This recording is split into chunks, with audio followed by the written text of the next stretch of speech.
Welcome to the Opie and Anthony Show. Never before has one radio show been so extreme.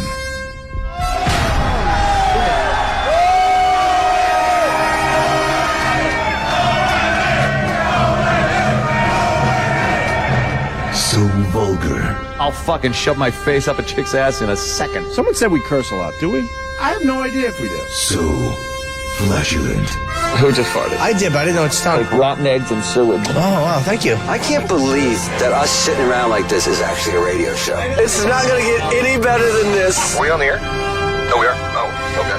Quite simply, the greatest show in the history of broadcasting. O&A every day, that's what I say. You guys having a good time or what?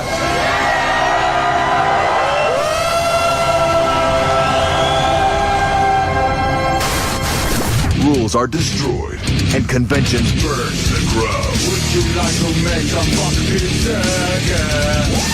With Opie, the Destroyer. Hey, asshole. Just take the joke and take a little beating. It'll be okay. Anthony, the Rage.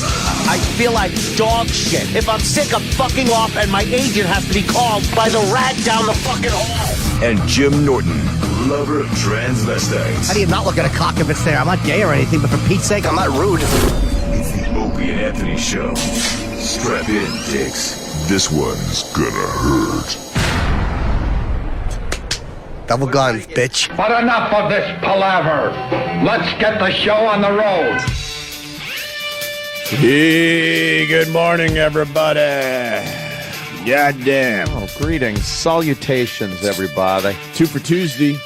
Is it? It's 2 for Tuesday A already. twofer. I believe Jocktober's almost upon us. Jocktober. Wow. Nice. Seems like that month just keeps coming around and around and around, doesn't it? Round and round we go. Wowie kazowie. Right off the bat, we want to talk about Mike Francesa. Yes.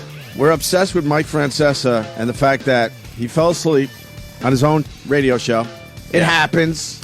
Hey, you know, I don't think there's any excuse for it. It happens. You come in on a daily basis to do a program, and you owe it to the listeners And the company. and the company. Thank Yeah. you, Jimmy. Yeah. To just be on the ball. Have your sleep the night before. Get a good night's sleep.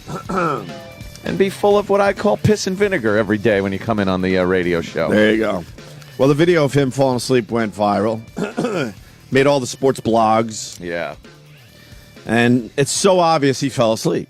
Yeah. He was out for, I don't know, it seemed like almost 30 seconds. Yeah, he was out. And then he pops up. It's a visual, obviously. He pops his eyes up and looks around the room like, what the hell's going on? Like, oh my God, I was just out of it. Like when you're driving and all of a sudden you doze and you wake up and you're looking out the windshield like, oh my God, I could have crashed. Yeah. Yeah. Oh, Hey, that's somebody else sleeping on the air. Wow, there's Anthony sleeping on the air. Hey, yeah. Oh my God. I really do. Oh, you're talking about today? Just in general? Look at me. I got my feet Another up. 4 minutes later? I had my feet. That was 2007? Yeah, that's 5 years ago 5 already. years. Holy fuckaroni. Well, those chairs were really comfortable in that studio. Oh, were they comfy chairs? And one by one, we all left the studio. Look, now they're panning around in an empty studio as you're still on the air, completely asleep. Now it's another 10 minutes later. I was tired. The music is playing and the headphones. We put the music on, yeah. Yeah, that kept me sleeping really, really nicely. Oh, was I tired? Yeah. Anyway, it happens. What do you Impressed to do? me to see that big, beautiful studio. Yeah. Oh, I know. It's conducive to snoozing in that Sure studio. is. Plenty So of big conducive and to nice. football, fucking Yes. soccer, whatever else we wanted to do. Great chairs. Was it 25 that minutes long? later. Come on. Anthony was out on the air 25 minutes. And we just put on the background music, which you're hearing. Was that after the show ended, obviously? No. No, you don't remember We this? left at like 9. We literally left and just kept your mic on as you snoozed away.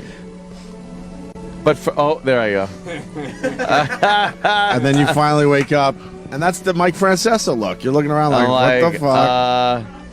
You're now I'm smiling like, oh boy. You're trying to be cool. Now I know I did something better. Now you're my shaking head. your head. Oh boy. You look like Roy Scheider in that moment. I really was. Yeah.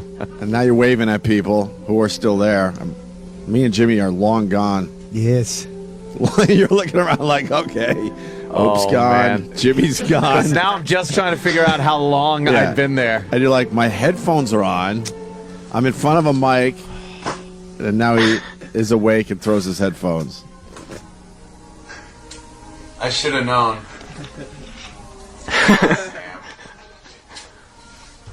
Yeah. To the hyenas. He pulls the mic out of the thing. I know. Hey, line of the day is brought to you by BoDogsFantasy.net. So anyway. Oh, wow. Yeah, you were out. And then we one by one left. We put the music on, kept the mic on. That's something you can't do on regular radio. No. Whoa, that was something- close. Oh, boy. We got a spill. We got a spill. There you go. We got a spill. A little spill. Yeah. Thank God for those lids. Carlo, something happened here. Carlo. Something happened here. Yeah. That was so great. He spills that drink all over that woman. Yeah, let you bums get involved with it. Come here, darling. Darling, yo, Yeah. something happened here. He hugs the guy's wife and spills her drink. That was so perfect. Oh, I always it go was to a disaster. I always go to the Canadian PSA when coffee is spilled myself. He spilled my coffee. You bitch. Francesa is just a humorless douchebag. Yeah, he's a douchebag. He can't laugh at himself. That's the point here, and that's why we love his listeners. I would imagine we have some crossover with Mike Francesa's audience. We love his listeners. So basically, he falls asleep. It's so obvious he fell asleep, and he's still denying that he fell asleep. Matter of fact, I think I got the clip. We haven't played this yet.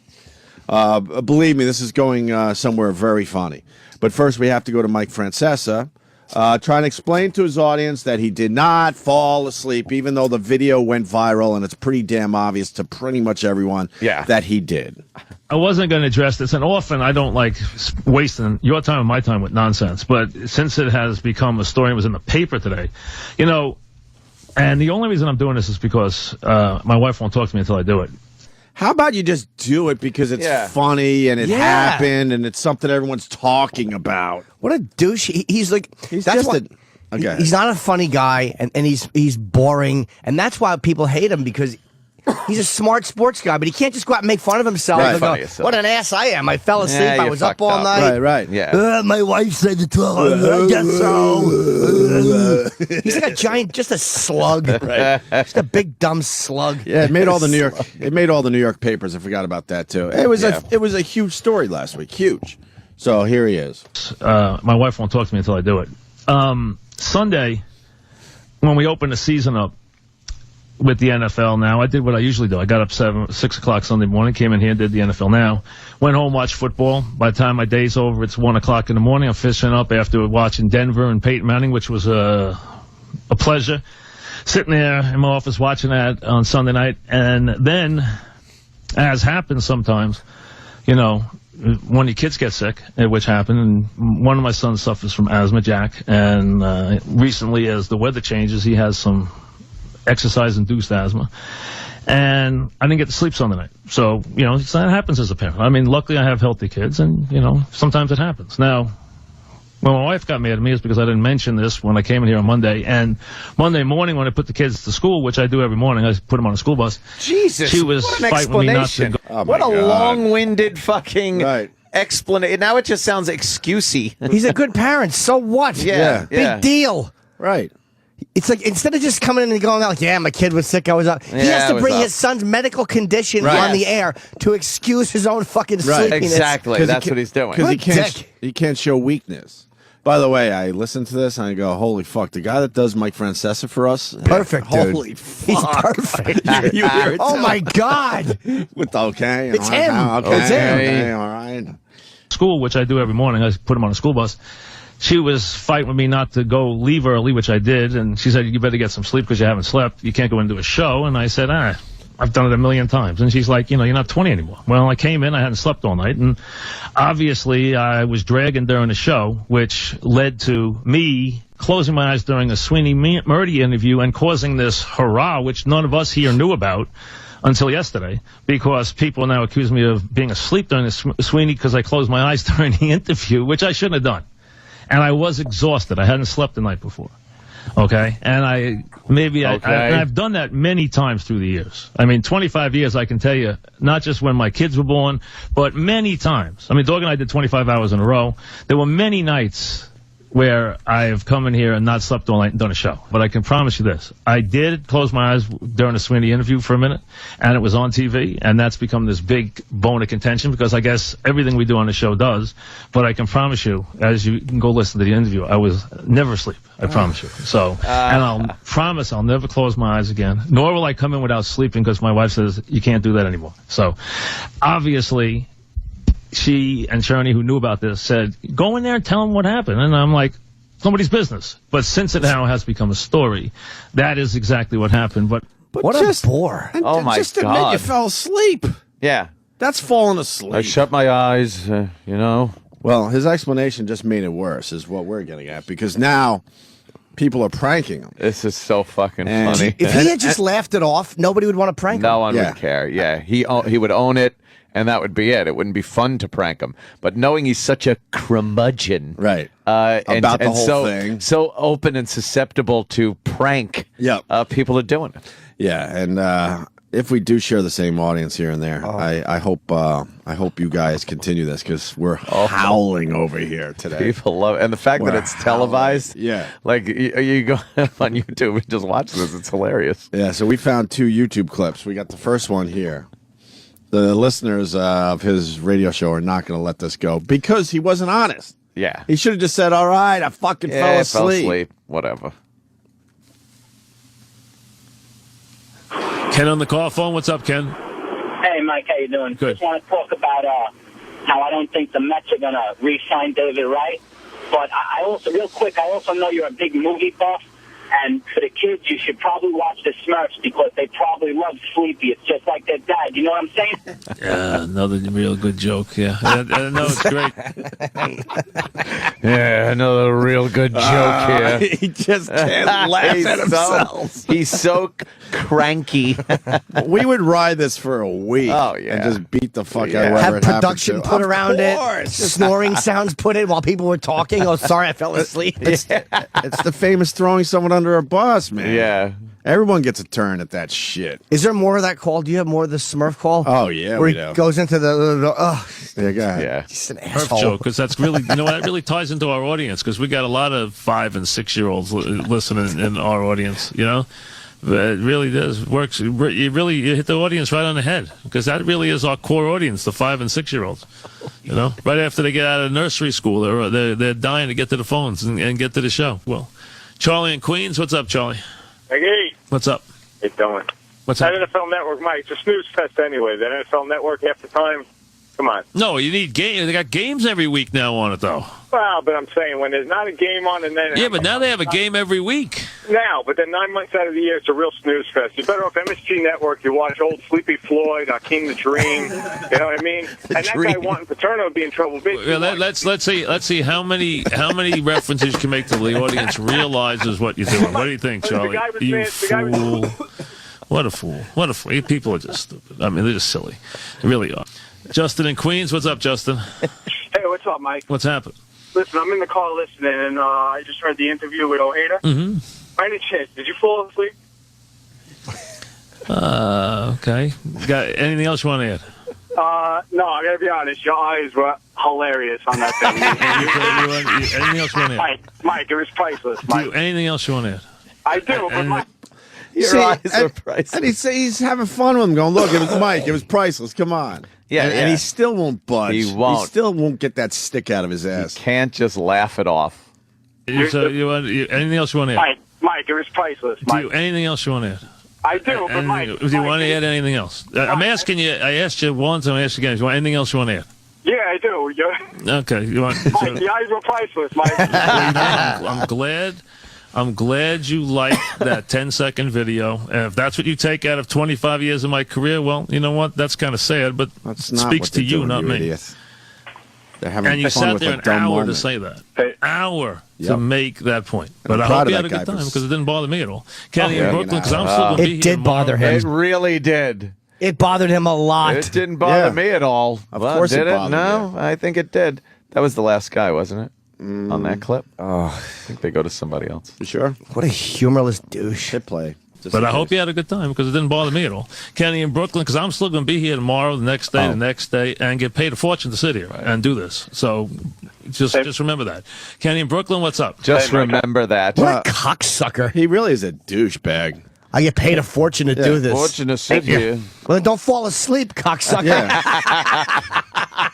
Stay awake for your fortune, shithead. Shit. And now there's another video online. So far, there's 2 of these that you could search out. We'll put it on our Facebook page there, you rock. Opie and Anthony on Facebook. Here's the second one. Yeah. Before the Jets played last week, you know, I heard nothing but, you know, everybody going off on the Jets and how they're not preseason, so forth and so on. And basically, the guy looked Montana-like on Sunday. I just wanted to I would really kind of hold off on the Montana comparisons, okay? You know, and let's be honest. I don't want you to get narcolepsy. The Bills are, I've been doing this show. I've been doing this show for 25 years. You know how he got stopped dead in his tracks. Yeah, he's trying to talk about the Bills. He's even trying to move on after he says the Bills, but his mind, you can tell, just he couldn't think of anything else but this motherfucker. But it doesn't bother him. It's not bothering him at all. No, it doesn't bother him. Rewind that. Listen to how he tries to plow through, and then he's just like this cocksucker. It's going to get a lot worse now. Oh, please don't stop. It's going to get a lot worse. Hilarious. If we got some of those listeners listening to us, please continue. That's hilarious. We want to play these tomorrow. Because one of you guys will get him really going. He will lose his fucking mind. So the Bills are, I've been doing this show. I've been doing this show for 25 years, 5.5 hours a day, and now we're going to talk about 12 seconds. Okay, when I was up all night. So that makes a lot of sense. I've only been doing the show. Why don't you add up the hours? Why don't you add up the hours, you jerk? 25 hours. I've only done. Well, you know what? Yes, Mike on Long Island. What's up, Mike? Yes, Mike. Oh, sorry about that. I fell asleep when you started talking about listen. I'm not. Listen. Once the next one is gone. Well, you're going anyway because I'm not in the mood.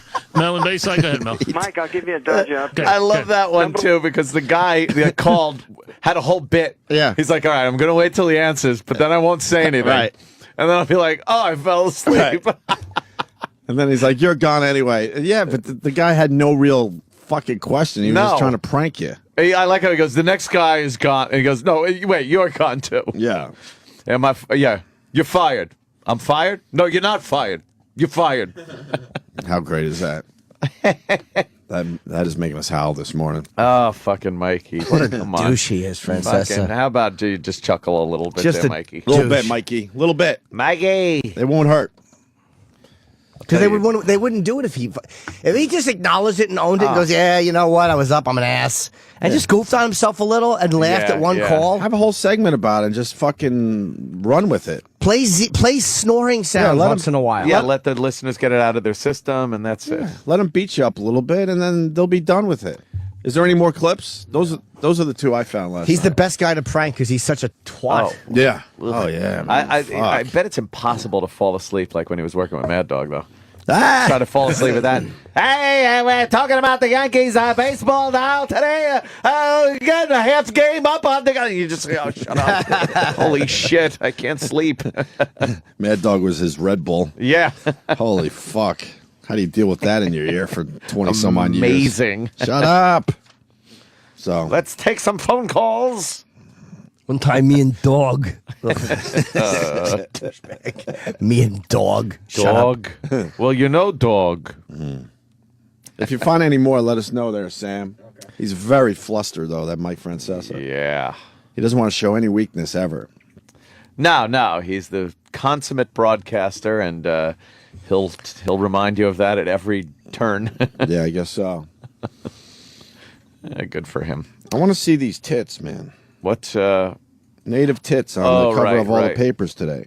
Native tits. Why do you want to? I think why? Because I think it brings me back to a kid when that's what you got to see at first. Yeah. Yeah, man. National Geographic. Yeah, it was. I guess rare that Kate you saw Middleton good and that Prince Charles. I don't know what these two do. They just travel around. They just Prince travel William. around and people. Oh yeah, you're right. Prince William. I can't even keep their name straight. Prince William. And they just talk, and these people have real problems, and they're talking to these two, hoping for something, not knowing these two can't do shit. They're nothing except look good and just travel around together. They were on the Solomon Islands, I gather. Where are the Solomon Islands? The Solomons would be South Pacific. South Pacific, right? Isn't that the South Pacific? Well, they're Didn't natives. we fight over the Solomon Islands years ago? I don't know, but we did. I know this much: the Solomon Islands, the natives, they go topless, and you know what? Not bad. Really? They're Not fucking, bad. dude. They're very not bad, but they have black bars on all the fucking nipples and stuff. So I'm trying to get the unedited shots. They are very dark. They look like problem. They're from African descent. Problem? No, not a problem if you're into that. The side tits on the front page are pretty nice. But Look, there you go. That's the side tit, and Native they tits. and then chicks Kate from, like, Middleton because she's going through her fucking topless picture fucking scandals. Yeah. All like, oh my god, I can't believe I'm seeing this. Yeah, she's all like, "Oh goodness gracious, She's that's got a heavy tit." It's heavy, but it's not sinking. That's why I want to see it unedited. I love the fact that her and William don't even walk on the sand. They have a thing they walk on. So when they're Oh God, they can't walk on the dirt. No, because they don't want to wreck their really shoes. nice shoes, especially her nice shoes. Ew, dude, look at her nibs. Oh, they're blurry a little. Yeah, they're blurry. Relax. What are they blurred out for? But You look, thought they can were all see the- chewed out, No, right? you can see the placement of them are very low. The Solomon know. broads aren't bad. does nothing for me. They're Not midgets. bad. They look a little short. They're midget fucking pygmies. Look at those. Why are they fucking- hanging out with topless broads? What's going I on? don't know. This stupid royal family. They're in a Oh, there's silly a video. boat. Play the video. Oh yeah, let's see this. Oh my gosh! Unbelievable! She may be. Aren't the Olympics over? Who gives a fuck? Or are they trying to sell the DVD now or something? Are they? Is that what this is about? Going gold.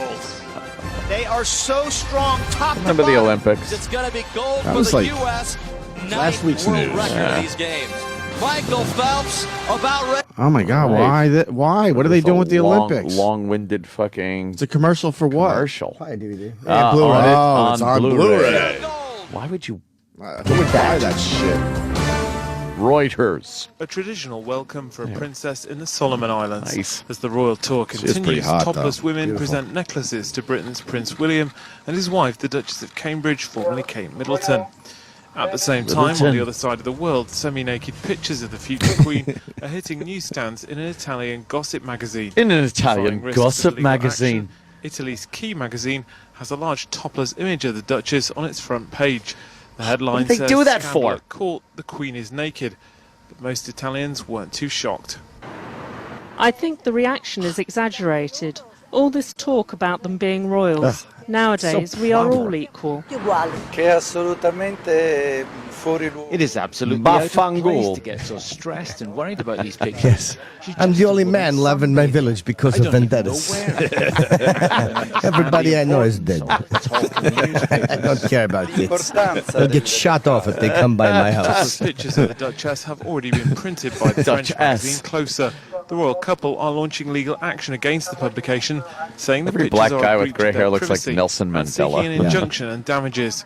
For now, at least, their Jubilee tour is being somewhat overshadowed Yeah, by look, the they can't secretly walk taken on the photos. dirt. The images have been picked up by several foreign So publications royal and family. continue to So hateable, circulate right? widely Yeah. on the internet. She's beautiful though. Yeah, she's a knockout. I don't like the way those English newscasters talk. The Duchess. The Duchess. The Duchess. Topless pictures of her were in a magazine. Especially if we got graphic, they're showing her big, thicker than average nipples and down to her pouty pussy lips. The pouty lips of her sex. Pouty pussy lips. She's pretty much flat chested though. Not much going on there. I like little her bees. tits. I would gather. Yeah, little bees. Side view looked a little. I thought the side they looked nice. Yeah. Yeah, that picture we're looking at now, they're Yeah. a bit pancake-ish. Very, very, very kissable girl. Yeah. Hello, Kate. What was the headline on the New York paper? Oh. Because they have to like work in the word tit It's and, the post. and breast and always. bosom. Red-faced Kate meets bosom buddy, all a titter. I mean, and then they get mad at people for, because they're so Cheeky. Their integrity is amazing, impeccable, the New York Post. So when something happens and they want to dive on somebody for doing something, sexual, right? How do they have any credibility when they make 2 tit jokes on the front page? It's just cheeky shit. Cheeky. Oh, it's a bit cheeky. Cheeky. Those are nice. Yeah, that view is nice. A little side view with the I don't know, reversed arc going on with her back. Yeah, she's kind of hunched over almost. Hunched over, and, frontwards. Those look weighty. Yeah. Like, you picture that. You can picture going like this. Holding him and pushing up on him. When you lift them, your bicep vein comes out. Because that's a big, heavy tit. Big, heavy titty. The sound of the boob. What do you want to hear again? There was like a... That's about it, though. Yeah.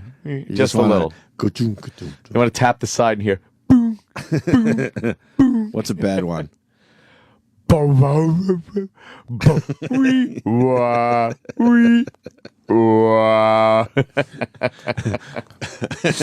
Little Rascals cake. You don't want that sound. I think it's that's all. Yeah. That's it. It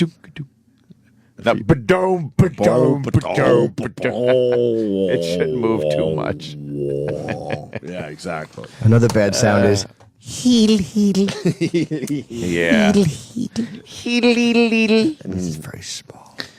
They arrested 100 Occupy Wall Street protesters during the 1-year anniversary demonstrations. Ugh, these fucking wastes. Now, I got videos that go back over a year, so why are they marking it as the 1-year anniversary? I don't get that. What is the big day? Why was today or yesterday the big day? Today's the 1-year, or yesterday was the 1-year anniversary, but I was filming shit down there in July of last year, so I don't get it.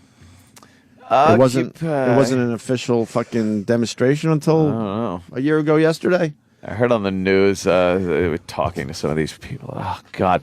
In the year, I felt I've grown as a person so much with this movement. Shut up with your movement. I made a more fucking credible movement in my turlet bowl. Fuck them. There was one asshole that had a donut on a string. Oh, what was that about? I absolutely support Iraq the NYPD, fishing. but it was slightly funny because it was on a pole. Oh, for the cops. Okay. Yeah, it's in the paper. It's one of the pictures they're showing today from the. Right. Well, the cops fucking were just zip stripping these idiots. Well, they should have just hammered that guy. Yeah. I don't get it. But then you got the guys screaming as they're getting arrested. What the fuck? Get arrested in some other country. Because they're used to getting what they're like. Most of them are privileged suburban children who are not used to actually being told what to do. That's how they got everything, by screaming their whole life. Right. No. Ugh. Full pissy eyes. Jesus Christ. You don't like them. No, I hate the Occupy people. Oh, do I hate them. I mean, there's obviously some kind of message that you want to put out there about Wall Street. That's fine. You don't think they're being fair. I don't know. But this entitled group here is just pathetic. They're hypocrites to the umpteenth degree. I love them zip strip cuffs. Rip. So what happens now with these people? Are we hearing yelling? Sam?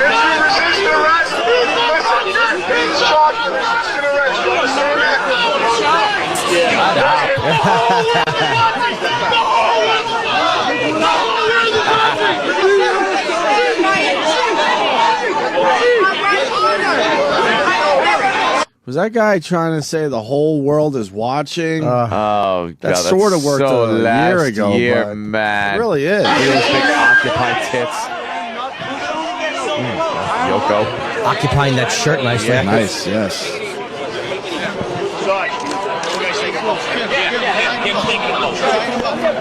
Man! Listen, back up with those cameras. Someone's going to get hit in the head with that back. He's threatening! Oh.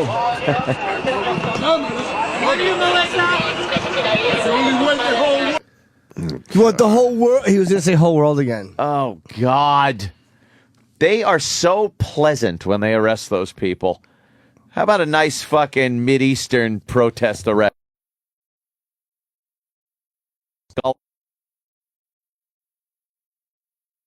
At you. Mm-hmm. Man. Oh, now they're saying over 180 arrests.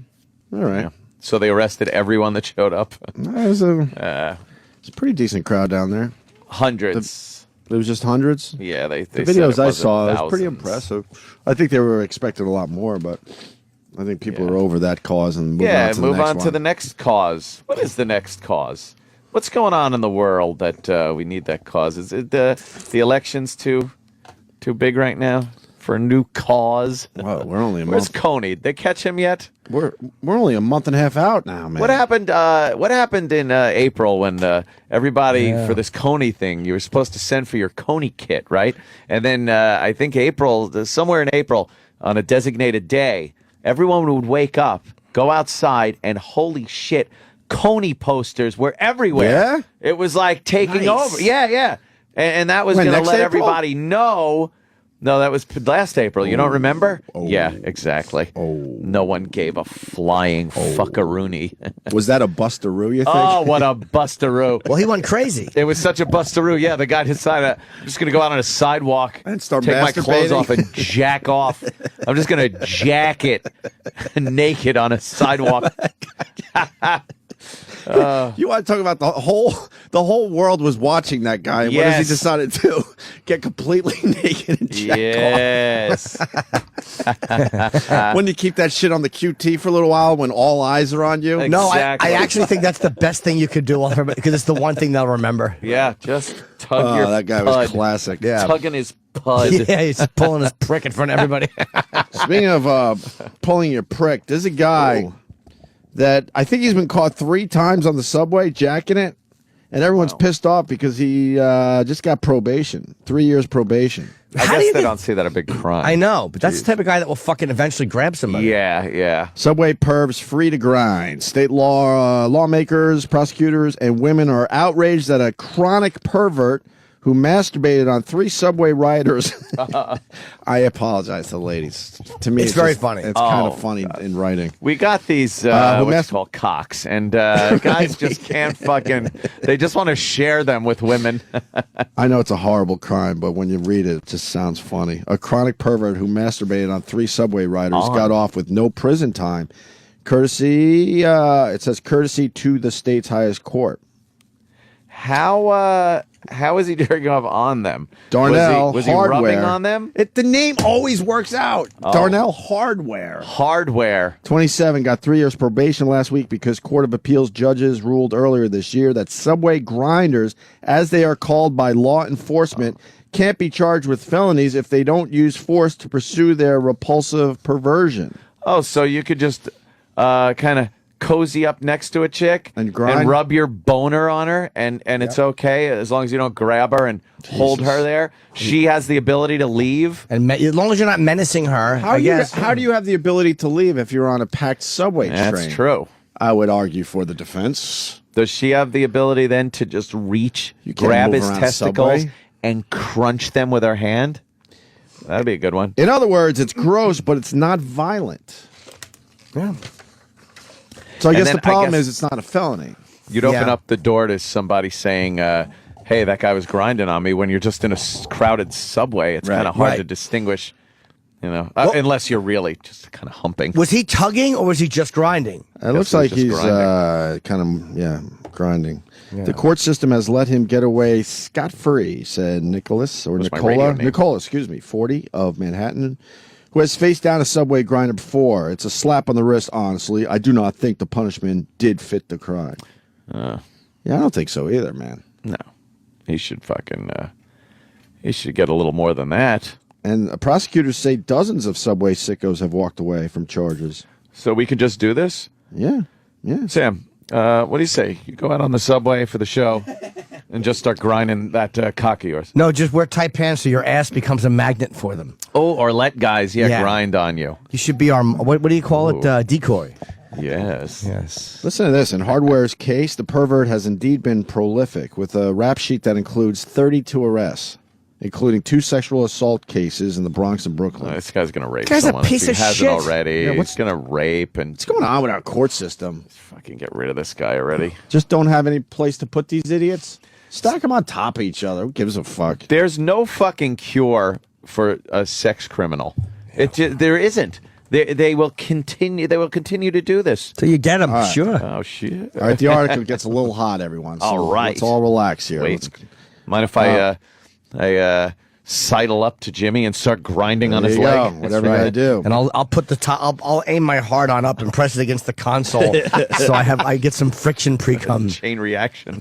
The recent subterranean charges stem from 3 incidents in Manhattan between 2003 and 2005 when Hardware. So these cases go way the fuck back too. Oh. When Hardware rubbed himself to orgasm. Whoa. This isn't a crime when you're fucking spilling jizz. Now, how did people know that? Stick out? Rubbed himself to orgasm on 2 young women, aged 22 and 24, and a 17-year-old high school student. Whoa. He's a piece of shit. Yeah, he's a piece of shit. Whoa.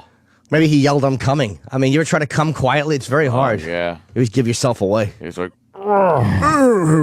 now, if you're coming through, if you're all right, you didn't take it out, but you're grinding up against women and you're coming. That's not a felony. Yeah, how is that? In a crowded subway. What is wrong with our system? How encouraging. She could feel. She could feel what was happening, but was powerless to move.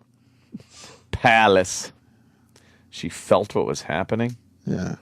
How Hardware. Be powerless to move. Come on. We usually only read the first paragraph or two, but this is kind of fascinating because it says Hardware could thank fellow perv Jason Mack for his freedom.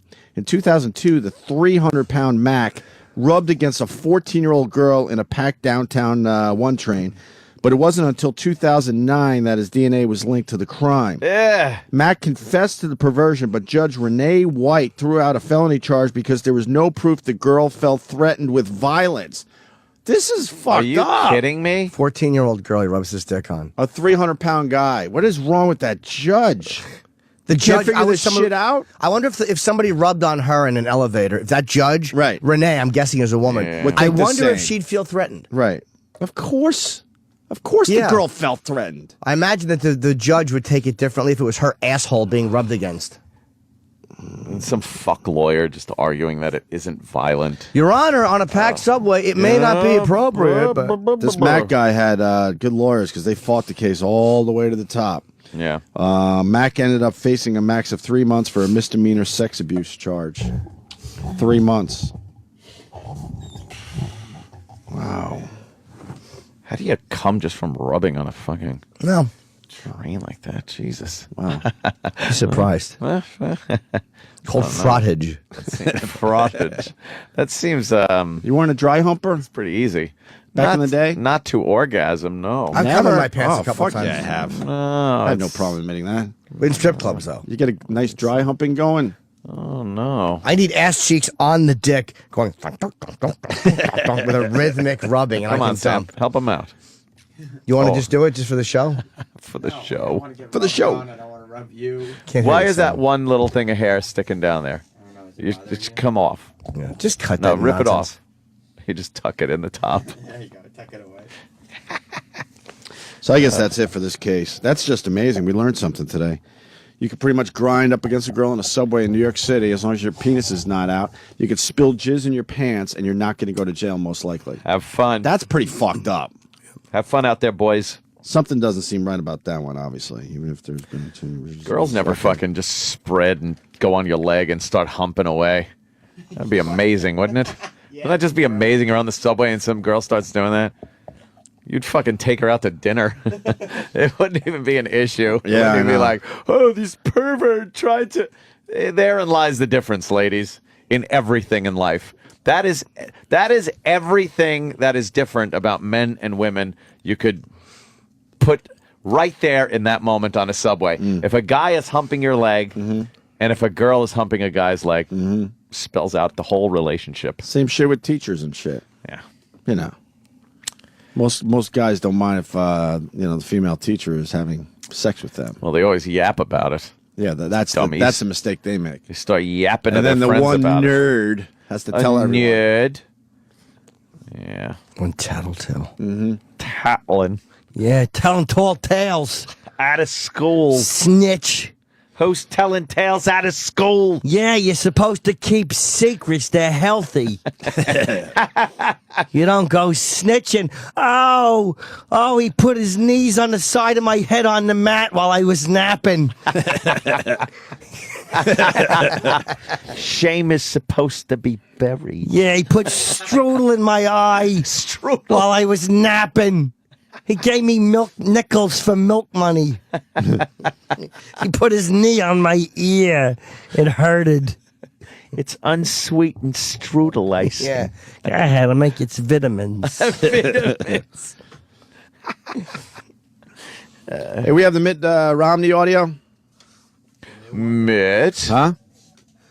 The justification or the There's actual... two clips now. There's the one where he was secretly recorded saying what they say are bad things about some of these. I don't have either clip in front of me. These bums. I call them bums.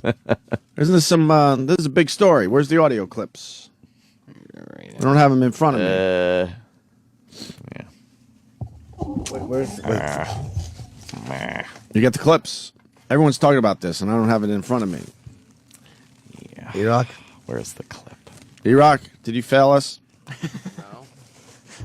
Where are the clips? I'm working on Where are the clips? Where are the clips? I'm finding them right now. But shouldn't I have them in front of me? Theoretically. Theoretically, shouldn't they be front and center? I would, yeah. It's a big strong story argument today. you could make. People are saying this is going to really fuck up Mitt Romney's campaign. What do you have to say? I don't have the clips. Where are the clips? Are they in front of you, or they're not in front of me? You mean the secretly taped Mitt Romney conversation? I don't have it in front of me. I'd probably think that would be a good one to have. That would be a biggie. Well, did you check in front of you? I looked in front of me. I don't see it. Oh man, let me see what I got in front of me. Kid pretends to be a disenfranchised Obama supporter, tricking Fox News. I got that. That's a fun I one. heard that. It's like kind of just goofy. Was he tricking Fox News, or is he just a goofball guy? I don't know. I saw that. I need the Romney clip. Where is it? You still don't have it? Clip? No, all the clips are now the. I have four different copies of him justifying the clip. Yeah. Where's the clip? It was everywhere yesterday. Go to BuzzFeed. Buzz. Wow, he said. I know BuzzFeed has it. He said there are 47% who are dependent upon the government who believe that they're victims. What he said is not terrible. I mean, it's not stupid if you're campaigning, but yeah, it's not the smartest thing when you're campaigning. You got swing states, but I appreciate. Well, I was going to say I appreciate his honesty, but the problem is he wouldn't say that if he knew the mics were on. Right. I hate all of them. I swear. I don't lean either way with these guys. I just love to hear it. Yeah. Well, I don't have it in front of me. Where's the clip? I got the clip. The good thing is no one thinks they're the too people late. he was talking about. You never think you're the part of the what he's talking about. Like, oh, he's talking about those people. So you're like, I'll still vote for him. I agree. It certainly is one of the problems in this country that a lot of people don't pay taxes. Yeah. But when you're campaigning, that probably will hurt you. Because most people don't want to pay taxes. So Hells no.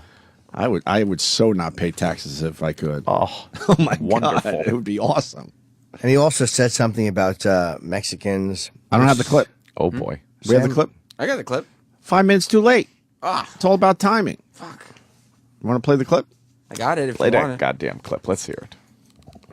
There are 47% of the people who will vote for the president no matter what. All right, there are 47% who are with him, who are dependent upon government, who believe that they are victims, who believe that government has a responsibility to care for them, who believe that they're entitled to health care, to food, to housing, to you name it. That it's an entitlement, and the government should give it to them. And they will vote for this president no matter what.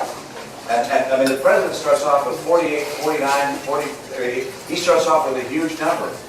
These are people who pay no income tax. 47% of Americans pay no income tax.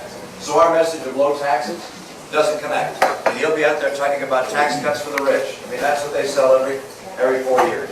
And so my job is not to worry about those people. I'll never convince them that they should take personal responsibility and care for their lives. What I have to do is convince the 5 to 10% in the Senate that are independent, that are thoughtful, that look at voting one way or the other, depending upon, in some cases, emotion, whether they like the guy or not.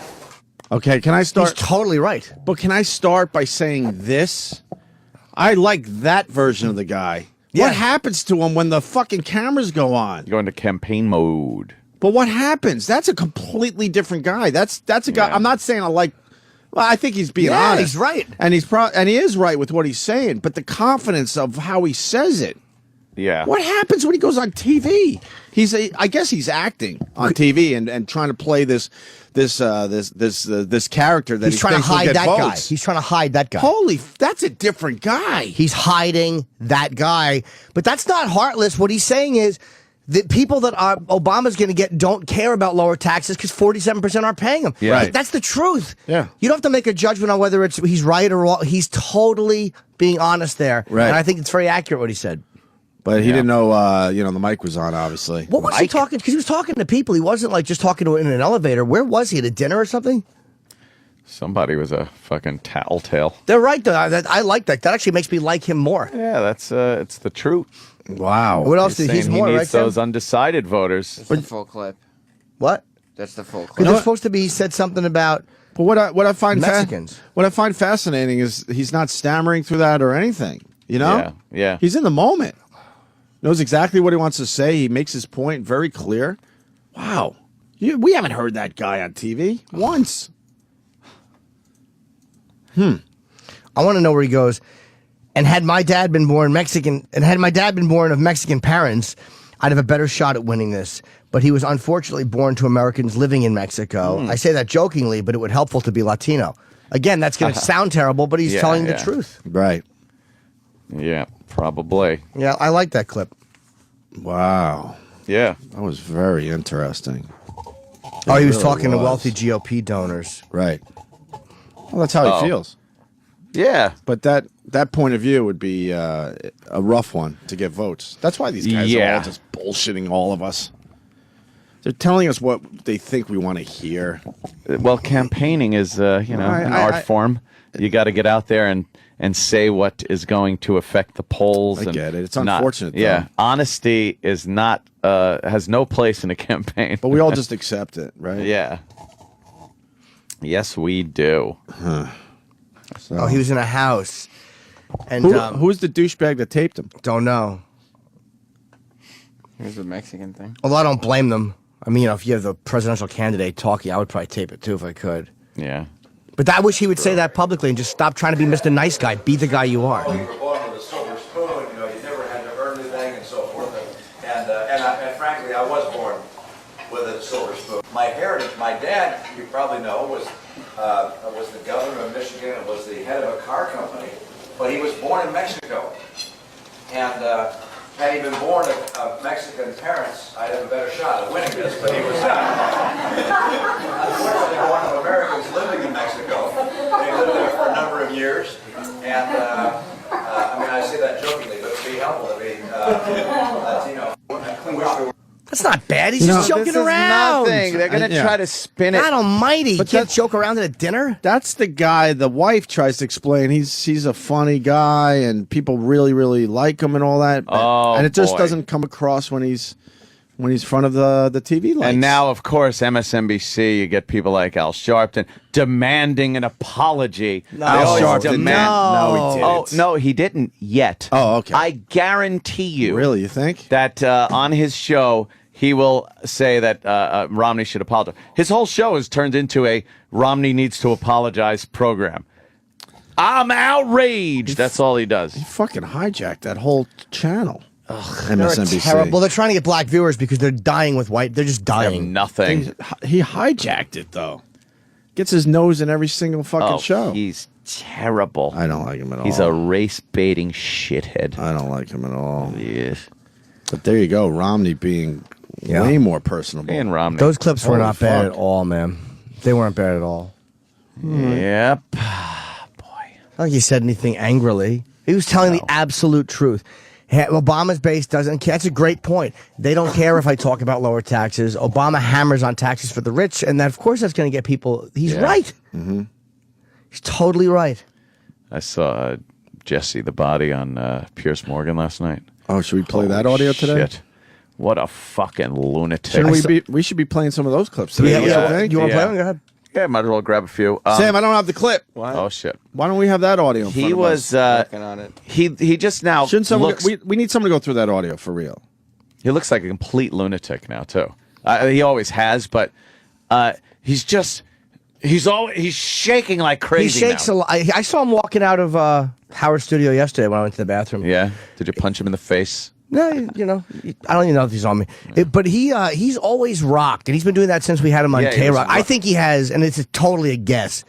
If it's not Parkinson's, it's something because it might be a nervous thing, or it might just be he rocks more than shit. He rocks a lot, which again, my first thought was autism. Like, His head's going. But yeah, he is shaking a lot, so he may have something going on because I've noticed that since K-Rock, it's gotten worse. You think? I don't know. Yeah, but I've noticed that he's much jumpier. Oh.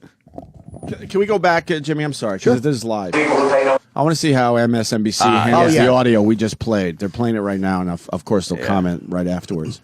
He'll be out there talking about tax cuts for the rich. I mean, that's what they sell every 4 years. And so my job is not to worry about those people on everything they say. They should take personal responsibility and care for their lives. What I have to do is convince the 5 to 10% in the Senate that are independent, that are thoughtful, that look at voting one way or the other, depending upon, in some cases, emotion, whether they like the guy or not. All right, so they had a news conference and doubled down on it, asked for more. We will show that in a moment. But first, Jeff.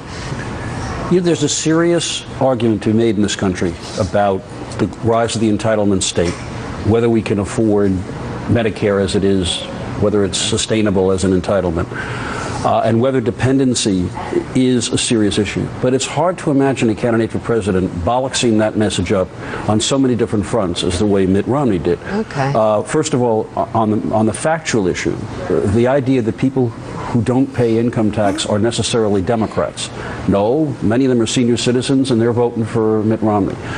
Many of them are people who have way more Democrats. Many of them pay other taxes. Yes. And to do it in a closed meeting with rich supporters. Ouch. Barack Obama is still paying the political price for that closed-door meeting 4 years ago when he talked about white working-class folks clinging to their guns and religion. And it's true. I on this very program referenced Mitt Romney as Thurston Howell III, which is now the David Brooks column. That's exactly. You cannot imagine a more destructive message at this point. So Eugene Robinson, can you take this a step further? The reason why I'm worried this will last is because it does fit into an overall, I hate to use the word, narrative that just won't go away. The black guy's going to look out. It does. It actually fits into several overlapping narratives about Mitt Romney, none of them flattering. Racist, frankly. It fits into all the pejoratives about Romney. And for me, the part of that... I'll tell you where he did, when I listened to that again, is when he says, I'm never going to convince them. What I need to worry... What that sounds like, and that was a dumb thing. There's got to be a better way to phrase that, because it's almost like he really is saying, "I don't give a fuck about pleasing half the country." You know what I think he really meant, though? Not when I'm president, I'm gonna just fucking throw these people to the side. He was saying to win this election, he can't convince these people to vote for him no matter what he does. It's not once I get in, I'm gonna just concentrate on these people and these people go fuck themselves. Yeah, he was talking about the election, not the presidency. He's trying to figure out how to get those people to vote for him, and that's completely. And he's starting to realize that's gonna be really tough. Yes. Here's what the smarter message would have been. A smarter message would have been, what I have to do is convince that 5 or 10% that's typically in the middle, and the other 47%. I have to convince them I'm going to help them get back to work. I'm going to help them get back on their feet.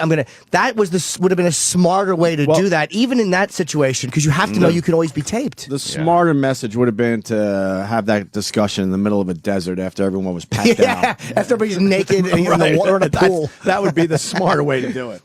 He didn't realize he was being taped. You got to remember that. Yes. So Stuntbrain wants in badly. Okay. Wants to talk about Romney. Stuntbrain. Good morning, fellas. How Hello. you doing? Good morning, you right-wing freak. Yes. I happen to be much like you, Opie. I do stand as a registered independent. I just tend to vote on a more conservative angle. All right, fair enough. What do you got there, Mikey? Well, this tape's been out for a while. That's the weird thing. And why did it pop now? It was recorded last May, and we've got the background on the Blaze. This came from a fundraiser at the Boca Raton home of a private equity manager named Mark Lader. And Mother Jones magazine got a hold of it, and they've been kind of sitting on it. Well, they'll probably want to use it to damage him now a month out. Yeah. Yeah, they're probably waiting for full effect. Yeah, this is a key moment, and especially in the aftermath of the embassy mess and what's going on there, because there's a huge story breaking out of this that Obama bungled the embassy mess, and now he's talking, or State Department is talking about releasing the blind sheikh in hopes of calming down all the tension. Wow, they can't release that fucking piece of garbage. Who's even mentioning that? We got a confidential source from the State Department contacted us yesterday to tell us that the negotiations were underway, and we're trying to get an on-the-record statement from someone on the Foreign Relations Committee. It should be coming out today with confirmation. If they fucking even are considering that, what a fucking travesty. Well, that would certainly... There's no way. My humble opinion. Here's this country would be outraged. Holy fuck! Would before they, election, would they? When we contacted the fucking state, country people, they did not deny it when we contacted them Really? on it yesterday. They referred us to Justice, and when we talked to Justice, they said no, we're not releasing him. But they didn't deny that a transfer of custody for humanitarian reasons could happen. Fuck him! What humanitarian reasons? Well, God. His health? Gives a shit. Yeah, like what McGrahy's health? Was that his name? Fuck his health. Fuck that blind bastard. He should have been shanked years ago. Well, he is serving a life sentence, but there is further discussion going on, and we're really delving into this today, because if this happens, one of the sources said the release would be, or the transfer of custody could happen after the election, but the violence could be tamped down now. The Egyptian president Morsi said that this was one of his primary goals, was to get the blind sheikh released. We're just such a soft country. That really bugs me. So when that's all in the background churning away, and Mother Jones releases this tape, it takes all the focus off of what's going on in the Middle East. Right. Yeah. But Romney was dumb, because he should have phrased that differently. You have to know that you could be taped at any time, and it's just not the smart way to say it when you're trying to fight for 5 or 10% of the people. It's just not a smart way to phrase it. Yeah, and that 5 or 10% really comes down to like 2 million or 1 million voters. And those guys are really going to get a lot of attention. And right now they're getting attention based on this issue. And how many of those 1 to 2 million are in the 47% that pay no federal income tax? Right. It's a big question. Yeah, wow. Romney sounded very different in that clip, didn't he, Mikey? Yeah, he's not worried, like you said. He's able to speak his mind, he speak freely, and he's off the cuff. He actually is pretty engaging in those moments. He really was. And you wonder if he's just concerned when he's in public about saying something foolish and that he holds back. And He wants to hide that guy. He doesn't want to look like a rich white guy, but he is a rich white guy. But he's trying. He doesn't want to sound like that, because he knows that it can be eternal. So he's a bad actor. He's just acting in front of the American people when he's on TV. Well, he was an effective CEO. He's a guy that can make this. Well, you heard that in that clip. I could tell that guy does very well with companies. Now, I wonder if this will drive out the clip that we heard about during the 2008 election of Obama in a similar situation, speaking to donors. We've never seen this tape. We've only heard it has very damaging statements. Wait, that tape's never seen the light of day? Never. And I think the LA Times owns it, and they won't release it. Will they release the transcript? No. Why not? So it's just a rumor that he said all this shit? Right now it's a rumor, and we don't know anything. Technically, because it sounds like it's not. It actually happened. But. What's the LA Times commentary on whether they have it or not? Yeah. They're denying that they've. I think they've said they don't have to release it, but there's questions whether it's there and how bizarre the comments are. But it's just amazing to me that this happens, and yet everyone seems to forget about the discussion of that tape with President Obama. So until it comes forward, we can't say anything that's on it. But I think we need to watch what's happening about the State Department issue, the blind shake, and how we're handling the Middle East, because to me that's very important and much more important than comments to a few donors. Exactly. Right. Well, I mean, some people would think that like when you're commenting privately, if you're overheard, that's the real you. That's why when I hated Jesse Jackson and Al Sharpton so much, when Jackson was on O'Reilly and he mumbled into the microphone, and even Fox buried this, that Obama, he's talking down to niggas. I'm going to rip his balls off. Yeah. And Sharpton goes, well, that's not the Reverend Jesse I know. If he says it privately and is overheard, that's the real guy. Of course it is. So it's got to work both ways. Yep. And it does. And the DNC, the RNC chairman, Reince Priebus, has supported Romney on this. And he's saying, he wasn't speaking anything that wasn't true. There's 46.7% of the population pays no taxes. And those people are predisposed to supporting President Obama. Yeah, exactly. But the way he was saying they're not going to listen to the message about taking control of their own lives, that's just a dumb way to say it. Like, I'm not saying he's wrong or I disagree with him, but you got to say that smarter. You can give the same message, but again, if you're campaigning and it's this close, you have to say shit like that smarter when you know you can be taped. Right. You're right. You don't tell people, well, you're just voting for the guy because you're dependent on government, and you want to keep your check coming in each month. Yeah, but Mike makes a good point. This was taped a while ago, Jim. Here in May. Yeah. This was in May, and bits and pieces of it have been on the internet for months. Mm-hmm. Mother Jones just chose this point in time to make a big splash with it. Mother Jones said there's more to come. So this is only the first shoe to drop. Hey, Stunty, what are you talking about the Obama thing? Because apparently that clinging to guns and religion clip is out there. No, this is a different one, I think. Okay. What is it? What is he supposed to have said on that one? All they have told us is it's so damaging that if it got out, he would not have been elected. Oh, well. Well, that's easy to say until we hear the clip. But it's good. It's good. Now we need to hear the clip. Yeah, of course. Yeah, it's a good story. All right, Mike, Stuntbrain there. Theblaze.com, right? Yes, and I'm using your clip of Zuccotti then and now in my historical piece on the 1-year anniversary. So on the Opie radio videos. Ooh. What is that? When I went there when it was empty? Yeah, you did a great little then and now right after it was emptied. Right on, brother. So it's part of my retrospective after yesterday's lackluster protest. Yeah. They only had a few hundred people down there, right? There were more cops than people. Oh, really? Yeah, did you go down? Cops I was in the middle of it. I felt like I should have went yesterday. I didn't, though. It was, you didn't miss much. I just loved it down there. It was just so much fun, wasn't it, Mike? Mike was down there every day, too, for a while. Yeah, I was, and we're never going to see that again, but it's over. It's done. We'll never see that again. You're right. Why don't you think cops are people? Oh, somebody misspoke. Yeah, exactly.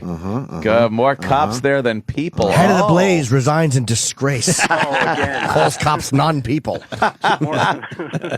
Well, the occupiers were calling the police animals. Of course. Cops on horseback, they were saying, look at those animals on top of the horses. I get it. Wow, they should go to a country where they crack their fucking skulls open. Go to Syria. They know how to handle a protest. Yeah. They sure do. The cops are saying please and thank you here. Oh, my God. All right, Mike. Theblaze.com. Always a pleasure, sir. Thank you, fellas. Bye. We're going to go eat now, and then we're going to do Jesse Ventura. Where's the clip? Do I get the clip yet? I got clips. A clip of Jesse. That isn't in front of the live audience that he had last night, is it? The clips I have are in front of the live audience. Oh, wow. I have Ventura on the Navy SEAL book. We broke that story wide open. Okay, good. See, we get some exclusives here on the O&A show. Politics being based on bribery. I remember hearing that one. It's all bribery. You know what? He's not wrong. He's not wrong. Yeah. If we do it, it's a felony. But they do it.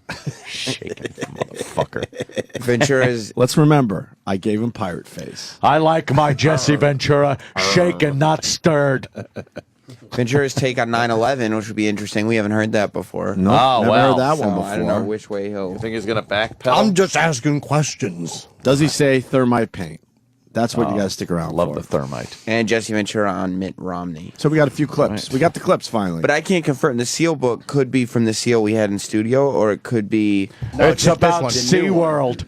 They play the little tootie horns with their nose. Could be about the new book. It is about the new one. He says something to the effect that the American people have the right to know. Right. Which I kind of agree with, because they're not. The seal book does not. I'm reading it. They are not giving. He says he made extra sure he's not giving away anything classified. Nothing that would. No technology that would endanger troops. Right. We got lots to do, but we're going to eat first. Yeah. This is the Opie and Anthony channel on Sirius XM. Show me penis!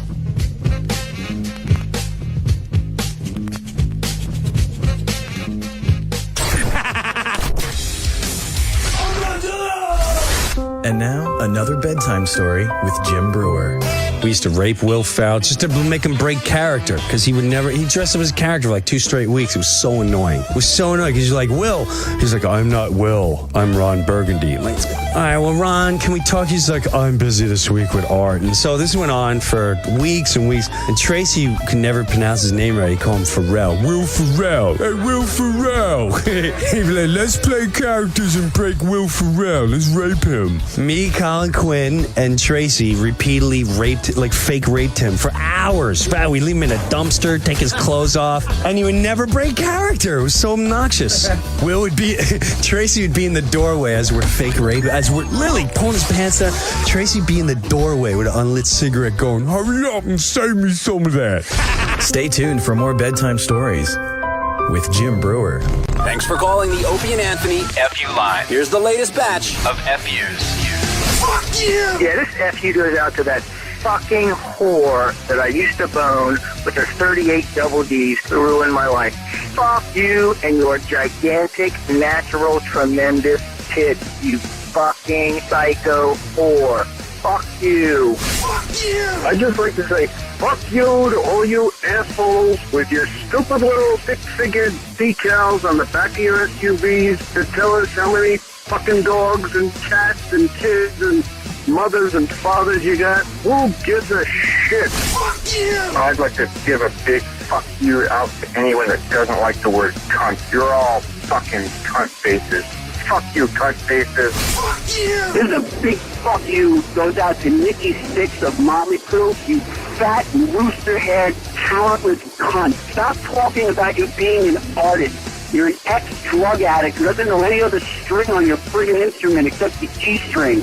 Learn how to fucking play your instrument before you call yourself an artist, twat. Fuck you. Fuck you. Is it just me, or does Nina Blackwood sound like Krusty the Clown? Fuck you. Fuck you. To my ex-wife, fuck you. If you happen to pass away before me, I will go to your grave and pee or shit on it. Fuck you. Fuck you. This fuck you goes out to everyone who says they can't stop singing Mimi Beardsley. Shut up. Go fuck yourself. We get it. It's a song. It's catchy. It's fucking awesome. Fuck you. Fuck you. This FU goes out to the woman in line in front of me at Walmart last night. You didn't fit your pants and you smelled like you shit yourself. Had to smell that until you left and it still lingered. FU. Fuck you. Call the Opie and Anthony FU line. 866-FU, line 1. That's 866-FU, line 1. The Opie and Anthony channel. Sirius XM.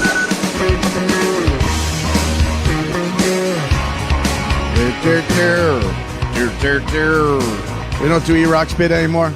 I guess he decided to drop it. Well, certainly you're not talking about weight. No, he means the thing that helps them control his harness. That bit.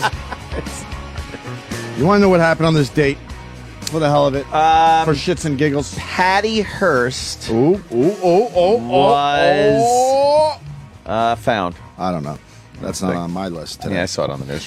Britney Spears and Kevin Federline were married 8 years ago. Remember them? Mm-hmm. The Post and Brokaw received their anthrax letters on this date 11 years ago. 11 years ago? How's that possible? I'm still waiting for permission to open it. Is anthrax letters. Yeah, remember that what that did to all the mail that we used to get? Everything was opened. Oh, my God. Then everything was opened right when you got it. I know. Everyone took our drugs. Yeah, what the fuck? That our listeners would mail to. What? Huh? What? I don't remember that. Who said that? I don't remember that. Boom, boom, boom. Dude, I was so scared. I was living with Boom, boom. Florentine, and I didn't open my mail for a month. I was terrified. You back were? then. Yeah, about Why would they- anthrax. why would go they through- mail you anthrax? Jim Norton. No, because I was afraid it was going through a similar post office. Oh, Okay. yeah, All right, that's true. Fair enough. Fair enough. So what'd you do with that mail for a month? I mean, I eventually opened it, but it was piling up outside my bedroom door. See, this is why we do anniversaries. See, it gives a little material. It sparks a thought. It sparks a thought. Like I didn't know Jim Norton didn't open his mail for a month. That's kind of strange to me. Yeah. Did you eventually open that mail? Oh yeah, it was all like phone bills and stuff like that, and things of that nature. Well, things Opie doesn't pay. Yeah, that's true. If you pay your bill. Pay your bill. Yeah. Oh man, I'd smack that bitch, and I don't smack broads. I'll I really don't smack a bitch. I don't smack broads, but I would smack that bitch for saying that. I pay my bills. I pays my bill.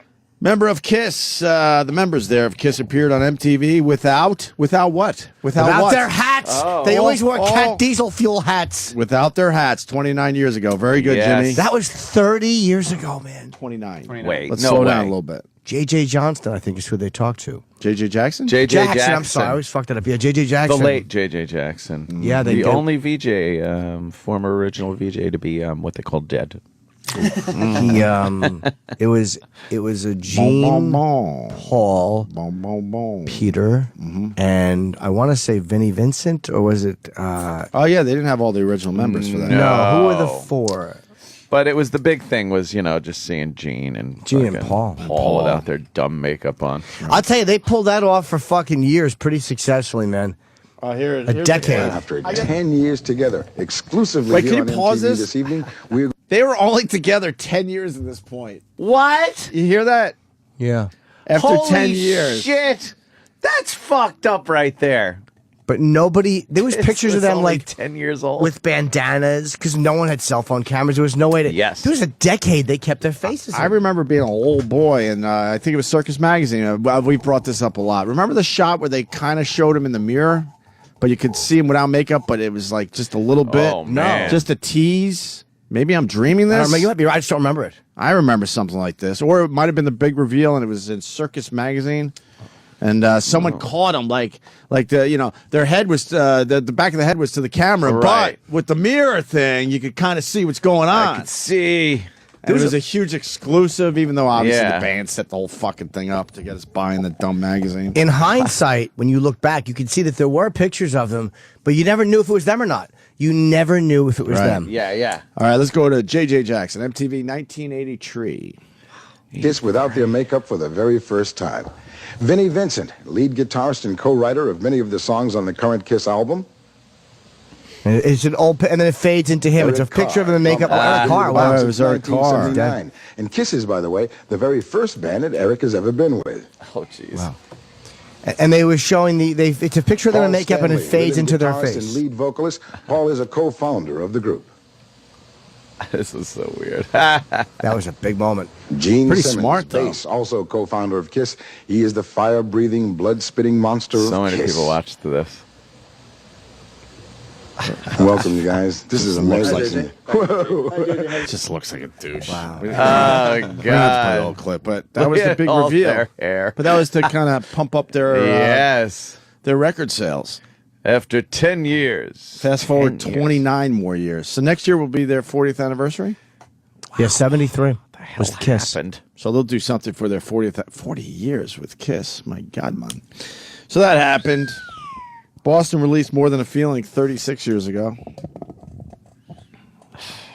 You're not a Boston fan, are you? I liked Boston. I love Boston. There you go. I fucking love Boston. Jimmy, you liked Boston growing up? I like a couple of their songs, and I used to charge Kenny Penko $1 to draw this cover for him, and I was never that good. Look at you. We all used to try to draw the album covers. Remember that shit? Yeah. I sucked at Or it. trace them. Trace them. That's what I did. I traced. I loved a good piece of tracing paper. Yeah. Tracing paper ruled. But then you'd put dents in the album. You'd like leave little divots in the album Yeah. where you traced it, and you were like, I'm a cunt. I ruined it. Oh, that paper's so fucking thin. You'd always poke a hole in it as you're Plus you have to tracing. trace through it. I loved tracing paper. More Than a Feeling. Kurt Cobain liked this song. He liked Boston. Yeah. And there's some kind of connection with this song, is it? And Smells Like Teen Spirit. Anyone? Yeah. Is it online there, Sam? I think we did this a little while ago, but I mean, with the song being released 36 years ago, we could play it again. Maybe. Well. Smells like Teen Spirit. No, some would say that it completely ripped off More Than a Feeling. Really? Yeah. Is this it? How about you turn down yours, E-Rock? Yeah, you punk. There we go. 10 years. Did all seem to change with that song? Which song do you mean? Smells Like Teen Spirit. Oh, that song. Yeah. Yeah, how about that? More Than a Feeling with the lyrics changed.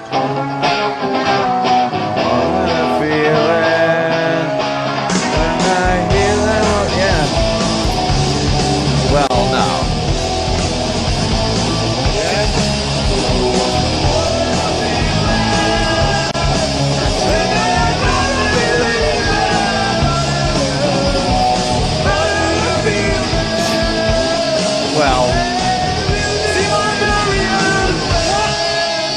Probably being dubbed in. They're goofing. They're just goofing around with it. Yeah, but this has been said a lot. Is this? Yeah, but it's so. Is this? I don't know what I just heard. I'm mad now. I heard Nirvana. I hate when we goofing let down around. the listeners. I don't know what happened there. That was Nirvana goofing around before they were going to play "Smells Like Teen Spirit" and singing "More Than a Feeling." Oh, I thought they were dubbing the two songs together. No. So what the fuck? They also played "Do You Love Me" by Kiss once, goofing around. I think mocking the song. But some have said that "More Than a Feeling" is a lot like Teen Spirit. Yeah. Where's that clip? By Courtney. Where that clip? I think this is the one that surfed around. Like, I think they were acknowledging that people were saying that, so they played them back to back like that. Oh, really? Yeah. I mean, they thought it was funny. I didn't hear anything in there. Yeah, that Guitar was just similar. kind of That was just noise to me. around. Jimi Hendrix died today. You kidding? 42 years ago. He'd only be Yeah. Our whole lives, 69. Our whole lives, we've known him as dead. The fact is, we're older gentlemen. This guy would only be 69. Well, that's kind of old for Jimi Hendrix. Yeah, but think about it, though. He's a guy that absolutely could still be alive. 69. He could have been. Man. He got his shit together. That was in 69? No, he would be 69. What year did he die? 42 years ago. 70? So that would be 70. 71. How come I do have some Right? recollections of things like the moon You're right. landing? Because you're old. I know. But I don't remember hearing Jimi Hendrix died. Because Hendrix didn't matter to you yet, probably. Right. Well, the moon thing was like... And I don't even remember hearing news about, like, Woodstock. I didn't know shit about music. I only knew what my sister was listening to, and she was more into pop music. I remember hearing the Beatles broke up. Yeah. But you didn't discover your own music yet, that's why. No. I remember watching Apollo 7 in school. Yeah. In like, no. I forgot what grade I was They in. rolled the TV in? They rolled the TV in. 11th. You watched it before you went to prom? Did you? Yeah. Did your prom have a space theme? How old are you? Why won't you admit it? What's going on? Shit. You've been lying about your age, I think. Funny. Apollo 7. So there's this day in history. There you go. I think there was somebody famous on Apollo 7. Like one of the astronauts that everybody kind of knows. Yeah? Who was on that? Which I'm one? trying to think. Herb Schempp. Oh, Was it Herb Schempp? He was a great astronaut. Later went on to... was Lovell on 7? I don't know. Well, I don't know either, Anthony. Buzz Armstrong. Buzz Armstrong. Major Tom Paul Williams. You guys are assholes. I think it was Buzz Lightyear. Buzz Lightyear was in there. Yeah, that was Buzz Lightyear's. All right, who was on there? Fucking ride. Walter M. Schirra. Schirra. He was one of the original 7 Mercury astronauts. Christian McCullough, which is odd. No. Don F. Eisel. Sally Ride. Oh, Sally Ride was on that one? And no. And R. Walter Cunningham. Cunningham. Hey. Put Get my in the thumb in your spacecraft. hiney while you're floating. Me and you in the spacecraft. Yeah. Me and you in the limb. These astronauts were a bust, Anthony. We They don't were know a any of bust. them. Well, Wally was a big one. Nah, Wally wasn't that big. He Come was, on. yeah, he was kind of a big one. Does he have a T-shirt? No. So how he's is no, he big? he's no Neil Armstrong. But yeah, okay. Let's talk. I thought Seven had some good people on there. We interrupted because that whole thing with the Mitt Romney, but you were talking about Jesse Ventura on Piers. I wanted to see that last night. I forgot about it. Jesse. Well, it was very difficult. I was watching Hoarders also. Nice. And then I had to switch. It was remarkable. There was a giant, big, fat black woman with such a natural-looking short head of blonde hair. Yes, I was making plenty of jokes at my house to myself. And then there was one of the Hoarders guys had to sleep in the house. I don't know. That's a new thing they're doing. They have the people that clean up the houses, you know, right. like Matt.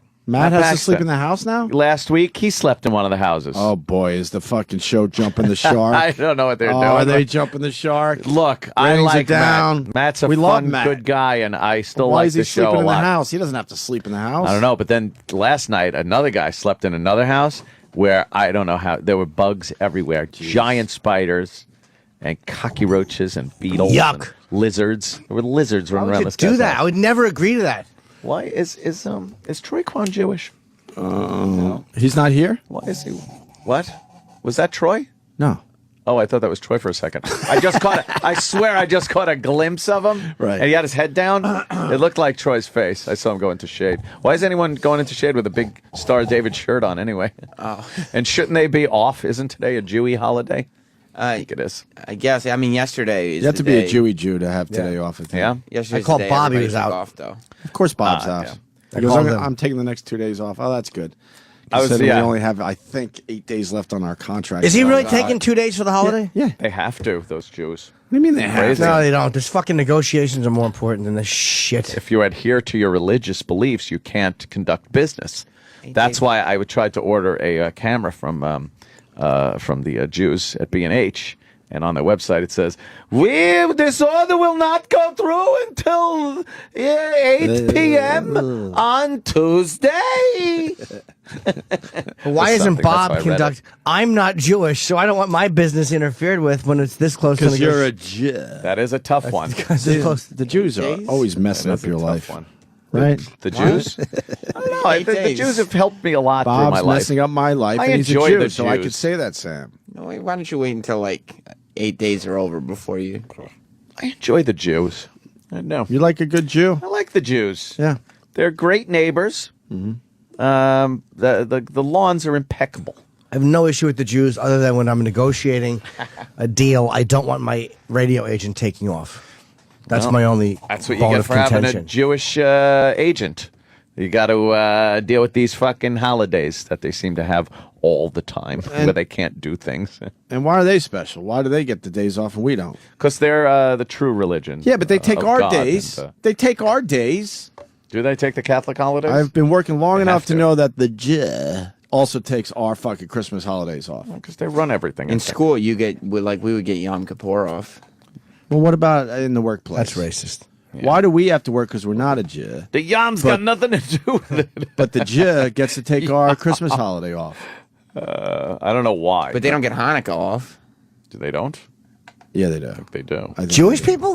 Of course they do. They get Hanukkah? They don't get 8 days off for Hanukkah. Oh, not 8 days. That's what Hanukkah is. But they get a couple off. Yeah. No, They get don't. the H Hanukkah's and the not a- N and the Yep. K. Yep, you Oh. tell him, Jimmy. You tell him. Incorrect. Jesse Ventura on Piers Morgan, losing his mind, crazy. Where are we at? Yeah, with you this? see, I think he was trying to just be sensible, but of course, Piers was challenging him on certain things, and Jesse, of course, was completely right, and Piers was wrong, and Jesse would take that opportunity to tell him, you know, you don't know what you're talking about. Well, let's listen to the first clip. Which is the first clip? What is it about? Ventura on the Seal book. Ooh. The new Seal book.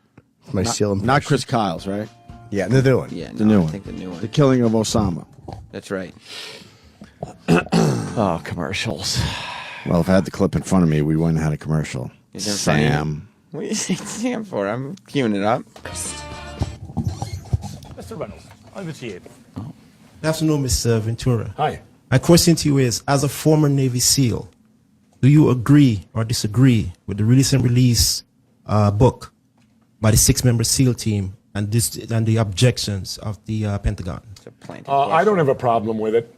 The op was over a year ago. The op. And I feel I have a right to know what went on because our entire military is paid by my tax dollars. And I believe I have every right to know what they spend my tax dollars on. Not really. And I also would like to hear from boots on the ground. Boots I on don't the want to ground. hear from the media what happened in the op. I don't want to hear from bureaucrats in Washington what happened on the op. I would like to hear from boots on the ground, somebody that was actually there, so that I can make a determination. How does it help, Jesse? My brother's a British Army colonel and has done tours of Afghanistan and Iraq and so on. Sure. How does it help operationally if all the guys around are all wondering who's going to put this in a book? Surely they all sign up, don't they, to not write about their experiences? Well, he's out now. He's a civilian now. And I just, to me, he has the First Amendment rights, or he should have them. If he's not giving away anything that's listed under national security or that could affect anyone in the future operations, I say, why not? Like I said, I'd like to hear from boots on the ground. What actually happened? Boots on the ground. Some fragmented story that comes out of Washington telling me what happened. So I don't have. And besides, you, the media, and the SEALs themselves have allowed themselves to become like the Green Berets in the 60s and 70s now. I don't like the fact that you even know we exist. Because back in the 60s and 70s, nobody even knew who we were. Well, that's out of the bag now. Hollywood's made plenty of films. You've had my friend Dick Marcinko, who created SEAL Team 6. He's written a half a dozen books. He's a friend of mine. Of SEAL Team 6 can write books about what they do. What the heck? If he doesn't put in jeopardy anyone, why is our government so up in arms about that he does that? They didn't even know about us. He would spout it off at every turn about how he was a Navy SEAL, so shut up. And doesn't that mean that there's probably some stuff we don't know about right now? Yeah, you would think. Yeah, you would think.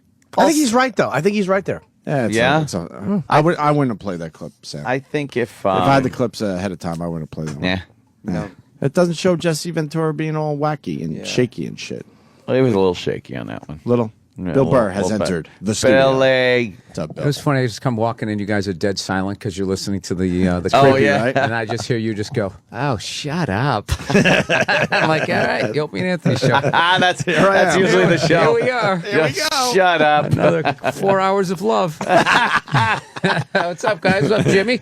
Hi, Bill. How are you, sir? We're playing clips from Piers Morgan. Jesse Ventura was on. And I don't know. Is it worth playing these clips, Ant? That one was whatever. Anybody make fun of his Ben Franklin haircut? That is amazing, isn't it? He's bringing it back. He goes out like that. It's about time we bring back the Ben Franklin. When he was the governor, he shaved his head to try to look, kind of clean cut, stately. Mm-hmm. Now he's just figured, fuck it. He's growing that. It's like 8 pieces of straw sticking out of the back of his head. Really is the Wild Bill Cody. Yes. After he was scalped. Want to try another clip? Which would help to pre-screen these. Well, yeah. I can give you a title. I think our guys are really good at pre-screening clips. They really are good. Who are? The guys are. Which guys? Shut up. How about politics is based on bribery? That sounds controversial. Bribery. But you know what? I would agree with him. Yeah. Oh. Absolutely. I would agree with him. That sounds logical. He's being logical. Well, let's play it. Okay. Is it long though? Like that last clip was long. What's his 9/11 clip? I mean, I want to hear that one. Yeah. Go straight to 9/11. Yes. Let's go to his 9/11 clip. This one probably makes sense. This one will make sense crazy with this 9/11 clip. Yeah. Politics based on bribery. We agree with that. And 9/11 being an inside job. We absolutely, obviously, on this show agree with that. Oh, yeah. We do agree with that. Yes, the government was behind it. Yes, I forgot. I didn't realize where we were going. Yeah. Come on, so smart. See, good. Another commercial because I don't have the clips in front of me, Sam. You don't have them. I blame you today. Why? Because I'm the guy in the room? Well, show kind of ran smoothly yesterday, and you're back today, and things are a little miss. Okay. Sam Roberts. Sounds like it's my fault. The hopper. Here we go. There we go. Jesse, Seems we're not. What would you have done on September the 12th, 2001? Ooh. What would you have done if you'd been president? What would I have done? Yeah. I would have done a legitimate investigation to find out what exactly happened on 9/11. How did they know who did this so quickly like they did Lee Harvey Oswald? How quick they knew Lee Harvey Oswald killed Kennedy. Because the people who did it were identified and we knew who they were. Well, then why couldn't we have stopped them beforehand if they were identified and we knew who they were? It was a failure of intelligence. Everyone's accepted No, it that. wasn't. We knew before with Condoleezza Rice's memo on August 6th when it stated right in the memo, bin Laden to steal planes and run them into buildings. And more stuff is coming out now also, how much the Bush administration ignored the intelligence. It was almost like they ignored it because they wanted it to happen. I ignore intelligence. No, it'll come off. Wait a minute. Wow, that's too many people applauding. Didn't he get? But that's more of a hatred of Bush than an agreement of him. And didn't he get mad at me when I said something about how he's blaming Bush? Mm-hmm. He goes, "You don't put fucking words in my mouth." Ooh, he did curse. He did curse at me. Yeah, he said, did. "Don't." And then here he is saying that Bush purposefully ignored intelligence. So isn't that the same thing? So he yelled at me for saying that. How do we know for sure he ignored that intelligence? How do we know? You don't. He's just asking or was questions. it more like he was trying to figure out, all right, what the fuck do I do with this It all intelligence? comes together in hindsight. Yeah. You know, you could look at the intelligence and go, wow, that absolutely adds up to 9/11 and people flying planes into the building on September 11th. And But when they're all in pieces and you're getting dribs and drabs, as they say, it's a little harder to put together before the fact. They handled it His terribly. shirt gives him 100% credibility in my work. What is he wearing? That Doug Henning shirt. He does have some kind of a sparkly, He's going colorful, old school. Yeah. With I that, think it's He's the Jimmy. magician and the assistant all at the same time. that shirt would look great under a black light, man. That would light up nice. I think it's a Hendrix shirt. A Hendrix shirt? What do you mean, really? I think so. Well, With that Hendrix face? Carefully picked out for Nice. this interview. But then he has the blazer. Of course. I'm casual, but also take me a little serious. No, he's on the inside. Yes. Haven't forgot my roots. A minute. Every war fought starts with a false flag operation. You can't, in all seriousness, sit there and try and make out anybody. in the Okay, Bush let me ask you administration this, wanted Piers. it Wait to a minute. happen. Let That's me a ridiculous thing to say. Let me ask you something. How much studying have you actually done of 9/11 other On than what YouTube. the government's told you and what mainstream media A lot, has told actually. you? I was editor, I've been studying it I was 4 editor years. of a national Pause right newspaper. there. 4 years? 4 years. So what were you doing for the first 7, Navy SEAL? Yeah. What were you busy until been 2008? studying for 4 years. I've been studying for 4 years. The first 7, I didn't know what to do. I'm going to start looking into this. Yeah, 2008. Yeah, what is it? Fucking blithering idiot. I understand he's working on something for the Civil War next. What a fool. Another false flag operation. I'm actually just amazed that he can keep just arguing. Like when you say shit like this, you're saying, "Hey, I want to argue for 45 minutes." Yes. Every person. Yes. And then you got to get to that point. Well, I think this happened. Then I think that. Then he immediately goes to, well, wait a minute. You're already starting to yell. Just fucking go get yourself the voice get a gets soda. louder. Just fucking relax. Do you really want to do this? You're right. Do you It's a think, like, commitment doing now. this now, and then like the Bush administration's going to come out, and just be all right. Yeah, he got like us. Lance Armstrong. Fuck it. I don't want to deal with this anymore. Yeah, fuck it. You're You right. got us. Well, that's what his supporters say. He just didn't want to fight it anymore. Right. Who would give up all their titles like that? Shut up. Nobody. Yeah, but then there's the other side, too, where it's like they tested that guy. He passed all of them. Right. How, 10 years later, can one guy be like, well, I saw him do it, and then you're done? And then you're like, all right. So why would he not fight that? Listen, Opie, everybody in the top for his fucking legacy. 20, everybody in the top 20 is tested positive. That's so what they at said. that point, it's a They it's a said level everyone was playing doing field. it. Yeah. It's level. In Our that sport- roided up guy beat your roided up guy 7 fucking times. He won the race. It's a known fact in that sport, everyone was doing shit. Everybody. You can't ride a bicycle 60 miles an hour up a mountain. for a month straight. You can't at that speed. You see the old days? They had those little bikes and they were smoking cigarettes. It was a jaunt through the country. Really? That's how the sport started? Yeah. They got these old school pictures like smoking cigarettes. And then and some stuff. asshole decided to take it seriously. It was supposed to be just a nice, like that a dude, nice weekend. Yeah, of when you riding play in the pickup country. football and that dude who shows up with cleats. That all leads to roids. That's funny. One guy wrecks it. Yeah, let's go back to Jesse on 9/11. Yeah, I have no problem with Lance. He's a champion in my world. Yeah, fuck yeah. He'll always be a champion. I've talked to Coming people. Wait a in minute. depth every day for Really? 5-6 months. Really? So I know a lot about it. Well, One then thing how I do come- know is... let me ask you this You then. cannot say that any member of the Bush administration knew it was going to happen or wanted it to happen. It's a ridiculous thing to say. Ridiculous. Okay, let's talk about your BBC.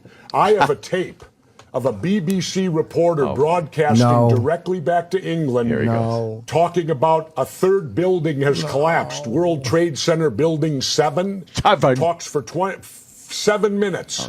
All the while she's talking, World Trade Center Building 7 is still standing right behind her. Can you pause this for 1 It second, didn't Sam? fall. Basically, he's putting it on the Bush administration that a person in the media did a bad job of reporting. Right, which happens all the the time. They time. fucking say the wrong things. Not a day goes by where we point that out on this show. What is he saying here, though? He's What is he saying? That the lady from the BBC was part of this inner circle. Right. Yes. Right. Of this thing. Yeah. And, and at that point, you can still keep the secret. Right. Some BBC broad. What a surprise that a news person got something wrong. They probably saw a building fall down. They don't know the area that well. By the way, none of us actually knew what the buildings' names were at the time. Now we do know it's Building 7. And they all probably that. said it looks like it's going to collapse. Right. And then she sees the one collapse and goes, Right. Building 7 has collapsed. Duh. Well, she gave the news report first. What happens was they sent her the intel. Right. Like they were able to pull off hiding the people and hijacking the planes, Christ, but they Jesse. didn't realize you shouldn't give the intel before the building collapses. Although I will say this, I don't get how that third one just sort of tapped out without really taking any sort of direct hit. I Was it believe lonely? I believe it was there was a massive fire burning in the basement, and it just fucking barbecued the guts out And of everything it. got- and it I just don't- tipped everything- over. I don't know about and it that. was pretty damaged. And from everything the other shook building pretty falling. good, too. Yeah, it was more of a structural issue than a physical. So a lot of papers caught on fire. A lot and of that paper. metal melted. A lot of papers. But why I would think they the have third to? one fainted. But why would they have to? Why would they have to take out a third building? If they Listen, Because if you knew what was in the building, you wouldn't say something as stupid as that. Why don't they just move what's in the building then? Yeah, just move it. just move Just it. do it in the night. No one's looking. Yeah. If you could do all this other If shit, you could put explosives Right, on move- every floor of the World Trade Center. Just move it. move that info out of there. Get it out of there. Yeah. I don't know. Oh, he is just the worst. Didn't a big piece of the other building fall on it too? Like, didn't the buildings collapse onto it? When all that See, shit now that is makes going more down. sense to me than the Like they did papers structural caught on damage. fire It wasn't in the paper. basement. We got. You know what it is, Anthony? I think you and I, with our non-architectural degrees, should Yes. discuss this. Structural integrity of buildings. buildings and for another the effects 45 of minutes. heat and yeah, we could do that. I don't know, man. Uneducated and just discussing it like we know what we're talking about. But a building fell on it and then it fell down. Right. That's it. There you go. Like a child. Yeah. Explain it to them as if you were explaining it to a child. Big building fall hits small building. Small building fall too. Yes. Small building. I think it was the perfectness of how they fell, the way they imploded. That was the weird thing. For you? Yeah. You have questions? No, I don't, dude. I'm so beyond any of that crap. I was in that window like 3-4 years ago, and I just got tired of screaming over like appetizers at people I didn't know, and I was just like, I don't give a shit. Let me ask you this though: how was it supposed to fall? You think? How was it supposed to fall? Yeah. Do you I don't feel know, like it? You think? Yeah. You think that Like it a would, big chunk would have kind of it fell would come down, and something like. I mean, there's a reason why they detonate it the way they do, so it doesn't, start, fall like a fucking tree and land on other. I don't know, dude. Like I said, I don't have any sort of architectural background, obviously, but it just seemed weird how they perfectly just went. Hey, I would say straight down, this, and I don't straight think they down, straight did. down. I will say this. I think if it was I hit know at you the say that because bottom- you're a moron. What are you talking about? If they were hit at the bottom, if that kind of damage was done at the bottom of the building, I would say that once it lost its like What's one of those words you need? I need a word or something. I think it would have tipped over. I think it would have been more apt to tip over. I think the heat just weakened the structure on that floor, the high beams, and then that was it. When it's so high up, it starts falling, and then it's just falling in a straight line down on top of it. And you can see the second Opie one that just fell. summed it up. Yeah, there you go. The good, the good, you got to do sound there you go. effects. And then if you look at the second one, which was Jesse, chopped a little more down. The top did tip over a little more. Yeah, a little bit. The top tipped over because it was taken out closer to the middle of the building, so there was more weight on top, and it did topple a little bit. They've explained why. I've seen specials on why they fell the way they fell. It had something to do with the way that was made by the government. They were hinged on the fucking on the metal structure, so the metal buckled out. Yeah, it's kind of like rungs of a ladder falling through, and then the outside buckled out. It didn't all collapse. That's why a lot of those pieces came down straight, and the pieces in the middle kind of free fall because the outside walls buckled out. That was why it fell down. If you drop something, it will fall straight down unless something interferes with its little momentum. Had they double hinged those things, it comes down to they saved money when they fucking latched the floors onto the outside structure. Oh, God damn it! Not seeing this coming, but had they doubled it like was kind of recommended, they said it might not have all the fallen. screws. Pretty much that was it. Yeah, if they would have just hammered them all the way in. Yes, if they left the nails halfway out to save bend the nail over. But I've seen it explain why. Do you think it's outrageous that the government would allow things to happen for their benefit? No, I don't think so. No, I definitely. That's the only think, part that I look at the Gulf of Tonkin incident. You'll look at the other way, thinking you're just going to take a sucker punch, take one of the ribs, and then you can be like, "Oh, what they just did? They just punched us in the ribs. Now let's go kick the shit out of them." Like I said, I've tapped out all of that. Yeah, I wonder though. I think the government does allow certain things to happen for their benefit. They don't care about the individual. I want to know why the president gets paid like the same as like an NBA ref. Kidding. I mean, talk about just opening up a guy. You offer to just sit there and get yelled at by the whole world, no matter what you do, and you're making like, what's he make? $300-400 a year? If you offer, this guy's running websites making more than the president. It's just not right. If you raise that salary to $1 million, right off the bat, you're going to get better fucking qualified people going for it. Oh, you make a guy less susceptible to being to being bribed. I would think. You're Although a lot of those guys who run are already millionaires. Yeah, they're all millionaires. You're already a millionaire. So other than the ego trip of like, I don't want to sit in traffic for the next 4 to 8 years. Like, why else would you? Is that a direct pay, you think, or does he have to go to the bank and cash his presidential paycheck? Well, yeah, and I think food is free too, so that 400 goes a lot farther. That's like $600,000 to the regular person. And rent is free. Let's not forget the rent.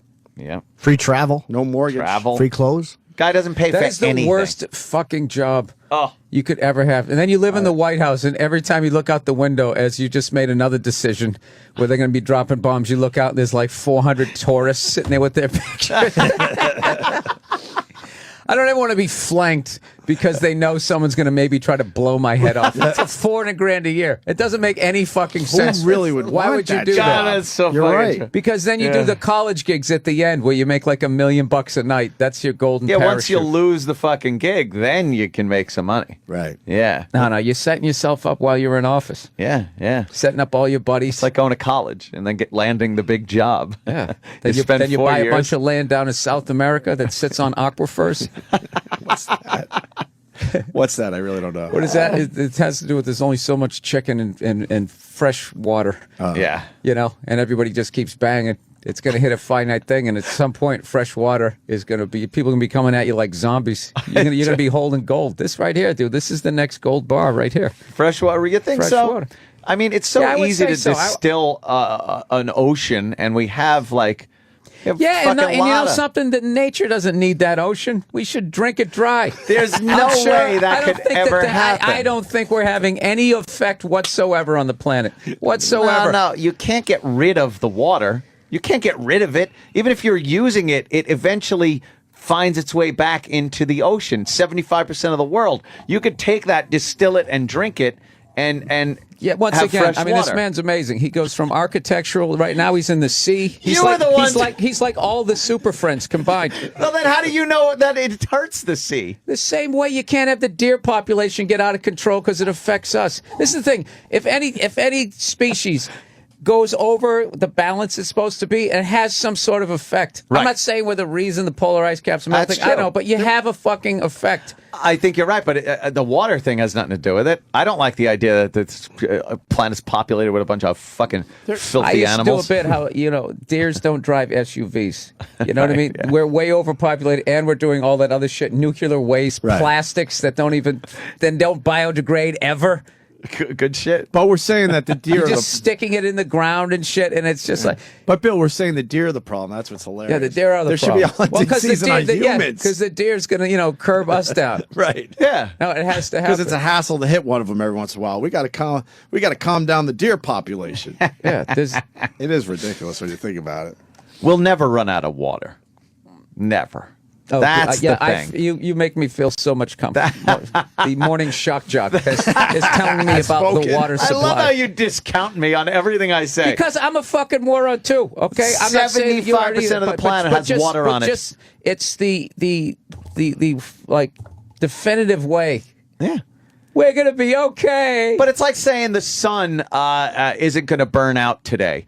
You'd be like, well, Jesus Christ, it could burn out. It could. It could burn out. All right, it could. No, but odds are it's not going to. You see what he does? No, what did I do? You just made a fucking halfway decent speculation into something absolutely ridiculous. We have a planet full of water. There's more water than land. Made out of cheese. There's a lot I can more. do it too. There's a lot more water on this planet than there ever was fossil fuel, and we're still using that. Dumb as I am, shut your face. But I don't want to hear your stupid I'm arguing theories. your dumb argument with my dumb argument. I will say though, we're going to drink up the ocean is a hard one to sell. Exactly. I think the ocean. I don't will make literally mean that. I don't literally mean that. I think we're going to be okay. I'm just okay. So. Well, There's fish actually getting skin cancer at this point. They should go deeper. They're fucking tanning. Exactly. You got the whole ocean. Fucking move. Get deeper. Yeah, dumb fish. They're fucking tanning. Because they're fucking sitting next to your rollerblades that you threw out. Well, they 9 years ago. They should know better. Yeah, if you see a big tank with a skull on it, don't swim up and fucking nibble at it. Buzz off. Yeah, they're not tied down to a job. They can move. They can move to wherever they want. Exactly. No one's making the fish stay. There's no zoning law. They don't have to worry about a mortgage. Adjust to us. Yeah. Let's play the rest of the Jesse clip, please. Their half hour, yet they were doing a pre-broadcast back to England that yes, it's true you need to that take this a break building fell and it hadn't fallen yet. If you're trying to make out the British Broadcasting Company, one of the most respected news organisations in the world, was inventing huge buildings falling over, you need to have a break, Jesse. Thank you, Piers. And we'll talk about Israel. No, he's not kidding you. They fucked up that day. Period. Well, they said the wrong. They mentioned the wrong building Right. name. The guy to him is credible. Guys, he's a wrestler. Okay, can we just fucking move on from He this? was a governor, though. He was that close to the presidency. Yeah. That's I love crazy how to Bill me. Bill needs, like, if you're talking about rockets, you need to be a rocket scientist or Bill won't even listen to you. Yes, to a certain point. Yeah, I agree to with a Bill. certain point. I agree with Yeah. you, Bill, on that. Yeah. But he was a governor, though. Can I discuss the How the fuck did he weather become a if governor? I'm not a meteorologist? He was a wrestler. Yeah. How did Schwarzenegger become governor? Because he was an action hero. That shouldn't happen. But then they spout off their little ideas and people leap at him. Reagan was an actor. Reagan was an actor? Yeah.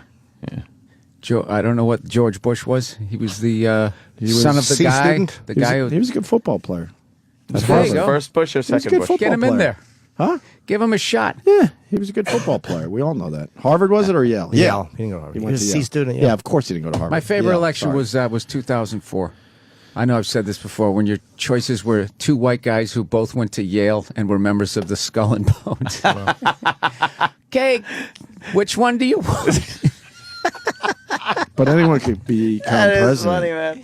Anyone could It's, become president. it's almost like they were trying to. If there is anything going on, like that was the year that they were test? trying to get caught. That was. It's got to be exhausting being Bill Burr. No, but that's Do you just sit like at that home point, with though. all that shit going through your head? Wait like, a minute, they're looking. dude. This guy, I have more fun just mocking Anthony's tweets. When you tweet, do you have like a 2x4 in one hand as your thumb is going? He writes all this stuff like, "Hey Obama, have fun at your fundraiser today. Meanwhile, this is going on now," and it's like capital letters, and Yes. he shows like a burning embassy. Yeah. This is what he's doing. And he's actually saying to me, "God, it's got to be so taxing to be." He's trying to solve the world's problems over Twitter. I'm just 78 characters or less. I'm just throwing in my 140 characters of opinion out there. I'm not trying to change the world, that's for sure. And I like riling people up, okay? I like when people start tweeting back and they're all angry. It's fun. Twitter's a hobby. Come on, Fun. Anthony. What? Come on. What's the matter? Be honest. You froth at the mouth while you tweet. Oh yeah. Occasionally Exactly. I Right. do, You but do. but for the most part, I'm this sitting country is doomed. Doomed. I do like saying that the country's doomed. If only everyone thought like me. Exactly. Yeah. You're a great guy. You're very live and let live. Fucking you have just a wonderful. If only everyone could be like you, Anthony. Exactly. Everything would work. Oh, as opposed to a world of Bill Burrs out there. Not at all. I don't tweet shit like that. I'm a fucking moron. I'm not saying I have any. The last book great I read was intellect. about Larry Bird and Magic Johnson. Nice. I'm not saying I have any great I was intellect. supposed to say how shallow I am, and Opie's just like, nice. Nice, yeah. I would read that book. There's a feather in his cap. It's actually a great book. I would read that one. It was a great book. We should take a break. Bill Burr is here. I don't think we have to sell Caroline's, right? That's got to be selling really well. But Thursday through Sunday at Caroline's, 212-757-4100 for Bill Burr. And we're going to continue. Mike Rowe is coming in today. We haven't seen him in a couple of years. Did we have an issue with the guy? What happened? I don't think so. That's you on Twitter right there. The guy with the hat. That's Imus. I know. Oh, Jesus. Jesus, Bill. Only everyone's like me. This is the Opie and Anthony channel on Sirius XM. New from Puddinhead Records, Opie and Anthony present Sittin' and Singin', the handicap hits. Hey, rolling with the devil. Yes, I'm rolling. It's all the rock you know and love, done specifically for people without leg mobility. 'Cause tramps like us, and baby, we were born to roll. Just because your legs don't work doesn't mean your ears don't. Just ask Van Halen. Hey, I wish I could jump. I'm never gonna jump. Might as well just sit here. The hits just keep rolling in. If only they could walk. Ah, yes, I would roll 100 miles and I would roll 500 more, but my hands would hurt 'cause I'm rolling, get it? I sit in the chair that you're in. Now face north, you roll around 90 degrees and still just sit here. It's Sittin' and Singin' the handicap hits from your pals at Puddinhead Records and the Opie and Anthony Show. Sirius XM. Sirius XM. Yeah, this is the Opie and Anthony Show.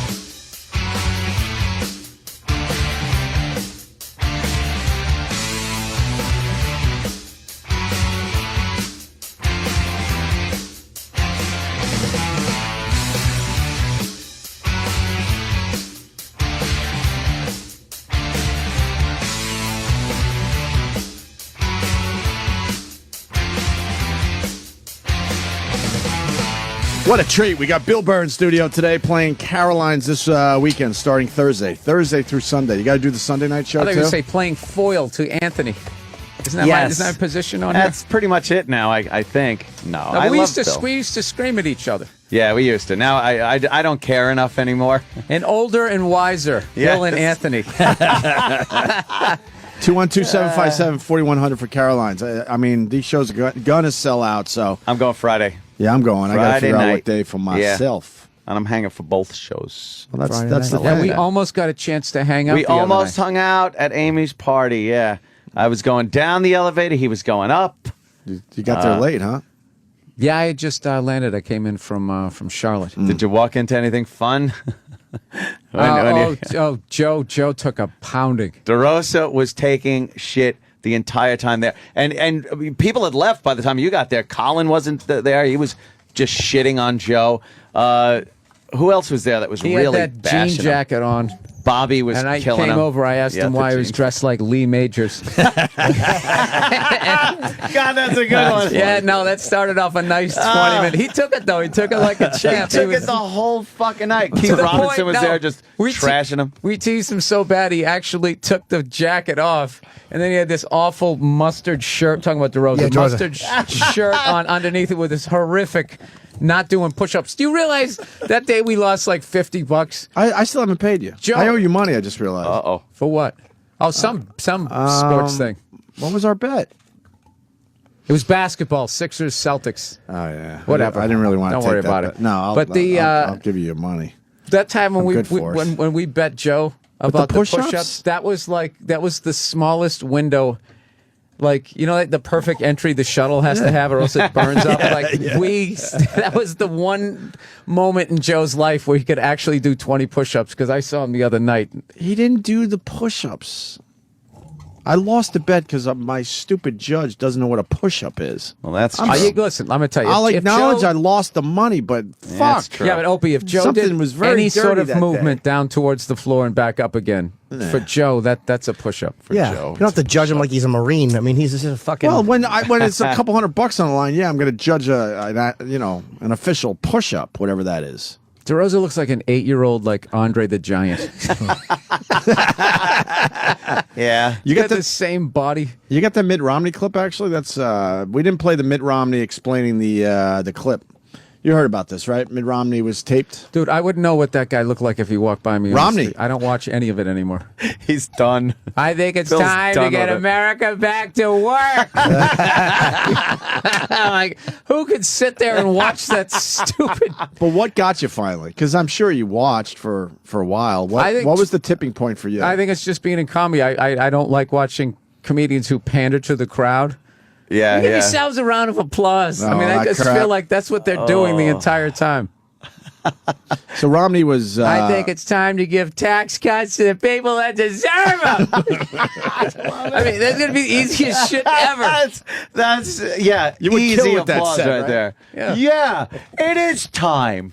Yeah, he's right. Oh God. There's a lot of patriots in the world.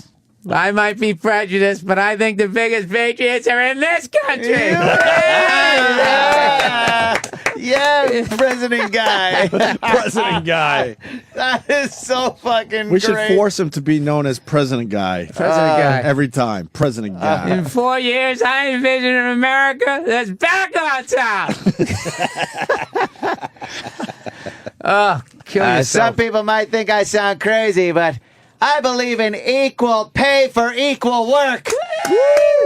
They never say anything controversial. Are you saying they're all applause-generating statements? Yes, there's not Jizz one bags. controversial statement. You know, times are tough. We're going to really have to cut some corners here and make some hard decisions about. Boo! Boo! Dude, that's our fault. That's the public's Yes. fault. Fucking, who was it? It wasn't, it was Mondale said, we will have to raise taxes. He lost 49-1. So the public has said, tell us the truth and we will fuck you at the polls. Yes, right. We They want don't lie for lies. no reason. Was he They- the last guy that was honest? Yeah, I hope so. I think you might be right. They have taught us that if they tell us the truth we don't like, we're not going to forgive them. We're not going to fucking pull ourselves up by our bootstraps. We're going to fucking murder them and go with the guy that sold the bullshit better. Yeah. So we've asked for that treatment. We just suck. We really are terrible. As a 49-1.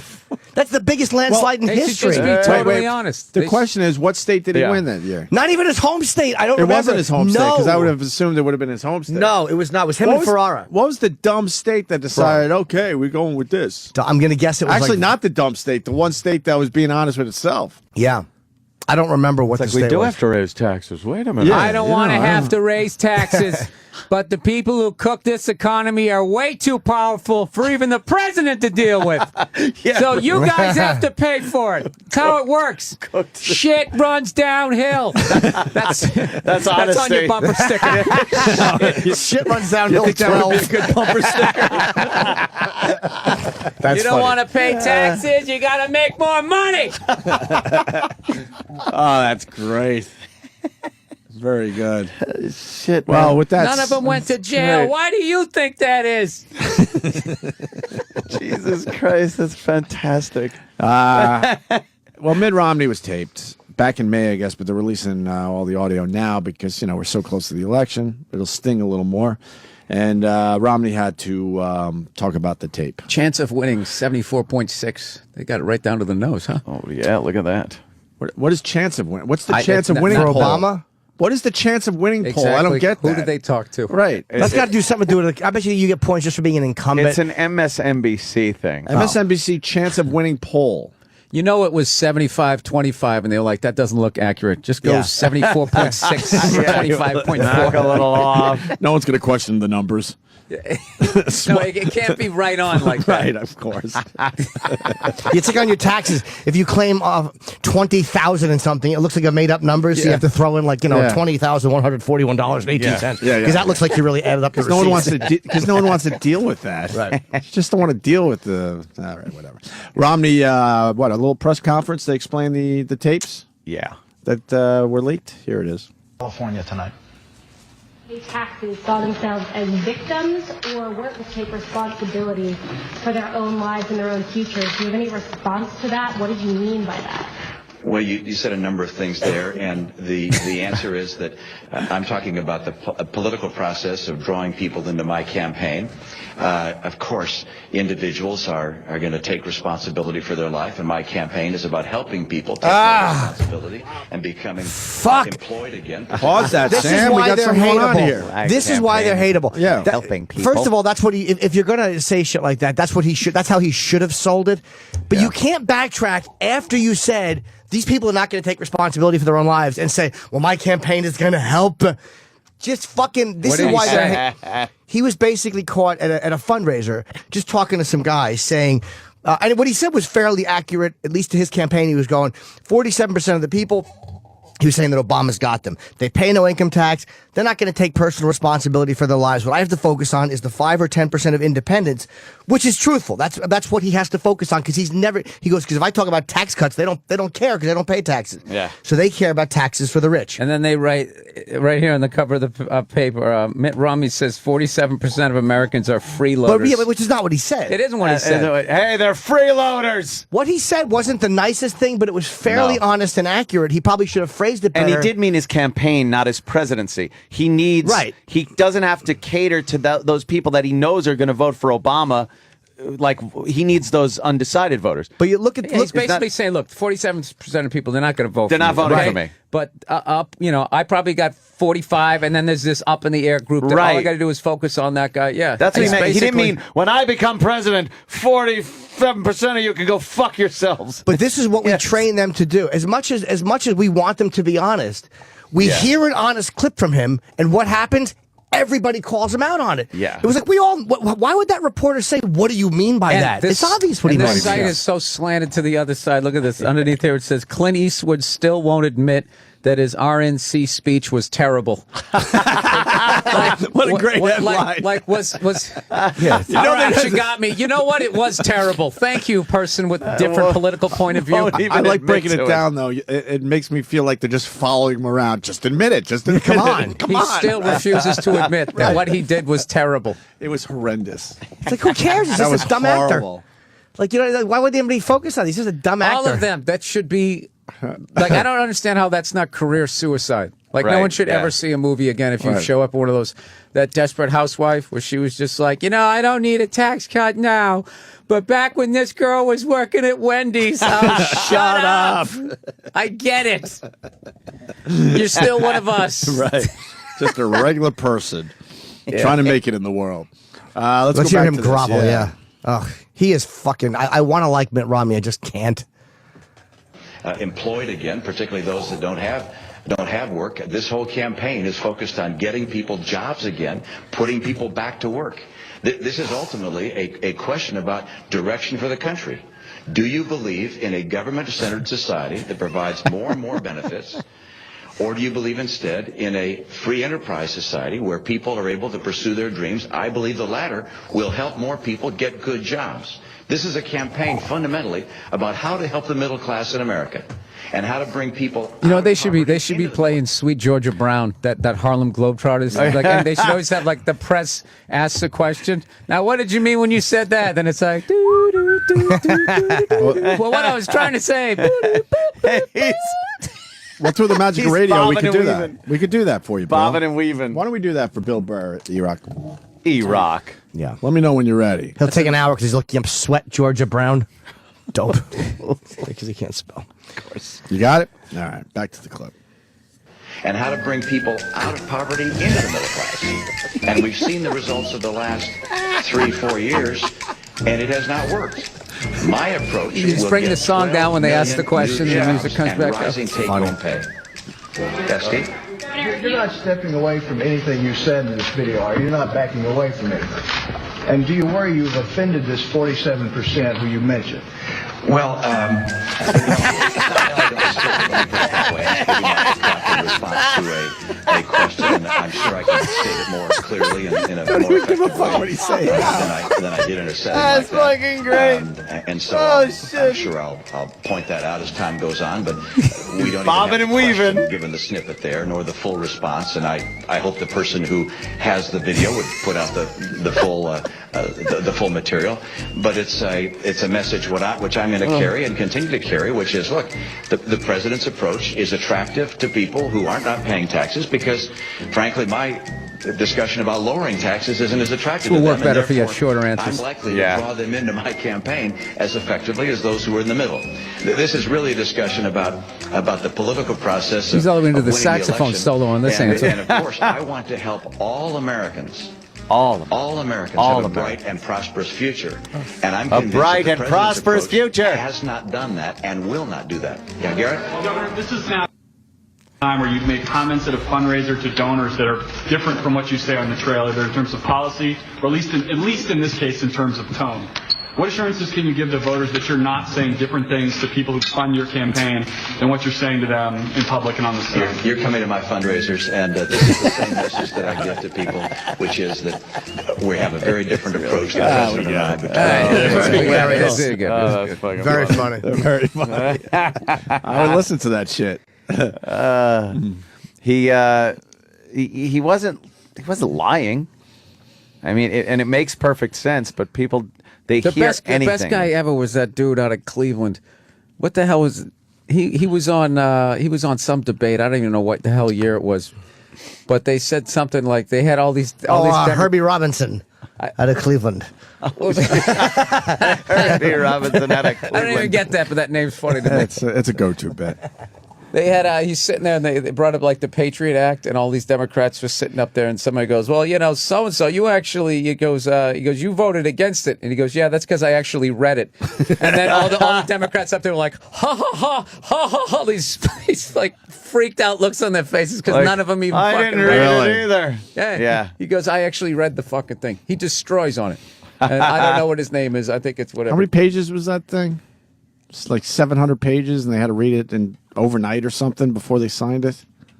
Yeah, I don't know. There was a whole thing around Dude, that. it's all how their aides feel because they like even the Supreme Court justices, they get briefed on things. Right. They never read these things. They They just get they get a synopsis. So the point of view of the aide is very important and very influential. Of course. Because the senators, all of them have an aide. They presents the material to the guy that's making the decision. John Robertson, I think, was it Roberts, the one who said that Obama's thing is a tax, was one of the guys, I think. No, Kennedy.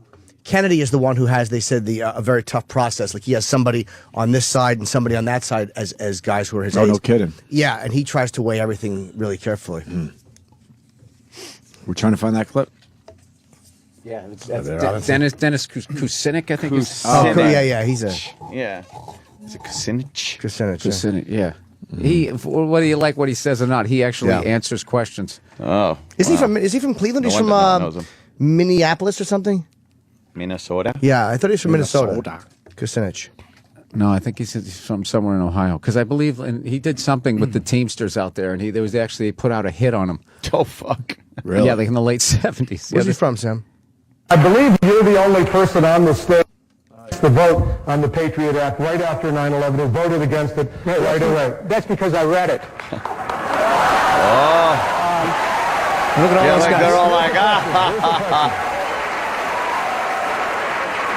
Here's the question, Congressman.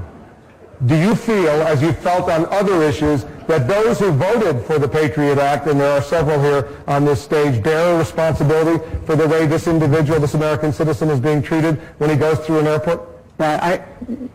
You're owed an apology. You really are. And every American should be able to present themselves without having to be further scrutinized based on... Bill's right. He is from Ohio. But what he's saying is, I understand Those guys what had that a good point, laugh. but it's unrealistic. Yeah. No, I'm not saying his point. I'm just talking about a guy who, if you ask him a question, he just answers it. He actually says what he's feeling. Whether you agree with it or not, I actually like this guy. There's something to be said about that. Yeah, because you know what he's thinking. Yeah, what do you think about that? Do you like that? No, I don't. Rather than be like, well, there's a lot of ways to look at stuff. It's complicated. We got to break this down. What do you mean by that? Ron Paul is like that. He said something I didn't necessarily like, but I mean, it was about blowback, accepting blowback for 9/11. And people were booing him, but he's like, hey, look. And he said what he wanted to say, and I respected him a lot for, he just answers questions like you're saying. My favorite is when they ask a question and they just go somewhere completely else to be like, do you plan on raising taxes during your presidency? And they just go, America is a great country. It's like, where the fuck is he going? Where the hell is he going? Where did he go? He just walked right out of the room, and now we're in a grassy field. They fucking do that constantly. And they'll touch on one word infuriating. that you ask. They'll go like, well, taxes, no one likes taxes. But my plan is, and then they'll just go completely they'll just touch what you said and walk away. Yes. That's fucking funny. I hate that. I've watched Stunned. That's like someone who touches you while you're talking. You ever done that? And the man makes you shut up as you're talking. They just sort of touch your shoulder, and then you sort of taper off your sentence. Patrice said Geraldo Rivera did that to him, and he said on a talk show, because Patrice would overtalk anybody, and he said Geraldo touched him, and he goes, and I shut up. It worked. Like he couldn't believe that. Man, Geraldo was such a pro. He shut Patrice up by touching him on a talk show, and he didn't realize it at the time. Oh shit! That's what I needed. I never figured that out. Yeah, 20 exactly. years of knowing him. I think that was Hannity, right? No, it was Geraldo. Oh, was it on Hannity? I don't remember. I think they both were on Hannity. Reach over and touch him. Yeah, because there's something dominating. Yes. About when a person puts their hand on you. It's like your instinct is just to let them talk. You shut up and I'll talk. Yeah. Good old Geraldo. What else is going on? Enough with the politics. We got Mike Rowe coming in at 9 o'clock. No hockey. Fuck. And I don't even care. Do you care? The NHL, I swear to God, they're stupid. It's like they have a fear of success. Every time they bring it around and the game is at the best it's ever been. I got to be these lockouts. I'm sick of the owners having their lawyers look at the deal, agree to the deal, and then years later see that they're not getting as good a deal, and then they just they got to start over. We're going to take our stadiums and go home, right? And everybody just has to sit there. But I don't see an outrage by the fans that we've had it enough. It's the worst time to have a lockout. I think it's part of the season. game now. I think it's part of the game. Like every 6-7 years, there's just not going to be hockey for a little bit, and then they got to start over. They have to start over again. They had a nice momentum going with hockey. They really did. Yeah, they the profits, everything was up, everything was going good. Good time for a lockout. And then what were the owners saying? Like they don't like the deal? I swear, this is the split. I don't know. This split is the players were getting like 57% of the revenue share. So their initial offer was that they wanted the players to go all the way down to 46. They literally want them to get less than 50%. Wow. Like whatever. 54% of the reason I go to a game is to look at the arena. Is that what you're telling me? I mean, they got to be at least 50. But you know what they're doing? They're asking for. It's like when the NFL owners goes. One of their things they put on the table was to go up to 18 games a season. They knew nobody was going to do that, but that's just so they can. Well, look, we took that off the table, like they're actually negotiating. Yeah, the disposable bargaining chip. Yeah. Right. So players have actually gone all the way down to like 53 point something percent. Like the players are actually being look. How about this? And they're still they're playing hardball. What do you think they want? 50-50, the owners? In the end, at the very least. Ultimately, they probably would want 46 if they would agree with it. But if they're going to say 46, I don't know what they probably want. Would grab 50. But in the end, the fans will suffer. We'll fucking have to pay more. But didn't they sign the agreement? The owners? Yeah, their lawyers look at it and then they sign it. That's what happened in the NFL, and then the NFL owners realized, like, wow, the players really made out in that, and we didn't. So then they go, well, it's a lockout. We're not letting you into the stadiums, and I know it's really childish. And a lot of those guys will just go to Europe and play. They don't give a fuck. The only thing for the fans to do is to not show up. Like if people stop showing up, that's what what I'm saying. sucks. But I mean, that's what you have to do. That's why I don't go to games. Baseball because I was- hate the way they run. Baseball was things. fucked. What was it, 94? Yeah. Baseball was fucked, but everyone said, we forgive. And they No, came no, back. no. They It took a little while, but it was the roid. Everybody got all roided up. Oh, right. It was the whole and all the records McGuire. broke. That's yeah, right. that was real. Like Yeah. it was McGuire dead- Sosa. It was Yeah. it was dead in the water, and then all of a sudden, all these great records started Hey, falling. look at this. Yeah, he's jacking fucking. bunting home jacking runs. balls. That was 1998 was one of the greatest years ever in baseball. We had the home run thing. The '98 Yankees were one of the greatest teams you'll ever see. 116 wins. Ever see. Was it 116? 116 wins. And that was before Steinbrenner went nuts. Like that was Right. like that was a core like Yankee team and like great trades and Yeah, everything. yeah. I think Paul O'Neill, all those guys, right? I think they switched out the balls, too, man. They've actually debunked that thing. I think. You think? they didn't do I that? think they switched out the balls, man. They really do. There's some guy I read in Sports Illustrated. It's hilarious. He's like this nerdy guy. And one time in like 6th or 7th grade, he just had a perfect swing and he hit a home run. And he was so psyched and he never did it again. And he's just been obsessed with what makes a ball go out of the park. And he's done all this crazy research about cork bats and juiced up balls. I do. There was something about sticking it in a humidor in either Arizona or Colorado. I'm too fucking stupid to remember what I read. But it did have an effect with the ball not going out of the park. Really? They brought it down. Like I think in Colorado, that's what they did. They stick them in something just to try to keep it into the park. And then in Arizona, they could have done the same thing, but they had a problem with fans showing up to the game. So they're like, nah, let them keep flying out. We got to get people here. Right. That's my really overly simplifying 10 pages of shit that I can barely remember. What do you think it was in that I read on a flight? Right. What do you think it was in the 60s, the dead ball era? I think Yastrzemski had like a 301 average, and that was the highest. Like I think wasn't he the only guy to bat over 300 that year? There was like some fucking horrendous. Maybe they were switching out the recipe for It the has to ball, be. and they fucked up. Well, he's But you look at the this- last guy who won the Triple Crown. I want to say he batted either 330 something or 340 something.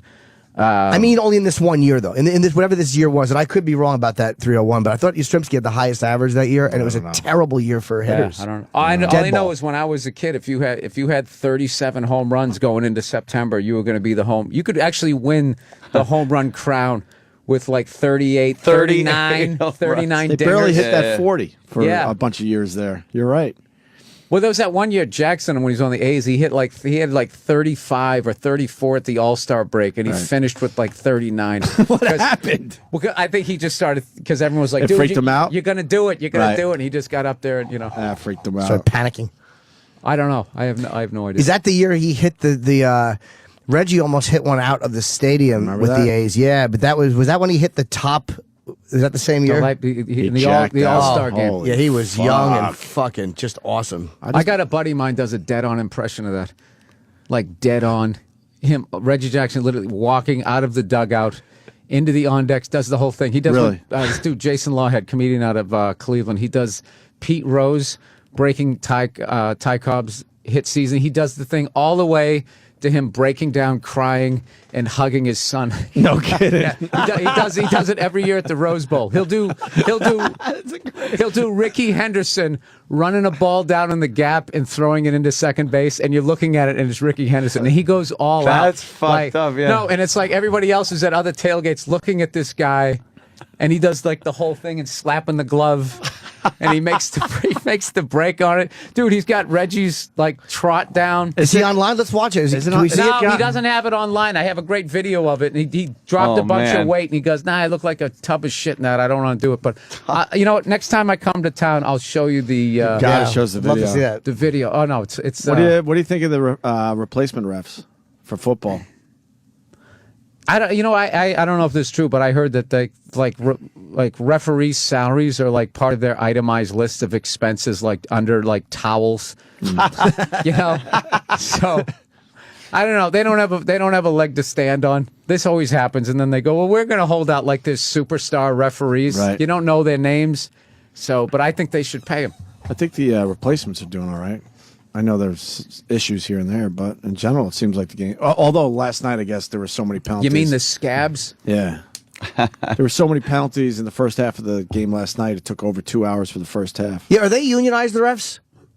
You would assume so. Because why are the players playing if the ref union having a problem, but they would get mad if other players played while they were on strike? Right. Shouldn't they be honoring the strike as players? Football's a great game. You just launch into that. And the refs are awful, though. I think that they should be held accountable for blown calls. Not the occasional one, but and I am not watching baseball anymore, but I saw that Yankee game where they got fucked by that. The guy got pulled off first in the final out of the ninth. And it was like, how does a ref make that call? And still, and there's no penalty for blowing it like that. Yeah, and it was truly a blown call. I mean, that was that wasn't a balls and strikes call, or that was a terrible fucking call.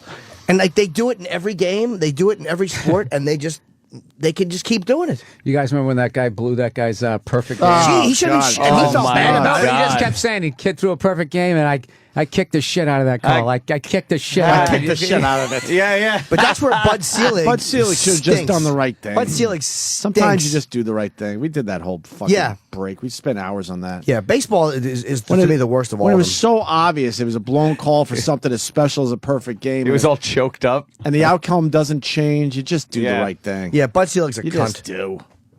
But he's like, no, then there'll be all these other calls. How about this? Only ninth inning, 2-out calls when a perfect game's at stake. You fucking Milwaukee hunk of shit. Right, then we'll Dr. Creep. Then we'll go down that road again. Yeah. Exactly. You're right. Yeah, I hope he grabs his chest and fucking falls into a hole. What do you think? I hate him. The Pats had a tough loss this weekend. I was at the Panthers game, so I missed it, but it looked like a brutal game. I was watching it. It looked like we couldn't score a touchdown, but I was watching my dumb Jets. Oh, you guys! How many times are you going to fall for that? We're going to win the Super Bowl after week 1. Here we go! They're all high-fiving at a Buffalo Wild Wings. On our way! We're on our way! We just stopped the Buffalo Bills. They couldn't be better against the Bills. They couldn't be better. And the Bills turn around and they kicked ass this last right. It's too past early. weekend. It's too early. You can't look at either one of those games and be Sanchez say that's Sunday. the Jets. He marched down the field. First drive was great. He marched 75 yards or whatever it was for a touchdown. And then the rest of the game, he was a bust. The entire rest of the game. And Tebow is just a joke. Hey, I'd love to have sympathy for you, but I'm not a fan of your team. I understand. I like how Rex he's kind of chilled out on the trash talking. Yeah, I think they balanced out his meds. Well, it hasn't worked out for him, so he's got to shut the fuck up. So I don't know, whatever. Smash cut to you guys finally win it, and he's just going to be screaming, "What'd I say? What'd I say?" We should break before Mike Rowe, I think. Yeah, I have to take Mike. All right. I'll be in Columbus this weekend. The Funny Bone. It's a great club. It is actually a really nice room. Columbus is it's a good crowd, right? Yeah, I was surprised by how much I enjoyed it the first time I was there. We did all right in radio there. Good old Columbus. Yeah, they come out too. They do. Just Friday, comedy Saturday. fans. 3 shows Saturday fucking blows. You have to do 3 on Saturday? Yeah. 2 Friday, 3 Saturday. Yikes. Jimmy's working. I hate doing that 3rd show Saturday. I don't mind the performance. Say that now. No, but I mean, it stinks because you're fucking so used to 2 shows. Right. The 3rd show, you're like, oh it's just a long night. That's a long night. Yeah. That means you're doing well up there with ticket sales. Or it's just the schedule they have. Oh, really? Yeah, of course. Really? I'd love to believe it was my fucking in demand for me, but no. No. Basically, if you were just lighting farts on stage, you'd have a 3rd show Saturday. Bill Burr, Carolines. He'll continue with us, and Mike Rowe joins the program. Stay there. This is the Opie and Anthony channel on Sirius XM. Show me penis!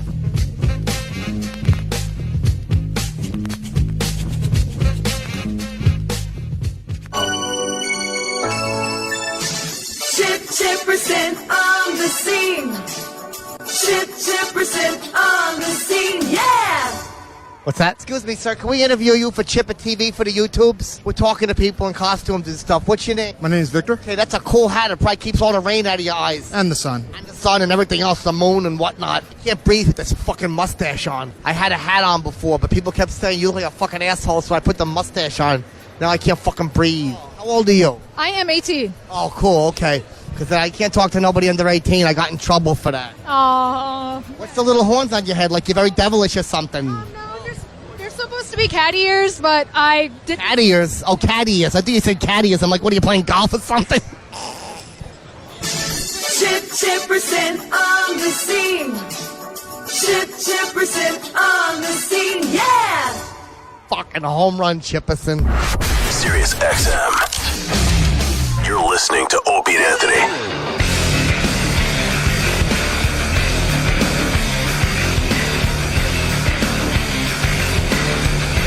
That's a good point. Really fast, being called out here. You're fucking insane, Opie. The season has been full of these scabs holding up every fucking game in the NFL.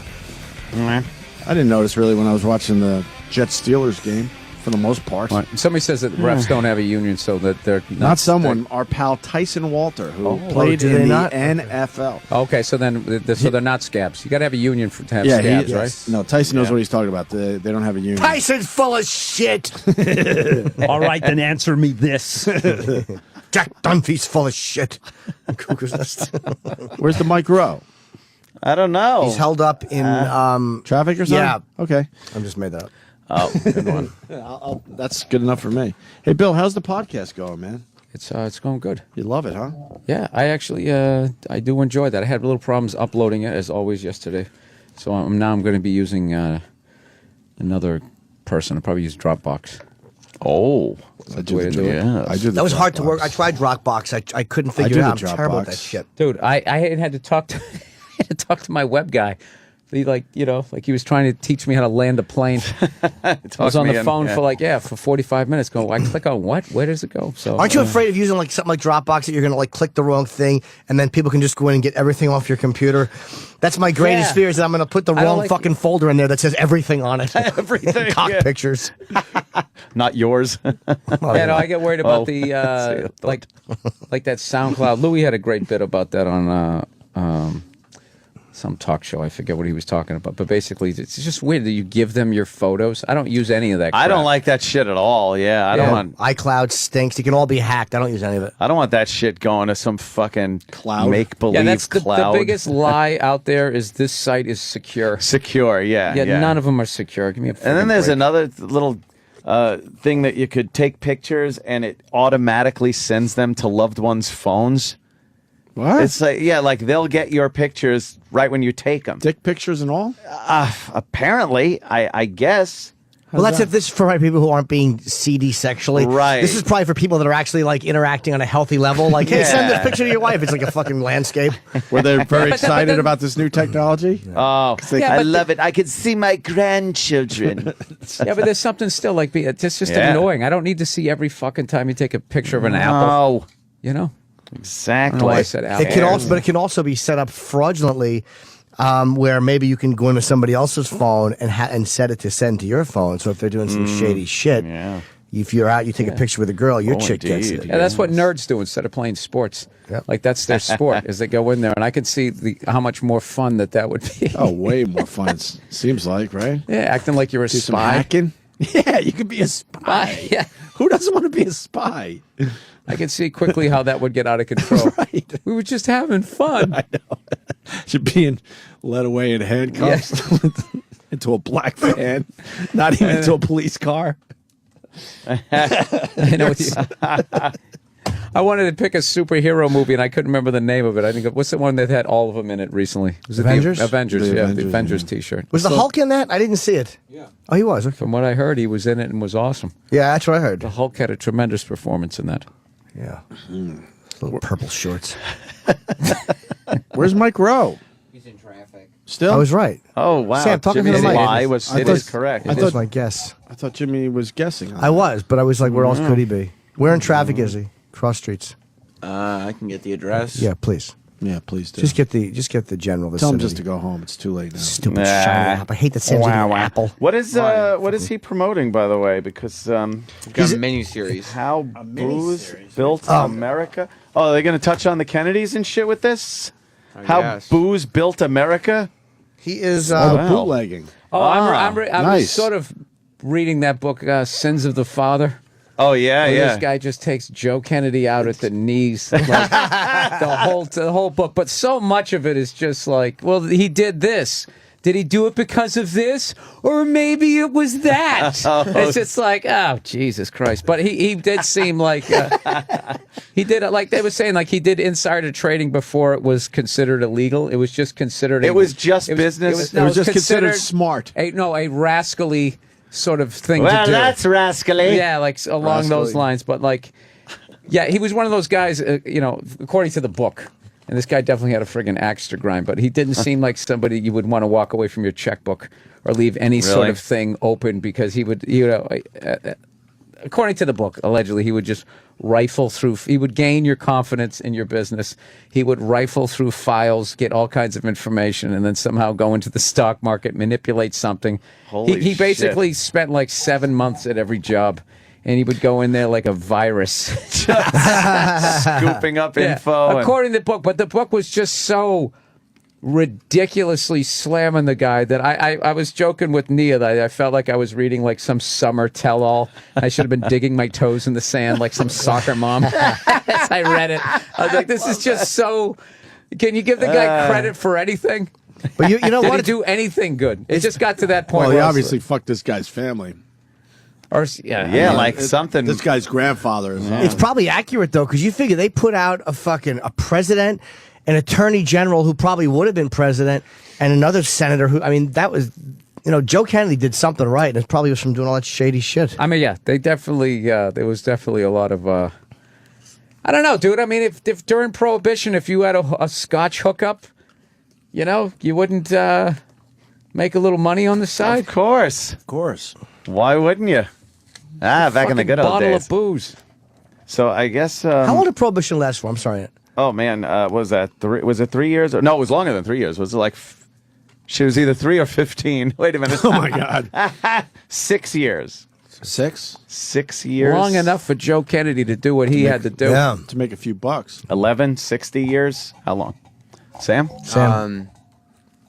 Prohibition was a major reform movement. No, and we don't need a definition of prohibition. Just how long? Give us the years. But there should be a dash in between some numbers. 4 months. You've just said every possible... Yeah, I'm just blurting out what people are saying there. 3 hours. 3 hours. It only lasted 3 hours. No, we're not talking about Cooley's compound. That book that I'm reading, it basically says all of Joe's kids died because he was a dick.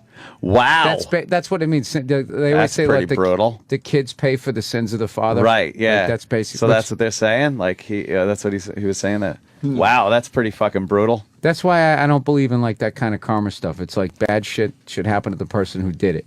Yeah. What? Yeah, you shouldn't. Yeah, this guy does that, so then his kid falls off his tricycle. Although, if you think like karma would probably work that way, because you'd want to fuck the guy up as badly as possible and the kids and everything. 1919 to 1933. 14 years. Wow. Really? All the 20s had no booze. The roaring 20s. Well, that's why they were roaring. Because it was like all about fucking illegal booze and fucking speakeasies and flappers. Oh, right. Yeah, da da da da da da da da. Yeah, da. They're all fast motion. Yeah. How do you know flappers? They just opened a comedy club in Burbank called Flappers. And I was like, why do they always give it a zany name? And then somebody goes, no, a flapper was a dancer in the back in the fucking It's a early wacky days. name, though. I guess it's better than 20s. than flailers. Yeah, they were the whores. They were whores back in the 20s. In Boardwalk Empire, they have a cool scene where the guy's playing, I think, Eddie Cantor, and he's doing jokes, and he's doing, like, back then, comics sang, and, like, he did a little bit of everything, but it was kind of fun to watch a comic. Song and dance number. Oh, yeah. Dude, now I'm going to do a little soft chew for you. You know what, dude? My wife said, take me where I never been. Dude, I took her to a skinny guy's house. You know what, dude? You got to think positive, dude. You got your white water fountain, your black water fountain. Boom! I'm living a dream. Prohibition Bobby. Prohibition Bobby. Who wouldn't want to see that? Yeah. I just realized how little I know about history because I so want to pile on. I know. I have no reference. I'm trying to think, like, who was president? Woody Wilson? Calvin Coolidge, I call him. Dude, I'm in traffic. I'm beeping at this guy. Oh, God.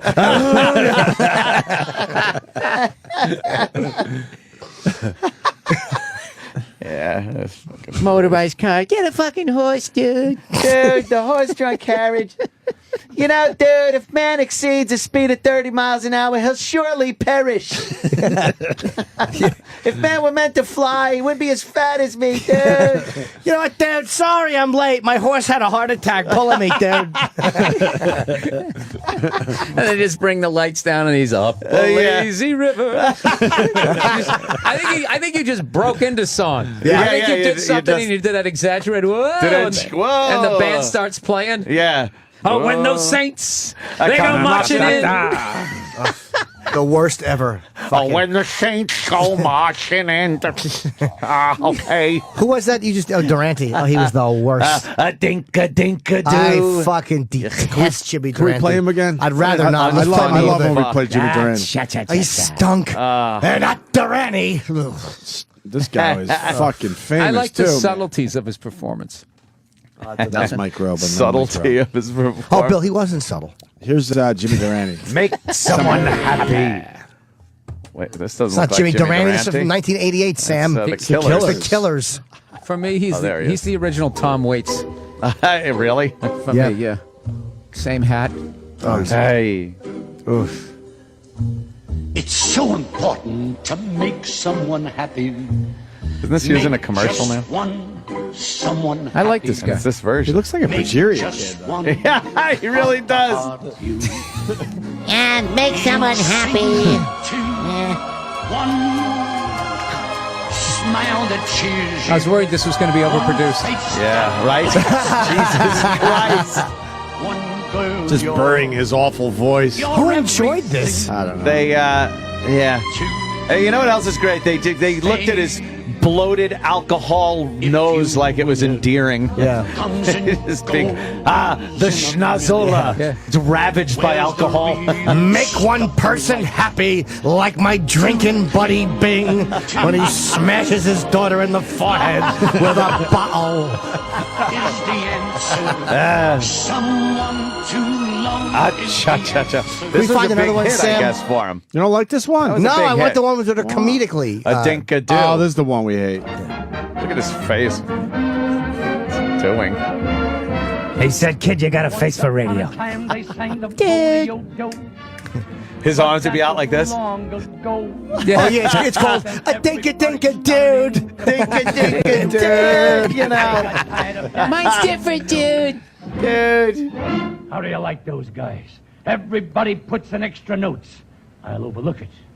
But the tune for you. Oh, my God. Shit. When do you talk and when do you sing? Oh, again. A dinkity, a dinkity, a dinkity.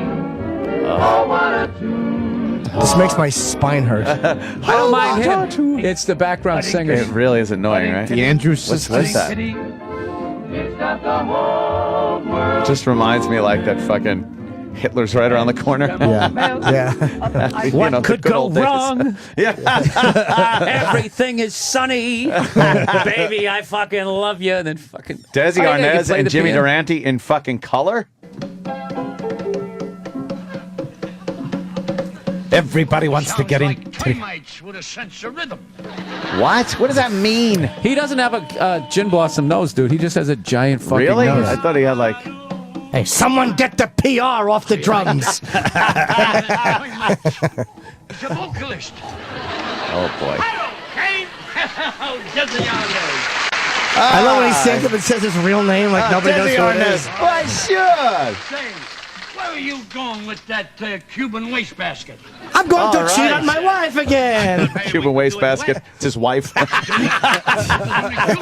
Where you go with the Cuban cum dumpster? Does the carpet match the drapes? Cha-cha-cha. You ever pull a train with Bill Frawley? You ever eat Vivian Vance's asshole after? Ruined, Jimmy. I just had a very bad head cold. Well, too close to my nose. Oh, you know, you could wipe out an illustrious career. What is he doing? He's tripping. Illustrious career. You know, I wish How I long could did the speak English as canned well as laughter you. guy have to wait to push the button before yeah. we got that Yeah. punchline? Oh, you ain't. You know something? I'll make a deal with you. Oof. And he'd look at the audience like, oh, what's this guy I'll saying? learn you English. I'll learn you English. If you learn me Spanish. That ought to be something. All right. But let me ask you something. Oh, Ricky, let me in. That's when Lucy's voice was gone at that point. Ah, Ricky! Did anybody get older quicker than Lucille Ball? Holy shit. Dude, the difference between her talking to Desi and Mr. Mooney. Right. Jesse, the original Tara Reid we used to do. Yeah. Oh, my God. Yeah. Oh, my God. I can't believe I'm in Europe. Everybody, make sure you see the new American Pie movie. It's fantastic. She blew us off. Yeah. That bitch. Oh, she Lucy did. on Joan Rivers. That was probably a good move for her. Yeah, probably. Oh, my God. Kennedy Center You know what? tribute, You're right. and she's back on TV. Aren't we lucky? What in year is this? Life with Lucy, the living legend 86. herself. She died in like Lucille Ball. 88, maybe 89. Just riddled with cancer from all those Philip Morris cigarettes. Yeah, she was eating them. Fucking pudding. That would have been a good picture, right, Jim? Lucille Ball, yeah. That's a big one. They all worshipped her. Yeah. Carol Burnett and Joan. But they're all just like E-Rock. The studio audience. Lucille Ball! Seems pretty healthy. Well, Joan. We might have to find a clip from '88. How nice. Get her tobacco They voice. used to smoke unfiltered cigarettes and have that aluminum foil suntan. Now then, about your sex life. Lucy. You know what it is to follow Nancy Reagan? Yes. No one could do it but you. No one can do it. And then they got Joan she's Rivers cool. I like pre-fucking pre-corrective surgery there. That was while Carson was looking at her picture yelling, "You cunt!" That was around that time period. Yes. How dare you? Yeah. Oh, what a cunt. Yes, I hope Edgar kills himself. Oh, shit. How powerful was he that you had to ask his permission to do a talk show? Do a show. Can I? If you didn't. Can I have my dream come true? Yeah, God forbid. Yes. Someone goes for their dream, Would that be Johnny. okay if I try to get my piece of the pie? Especially since they weren't fucking, they weren't going to offer her the show. Of course. And she knew she was not in the running for permanent host. She had every right to try. I think they said he was mad Unbelievable. because she didn't call. Like he had to hear it. Like she didn't call and go, "Hey, I got a show." Probably was scared shitless Yeah, of the guy. That's how that works. Fucking was he was a crybaby. He was a rough one. Yeah. Let other people fucking have some competition. And he hated women, I think, too, because his mother was just such a cunt. He was a guy Yeah.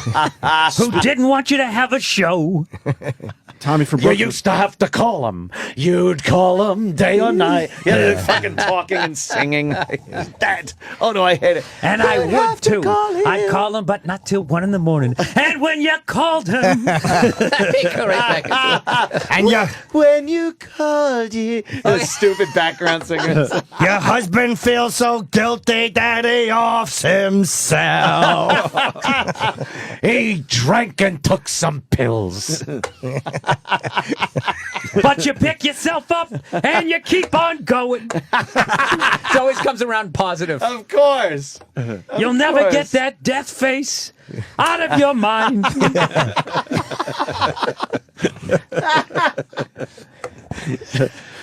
Tommy in Brooklyn says Durante sounds like Ira, our pal Ira. No. You don't think so? A dink-a-doo. When you're smiling, the whole world smiles with you. You know, you want some gossip on Lucille Ball? Yeah. I've been waiting for this call for many years. Oh, yes. Andy in Cleveland. What's up, Andy? Hey, guys.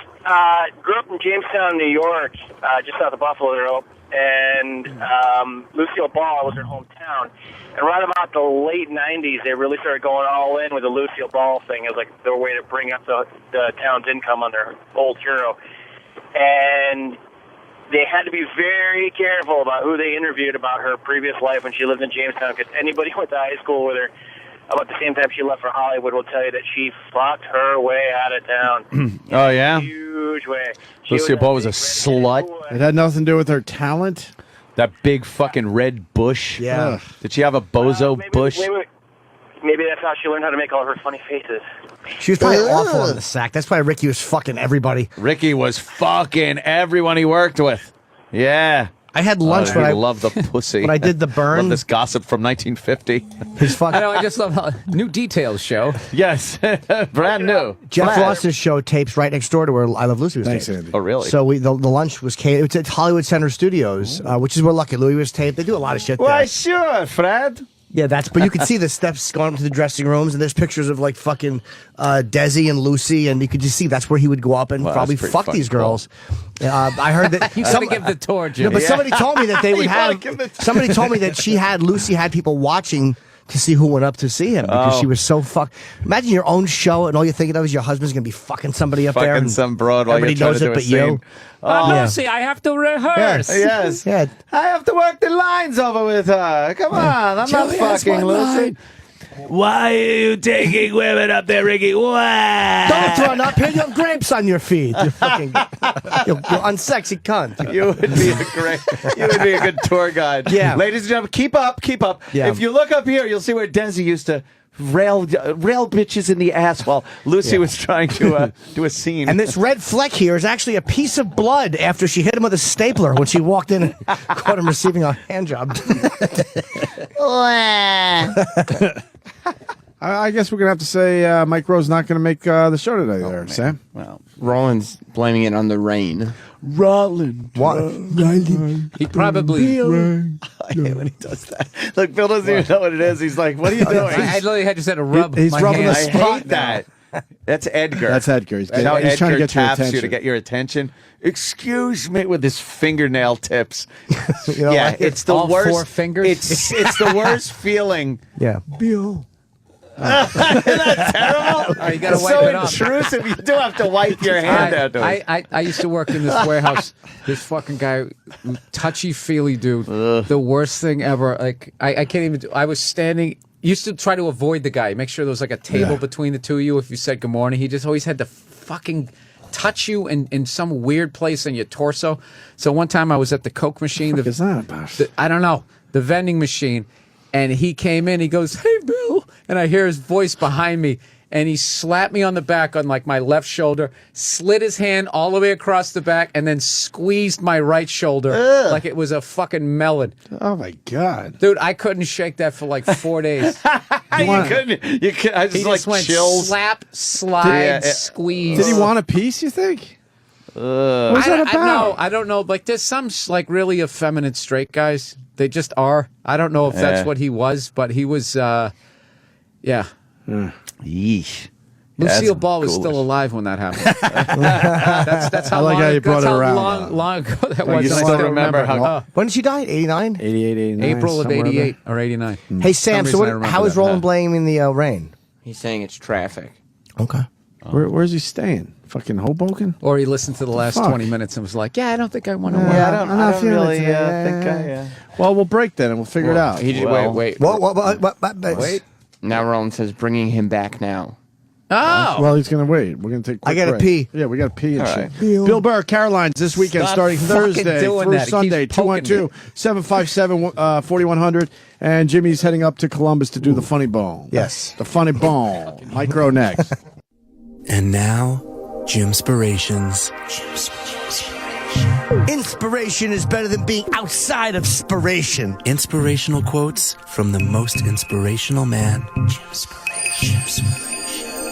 If your mind is all negativity, negativity's under your hat. The loudest plane does not inspire as much as the quietest bird. An up that is shut is not as good as an up that is open. But to rush to a destination is to abandon a place. If your shoes are too tight, your mind can't be loose. This has been Jimspirations. One who doesn't inspire will perspire. Inspirational quotes from the most inspirational man. If you're not inspired, then you'll be expired. Jimspiration. This is the Opie and Anthony Show, Sirius XM.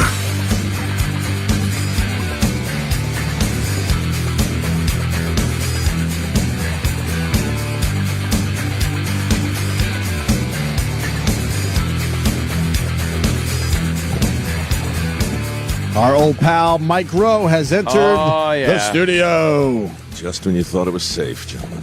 Yes. How are you, sir? Doing great. Yeah. What's it been, 2 No years? doubt. Yeah. Probably around there, yeah. Man, do you hold a grudge? But oh, come on. What the fuck? Jesus Christ. That was Opie. nobody's fault. Oh, my God. I got to explain to Bill Burr. What happened? We're over. Drama on this show? Come on. No, we love Mike. Mike has been doing our show forever. I don't even know, at least 8 years at this point. Has always been one of the best guests we've We had. love He's Mike. like, and we got in a weird situation where Victoria Gotti was in here. And Mike Rowe was also in here, and we talked to him for maybe like 5 minutes, but we were going to get back to him. And Victoria was coming in for a book tour or whatever, and she fucking scared the shit out of us. We just sat there and listened to her for 2 straight hours. Well, and the thing shut is, up. and See, Mike's sitting there just twiddling his fucking thumbs, going, "When you getting back to me?" And none of us knew how to handle the situation. It's because it wasn't really a book tour; it was a book reading. And what she did was she said, "Here's a book I have, and it's maybe 1,000 pages, and I thought it'd be cool if I read them if I all." just read it right like now 300 for all of you. We didn't know what to do that day. It was one of those weird days that we just couldn't get ourselves out of a weird situation. We ended up sending him booze and everything. We felt so bad. You sent me booze, and I drank it. Okay. In a display of solidarity. So. What a segue. Speaking of booze, Oh, man. How Booze Built America, tomorrow, 10 p.m. on Discovery Channel. Yeah. Now, what does this cover? The entire history of booze in America? That's all. Yeah, nice. Yeah, we want to take a small, modest bite, so we went with 2, enduring institutions. Actually, what happened was I just couldn't do dirty jobs anymore. Yeah. It's finally had it. Well, it's not done. It's just that, each year you'd write down like a slightly different goal, like 5 more, 10 more, 3 more states, and, 100 jobs, 200 jobs. So we wound up doing 300 jobs. We got to all 50 states, wound up going to Australia, and we came back, and it was like, look, what would a world look like where we just didn't do this for a minute, And everybody said, well, we don't know. What would it look like? And so we had this big talk, and what it came down to was, what do you like? And I said, I like booze and I like history. So let's do a show about booze and history. History of booze. But it really is pretty amazing. I mean, if you look back, from the day the Pilgrims landed, which, by the way, they weren't going to Plymouth, they were going to Virginia. They landed in Plymouth because they ran out of beer. And, beer was every single day, gallons and gallons and gallons. They drank 6-7 times the amount of beer we drank. Their kids drank beer every day.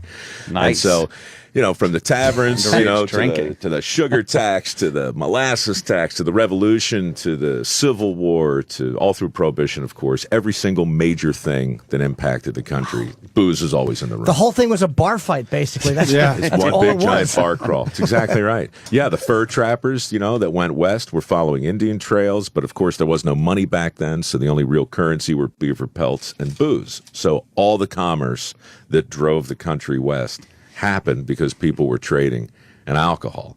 And, it's not the most glorious way to look at the country, but it's actually really cool. And the more you learn, the more interesting it gets. And so the next thing you know, you're in a bar recreating. Carrie Nation, ring any bells with you guys? Prohibition woman there. Yeah, it was more like temperance, right? So it's, 1904. This is a scene in one of the episodes that I love, but we do these elaborate recreations that I'm allowed to basically walk through. So it's like Forrest Gump meets Zelig, and I'm just this guy in a T-shirt and a ball cap. Suddenly, it's 1904. We're in Sullivan's Bar here in New York. John O'Sullivan, bare knuckle boxing champion. This is a true story. And Carrie Nation walks into the bar, who at the time is a little over 6 feet tall, 200 pounds, carrying a hatchet. And she had been doing these things called hatchetings all over the country, where she'd walk into a bar and just tear the shit out of it. She was very angry. What a bitch. Yeah. What did she have up her ass? Well, a couple alcoholic ex-husbands and just, it was just a trail of tears, right? Yeah. So I bet they were real nice back then. Yeah. So she's on the leading edge of making sure booze is off the table. And the point of this show is to say, okay, there's a moment where John Sullivan, bare knuckle boxing champion, is running for his life from a lunatic with a hatchet who's tearing up his bar. And had that not happened, we don't go to the moon. All right, now you got to figure out how that connects. Exactly. And so the show really becomes a look at a series of seemingly disparate events that ultimately push us to the moon. Did somebody in that bar run out And was there a woman who was like going to go home, but she got scared in the locker room, so she fucked this guy, Frank Armstrong? It's like you've seen the show. Frank Armstrong. She got all hammered. Yeah, exactly. No, but it's just one of those. I mean, it's an old formula, but you make a crazy claim. And everybody looks at you and they go, no, that's not possible. And then 10 minutes later, they're going, that might be possible. And then 20, you're like, oh, you know what? I can see how this could happen. You connected the dots. Yeah, because, thanks. But is it an accurate connection or is it like 6 degrees of separation? That's not possible. No, it's totally accurate. I mean, if it were most any other station, we could probably make stuff up, but Discovery is still clinging to that idea that no, it's the truth, right? And the truth it is, So Carrie Nation gets you to temperance goes to prohibition. Billions are made in illegal booze. One of the guys who made all that money is Joe Kennedy Sr. Yeah. Joe Kennedy Sr. has John Kennedy. Wade leads on to Way. He gets him elected. West Virginia, swing state. And the end Kennedy's of in this office. decade, we will go to the moon and do those other things. And there you It's are. blah. Wow, yeah, okay. We were just talking about Joe Kennedy and booze. Yeah, you must know a lot about that whole situation. I just told you everything. I know. Yeah, that's pretty much that's Joe Kennedy. Something about some booze. That is. I mean, I read a book. I can read it for you if you like. Oh, yeah. Why don't we have him read a book? How do we know that? Is there audio of that? I would love to listen to you guys when you're uncomfortable silence. Oh, it's just a right. Did you feel like you were going to get whacked if you actually said something? that's what I was happened. uncomfortable because of who her father was. I mean, even though you knew he was dead, but still. She was interesting She was for a nice, while, too. but then it was obvious it was time for her to go, and none of us knew how to do it. Yeah. And we've been doing this a long time. Trust me, we know how to do it usually. Yeah. It was just a Chapter weird 2. day, man. Yeah. Well, she was really, she was selling it in that way that, how it gets very personal in here sometimes. And she was looking at you. Yeah, I mean, she she was was. like looking right across this monitor. Yeah. And suddenly I felt just listening like I had stumbled into, I don't know, like an inappropriate biography or like the reading of somebody's will. And I'm not in the will and I shouldn't be in the room. And, But in all fairness, like you didn't know how to leave. I didn't. Because I think you did want to go. You know what? It's obvious they're not getting back to me anytime soon. Actually, no one's going to be talking for the next half hour, but you didn't know how to sneak out. Well, there's always protocol, right? Or if nothing else matters. And I'm like, I don't know how to, I don't know how to get the hell out of here. It was a weird day. It was funny. How do we know that the Mayflower landed in Plymouth because they ran out of beer? William Bradford was the diarist on the Mayflower, and he wrote extensively about it. We are much spent, especially our victuals and our beer. But back in 1620, it's a text I just sent to Ange, who takes care of my kegs. Yes, you need more fiddle. They were also probably exhausted from the trip over. Like, fuck Virginia, there's some land. This is good enough. Let's pull over. I mean, you've got to remember too the whole idea of today we don't even think about it. I mean, they didn't have longitude back then, right? So you don't know exactly where you're going anyway. There's no GPS. You have no idea when How you're the fuck landing. do they even figure that out? The courage that took back then. Sure. Balls. You take it for granted now, but that's a whole nother story. Finding longitude is the single biggest mathematical riddle ever solved, and it was a multi-million-dollar prize. Well, they had to give the people a lot of latitude to find that longitude. You were a man of direction. Following that. That was a good one. Chip is like, Anthony that's Durante. a good one. Paging Victoria Gotti. A latitude and longitude. how did they figure that out? Ultimately, I mean, back then it was all the celestial clock, Right. So if it were cloudy, you just didn't know anything. But a guy named John Harrison invented a better watch, Right. a watch that could actually keep time on a boat. And until then, they were all pendulum clocks. You put a pendulum clock on the deck of a heaving ship, forget it. Yes. But eventually, it was Harrison's invention that figured out longitude. So I saw them trying to sell one of those on Pawn Stars, of course, different network. course, I'm sorry, yes. but they were trying to sell one of those. Somebody came in trying to sell one of those clocks. Yeah. And It was a fraud. It was like, no, it was real, and he wanted like $10,000 for it, and I think they offered him like $300. Well, he's got to leave it in his shop. He's got to make some money. I don't know. It's got to be framed. Takes forever It's got to to be wind it. refurbished. Yeah, it takes the work to wind it. I'll give you $300, and then the guy took $500 for it and went, I'm going to take my wife out to dinner here in Vegas. Every episode. That's every Yeah, and episode. he goes like, what do you want for that? $5,000. And then he goes, what do you really want for that? He's like, stupid laugh. And then that's it. And then they go, $40? I'll take How about it. 29? 29. 39, it's just and not he goes, selling. and he goes 29, and he always wins, and it makes me mad after a while. Like I just want somebody. I want somebody to call him out on it. I want somebody to get something that's even remotely worth what they're bringing in there. Do they walk out ever with their items? Do they ever just go fuck this thing? There are people that walk out, and Does he ever give in? They look more pathetic than anybody else on the show. Even the people that sell it for too cheap. The people that walk out, okay, I'm just taking this and leaving the pawn store. You think they got to interview them after they got raped? Well, you know, I got 18% of what I wanted. They do. They say that. I like the guys that walk out because I'd like to know how often they come back in a little while later because they realize I can't gamble with this. It's like, let's make a deal meets the People's Court, right? With Doug Llewellyn's waiting outside. Well, how'd you think of going there? Like, honestly, it wasn't pleasant. I always hated his upper lip. Doug Llewellyn. Oh, what a terrible upper lip. It was just non-existent. Yeah, he didn't never have one. noticed. No, really ruined the show for me. Mike, how many of those car commercials did you film?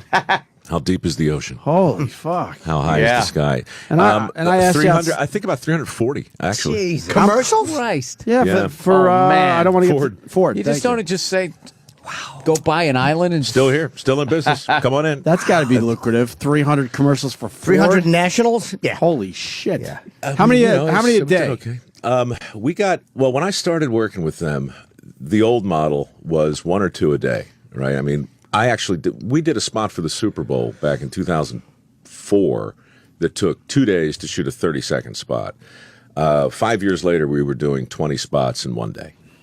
Wow. Did you get better or did they get more efficient? Or both? I haven't gotten better at anything in a long time, honestly. But what happened was we just had a big conversation about just, I mean, this sounds kind of glib, but just telling the truth, you know, and the truth of dirty jobs, which all that is based on, is no second takes. We just never do a second take, and the people are genuine. And it's like, look, you guys hired me because you like this show, and if you like this show and we want to try and do a thing over here, maybe what we ought to do is the same basic thing we do in the show, and then that way, you know, there would be sense in the world, right? And I'm like, well, we'll try it. And so we actually shot closer to 40. They were looking to use 3 or 4, but they used 20.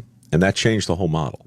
And so then we were just able to really just approach the whole thing a lot. Into only doing 1 take. That's the most brilliant thing ever. You know, this shooting it from 90 different angles and I'm there all day. Why don't we just do it once? Because we do it honest. That's brilliant. That is good. But look, everybody in this room knows the honest answer to the question. Does it really get better by take 3 or 4? Usually the first 1 or 2. 1 or 2, right? Give the camera guy a chance on take 2 if you're going to do it. Mm-hmm. But performance-wise, I've never seen it get better. I find myself, honestly, much better after take 3 or 4, for real. Really? I'm terrible in the first couple of takes. Yeah, but what about everybody else in the scene? That's a good point. That's why I shine, Mike. They take my take 4 and they put it with your take 1. One more. You get more recognized from the Ford commercials or dirty jobs? At this point, it's a toss-up. It really is. Huh? I think the one smart thing I did, which was again completely by accident, I made him let me wear this stupid hat. All right, so is that the famous hat? This is the hat. I've got 600 of them. So you have to do the reverse. If you don't want to get recognized, you just take the hat off. I take the hat off. I swear to God, it's true. Yeah, but as long as you don't talk. Right. Right. He's got that recognizable voice, that deep voice. Soothing voice. Yeah, it just sounds honest and comforting. Yes. It just makes you want to buy a Ford. I would think. No, you know what? It's I started wearing a hat because I can't stand the whole makeup hair thing on sets or anything else, and it covers like a multitude of sins. Right. And then on dirty jobs, it was just double practical because there was always shit falling on your head. So it's like hats, good idea. And then with the commercial stuff, I just said, honestly, I mean, you did hire me, right? Because you know me and you want people to know me. Yes. Well, this is what I look like. So that was like the second big, but it was 2 big barriers. So no makeup and 1 take. No hair, no makeup. 1 take, right. And when you think about it, a lot of people look like me. So if you put somebody else out there, no one's going to know. And I just do the voiceover for my house. It's really pretty simple. It's really pretty simple. He never even has to show up. That's the greatest negotiating ever. Can you negotiate our new deal, please? Yeah, we need someone like you. Who's kidding? Someone with the logic. None of us want to be here. Yeah. Don't we all just want the money? Yes. None of us really want to do the work. Let's just exchange the cash and walk away. I think the car sells itself. I'll walk by counting the money. Like whiskey on the frontier. Yeah. You doing Deadliest Catch? Deadliest Catch is still around, yeah. Yeah, and you've figured out a way to get in there, and you talk to the guys, I guess, after. Is it after a season? It's called After the Catch, and it started as kind of a, what if we just did this? Because I'd always said about the show, as a fan, what people really want to do is sit down with these guys over a beer and just ask them anything they want. Right? I mean, pretty much like we're doing when they don't now. have the pressure of... with like 40-foot swells coming over the wheelhouse. Yeah. And so we said, okay, let's try that. And so, and the first year we went up to a bar in, I think it was called the Lock Spot, maybe up in Seattle. So it's 6 crab boat captains and me in this smoky bar around this round table. It's basically Charlie Rose with cigarettes and whiskey. Yeah, right? yeah. And of course, these guys are the real deal. They are themselves. That's when you really notice it in that bar atmosphere, that little just sitting there and drinking, because they all come off like really great guys, but you can't relate to that lifestyle as far as being on a fishing boat and taking a life into your hands. But you can relate to sitting at a bar. Yeah. And these are guys that I think we've all sat at bars with at some point in our life. The crazy thing for me was about 3-4 years ago when Phil died. Captain of the Cornelia Marie. I got maybe 10,000 letters, and I wrote his eulogy and posted it and got crashed my server, and I knew people liked him and I knew the show was a thing, but what I didn't realize, I mean, really practically, was how relatable they are on a totally different level that you never think about. Like, Phil's the captain of a crab boat. He's got 2 kids. His kids have troubles. His crew gives him troubles. And you never think about it in terms of at home, some guy's watching who maybe works on a construction site, or maybe he's a school teacher. But everything that happens on the crab boat becomes like a microcosm for what's going on in his world. And that weird sort of connection is real. And when it was suddenly broken, it was shocking how many people reached out. So that's still there, and I think that's why people still watch the show. Yeah, that was a weird thing, man. Because it's like, oh, you killed off a character on the show. No, he really died. Did he die at work or did he die at home? He died at work, but he died in such the most heart-stopping, mundane. He had an aneurysm, basically, right? He had a blood clot, an embolism, I mean. And it took him slow. I mean, he went down, he came back, they went to the hospital, and suddenly we're shooting a scene, in a Dutch Harbor hospital where he's saying goodbye to his boy and goodbye to the cameraman and then goodbye. And it's like fade to black, and suddenly, you're right. We got letters from like, okay, man, that was an amazing episode. So when's he coming back? That people literally are so used to watching TV as the scripted thing we know. All of a sudden something like that happens. It's just it takes people a while to get their head around it. Yeah. So he knew he was dying in that moment. Oh yeah. Boy, did he smoke a lot of cigarettes. First time I met Phil, he had a cigarette. I swear this is true. He had a cigarette in his right hand. He had a cigarette behind his ear that was burning. Okay. He had a cigarette on his compass. Now, to be fair, they're 30-foot way. There's green water coming over the bow, so things are very, very sporty. So he's got 4 cigarettes going in and around the wheelhouse, and I walked in, and he says, "Hey, Mike, how's it going?" And he takes a cigarette out of his mouth, puts it down, puts another fresh one in, and lights it for reasons I can't even. He's not even thinking. He's He's just moving, lighting, smoking, working, praying. Yep. Every season just seems to get more treacherous. You would think that, I don't know, it would kind of lose its danger element, but again, it's so real that I was watching that ice, those chunks of ice coming down and hitting those guys. Right. I mean, that, like boulders of solid ice falling on people on the deck. Why doesn't somebody who owns a crab company just buy a fucking battleship and use that? An ice cutter? We've done it. Yeah, buy like a destroyer. Just go out with a bunch of nets. It really is. I don't think anybody. Fuck the crabs. I don't think anybody that's a fan of the show, of that show, sits down and eats crab legs anymore without thinking like someone really bet their life on this There's no piece doubt of about it. crab. There's no, you could never. I freak out if I take a ferry. I'm dead serious. I am deathly afraid. They are getting of open thrown water. around. Oh, the most openest water. It's freezing cold, and they're being thrown around. A calm day to them would be a nightmare to anybody on a pleasure boat. Yeah. And that to them is like, oh, it's a great day for fishing. And then the horrible days when they had that hurricane up there, that was insanity to watch. I'm like, this can't.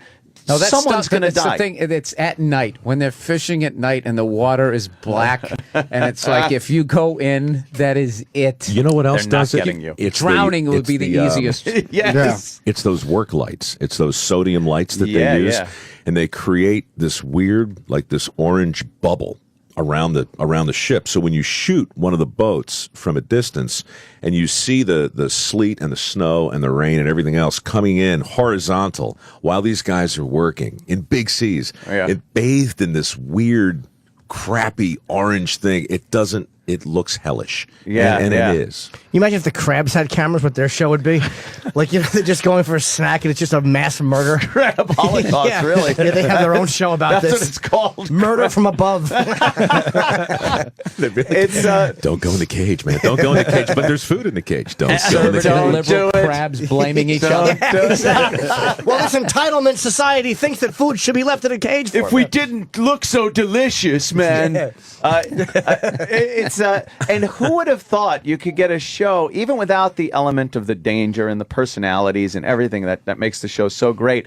There's that point where they're bringing up that pot, that crab pot, and you're going, did they hit a spot? Is that could be full? You're wondering, and then it comes up empty. You're like, shit, he didn't get it. How far down do the pots amazing. go? They can go anywhere from 200 to 600 feet sometimes. It's really very shallow water where the crab grounds are, and then you'll have these drops that'll go for who knows how long. But no, finding the crab, it's an Easter egg hunt. But you're right, Anthony. When I narrate that thing, you'll do 4 or 5 in a row sometimes, and you get a little loopy. But really, from a clinical standpoint, the show could be called, what's in the pot? Yeah. Because each scene is like, what's in a pot? Crab, no crab. Crab, no crab. It's crab. Uh-oh, big wave. Run for your lives. Big wave. What's in a pot? Crab, no crab. Crab, no crab. It's so freaking cold out here. What's in a pot? Crab, no crab. So, it's New guy doesn't know what he's doing. New guy. Idiot, moron. Oh, there goes the thumb. What's in the pot? Crab, no crab. That's the show. It's the show. But people watch because you never ever know. It's like any game show with any reveal, right? Yeah. What's behind the curtain? What's in the box? What's in the box? Dude, is it any wonder you have all these shows? This is like you just describing the show is better than any pitch I've ever done. He gets right to it. It's like a game show. Everybody wins. We do one take. What's in a pot? Here it is. There's no makeup. Wear a hat. Everybody's happy. We're all gonna make money. I want them to call it crab or no crab now. After a pitch. Yeah. And after the season, I just want to sit down with all these guys and drink. Can we make put a a show camera on it, and that'll be another show. Because they can relate. As much as they don't fish, you hit your head and, you're trying to hammer up, a poster, and you hit your thumb. That hurts. It hurts when you get dragged overboard. We all just hang out. Who doesn't like whiskey? One take, my hat. Let's do this. He doesn't have to leave the bar now. That's the show. Jesus, guys, this Mike Rowe is brilliant. He really is. Just do an establishing shot that I'm there, and then I'll leave, and I'll just do the voiceover. People don't want to see me. They want to see these fishermen. Those guys aren't. Show. Those guys would be the last people you would think could handle celebrity in any way, shape, or form, because they are kind of these really rugged, kind of get the job done guys. How do they? You get guys like Sig is a fucking star. Well, what happens is there's like a tipping point in all of our lives, right? Where we realize, maybe our reach exceeded our grasp just a little bit. It always happens. But with these guys, it's been fascinating to watch because it's not just like the boats on the show. That's not the fleet. There are 130 boats in the fleet, right? So you've got 6 boats that we focus on. So you've got to imagine up in Dutch Harbor, from the Pribilofs all the way over to Akutan, these guys, they're a part of a community. And so there's a dynamic within the community of which they're a part that they've got to wrangle. And that you know, it's like you guys going back to your high school reunion, right? Yeah, and everybody's yeah, like, yeah. "So, Anthony, how's it going?" You know, I think you know how it's going. Okay, it's not too shabby. It's not bad, actually. So, so they come into the harbor, and then there's like, here come the fucking here stars. comes Hollywood. So they got to deal with that. But now down here, like in the lower 48, I love that. in the real That's world, a show, by the way. That's another show, Yeah, Mike. Deadliest catch the resentment. That's another show. Here comes Hollywood. I catch flounder. I don't have balls. That's right. I mean, water's water. Oh, get him some more makeup, Mary. It's got to be what. Here comes Hollywood. It's exactly right. But here, like great. I've been with those guys in half a dozen really nice hotels in Manhattan. Oh no! And what happens is, I mean, look, in real life they are the best, but in hyper life, like nobody ever told a crab captain, you know, in season 2 of a hit show in 180 countries, this is what they expect you to do in the lobby of the Mondrian. Okay? So just note to self, do these things. But here's also a brief list we've put together of things not to do. Okay? Yeah. That doesn't happen. So it's almost like that, like a reverse halo effect, right? Where people see you, they want to buy you.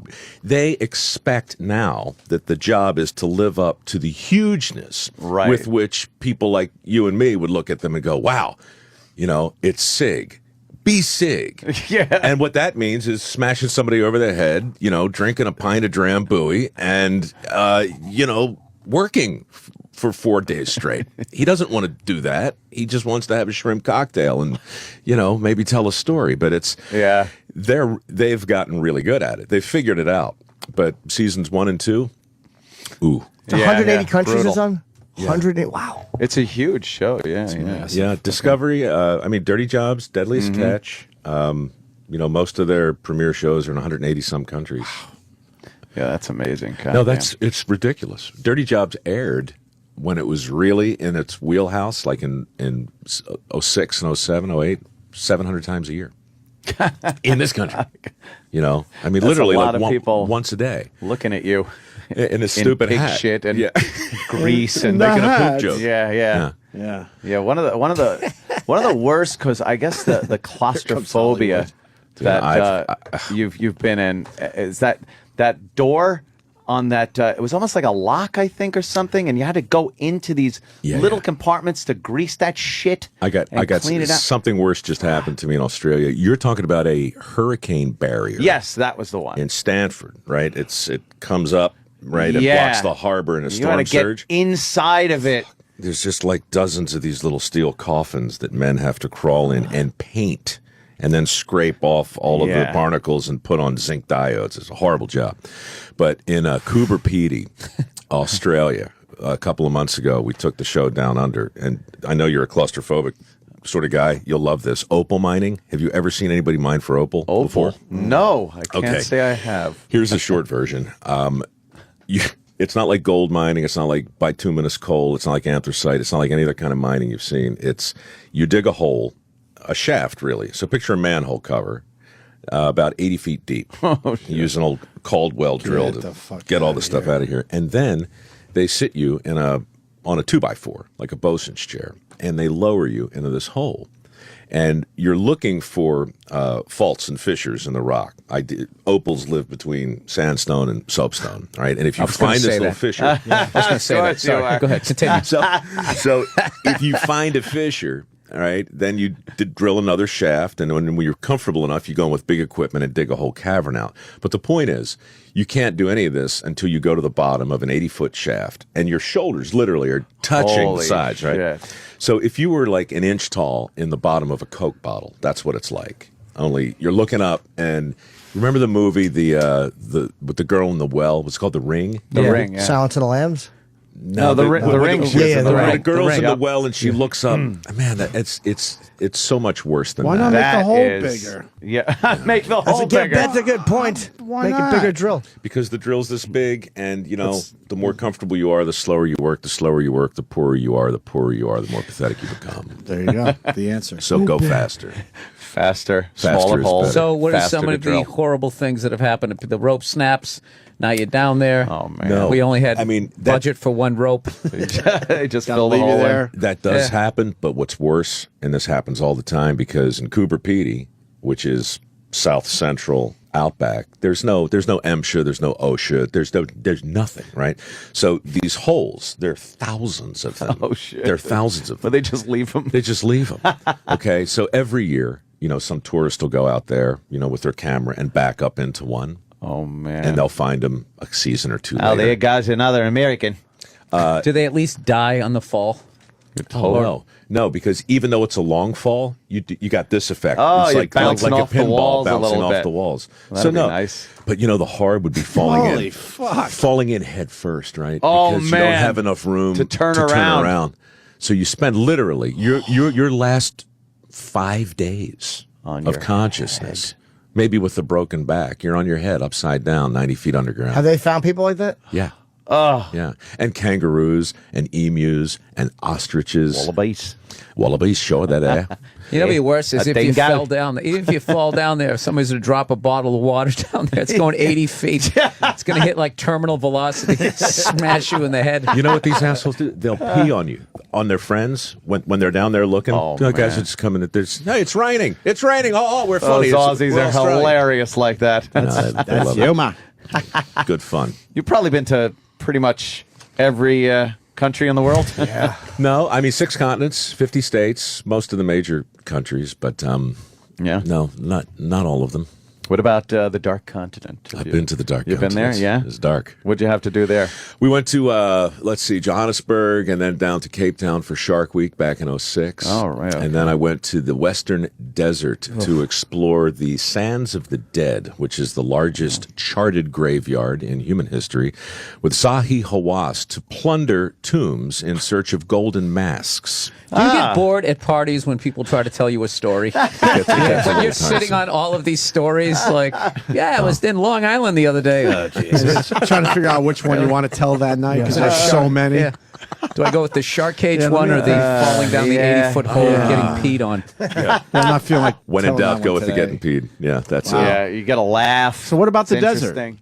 So the desert, this was years ago for Discovery, but somebody, some goat farmer in the middle of nowhere stumbled across a hole which led into a grave, and being an enterprising goat herder, he raided the tomb, and opening the sarcophagi, he found the remains of whatever, but there was a golden mask where the face would be, and so this suggested some kind of royalty. But nobody had any record of any royalty ever being in that part of the Western Desert. And so they began to explore some more, found more tombs, more golden masks. So nobody knew what this was. It didn't line up with anything we knew about Egypt in that part of the time or world. And so I went over there with this archaeologist, and we did a thing called Egypt Week Live, and basically just fancy talk for tomb raiding. But Are you afraid of? Now, does that guy get the goat herder? He found it. Does he gets to keep it? He's never been seen again. Ah, I have no idea, actually. No, probably the he's- curse. yeah. Weren't you afraid of a curse? Boy, they got a lot of those Honestly, curses over there. I'm afraid of ringworm. I'm afraid of whooping. Well, what cough. happened when you did the tomb raiding? Well, what happened see was we found hundreds of them, and Really? and it was ultimately Belloc stole every one of them from him. That's what happened. Belloc. Belloc's always there. No, it was basically Beverly Hills.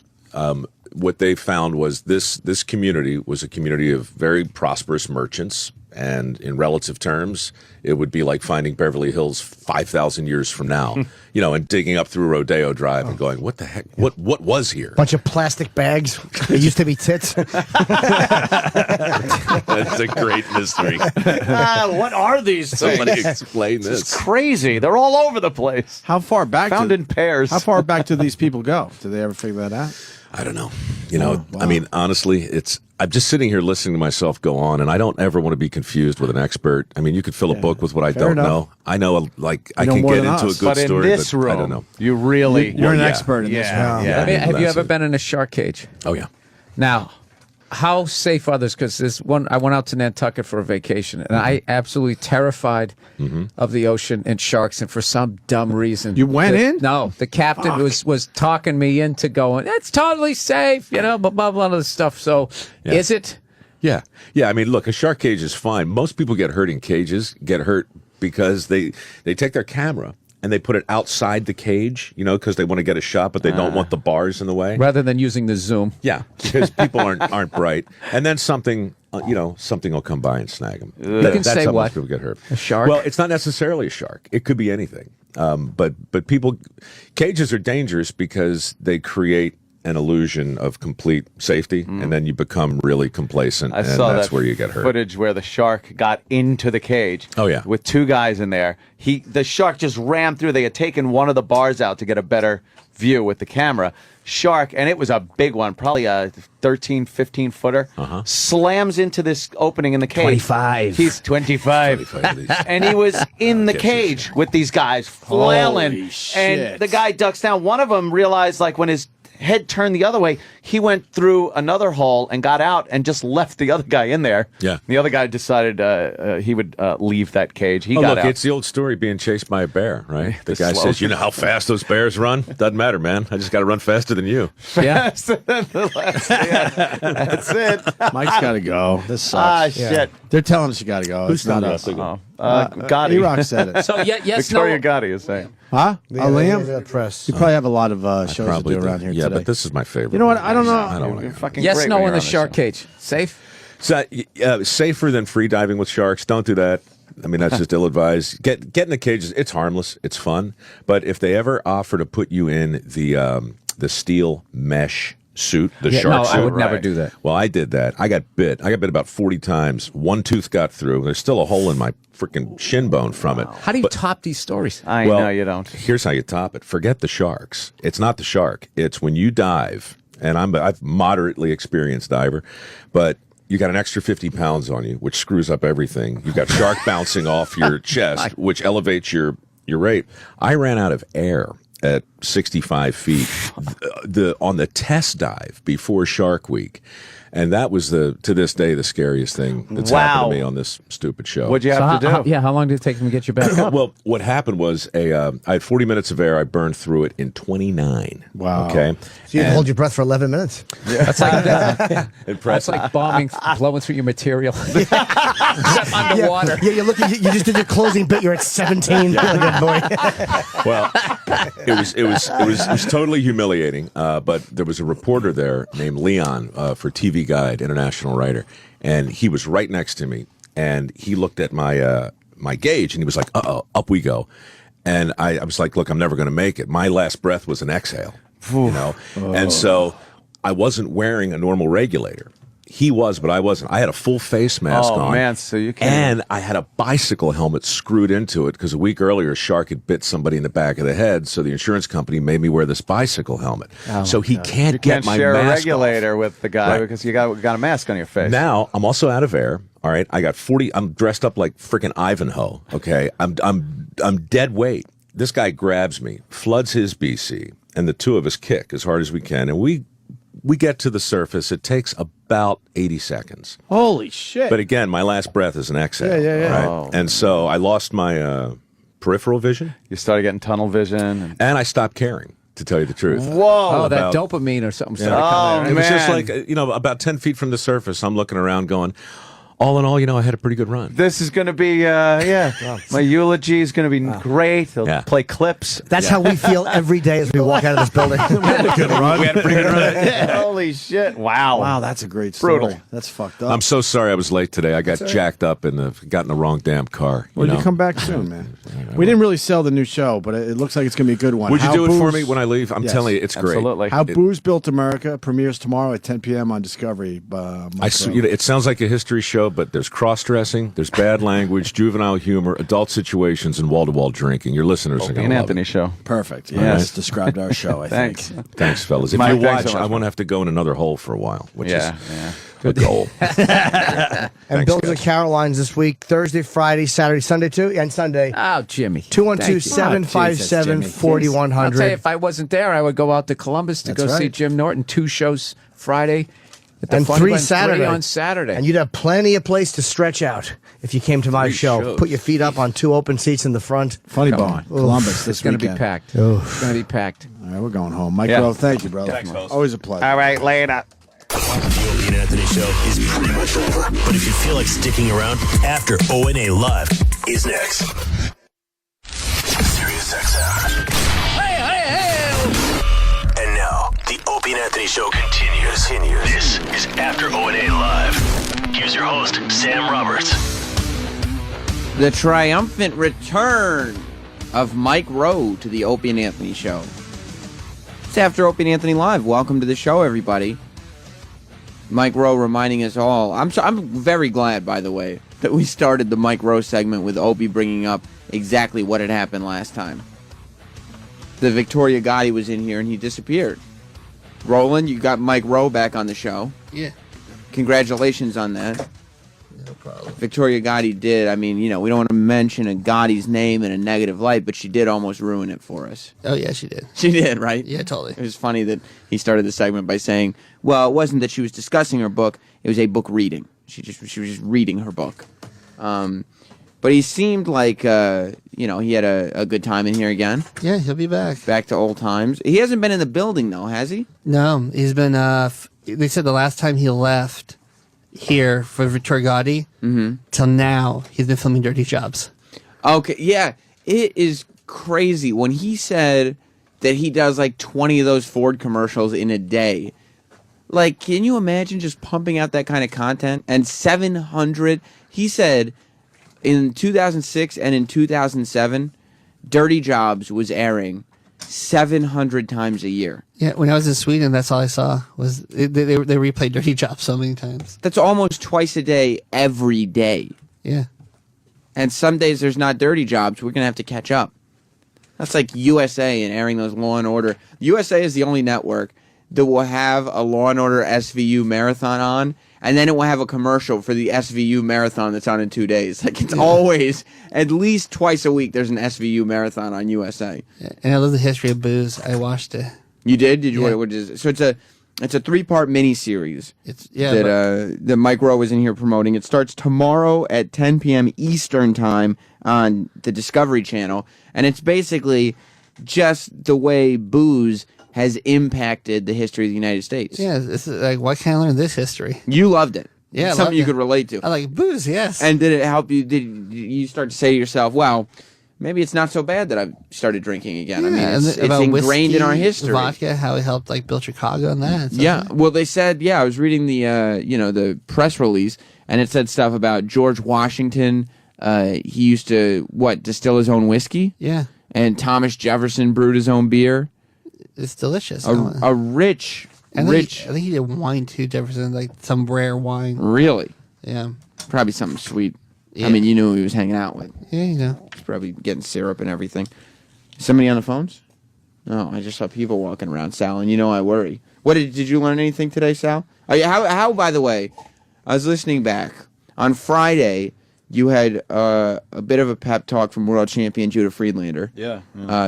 For whatever reason, I don't know why, and it was a surprise to me, people focused more on the J.J. Abrams Judah Friedlander interaction than the Sal Judah Friedlander interaction. That was a surprise to me. Was it? Yeah. I thought it was going to be more about Judah and Sal.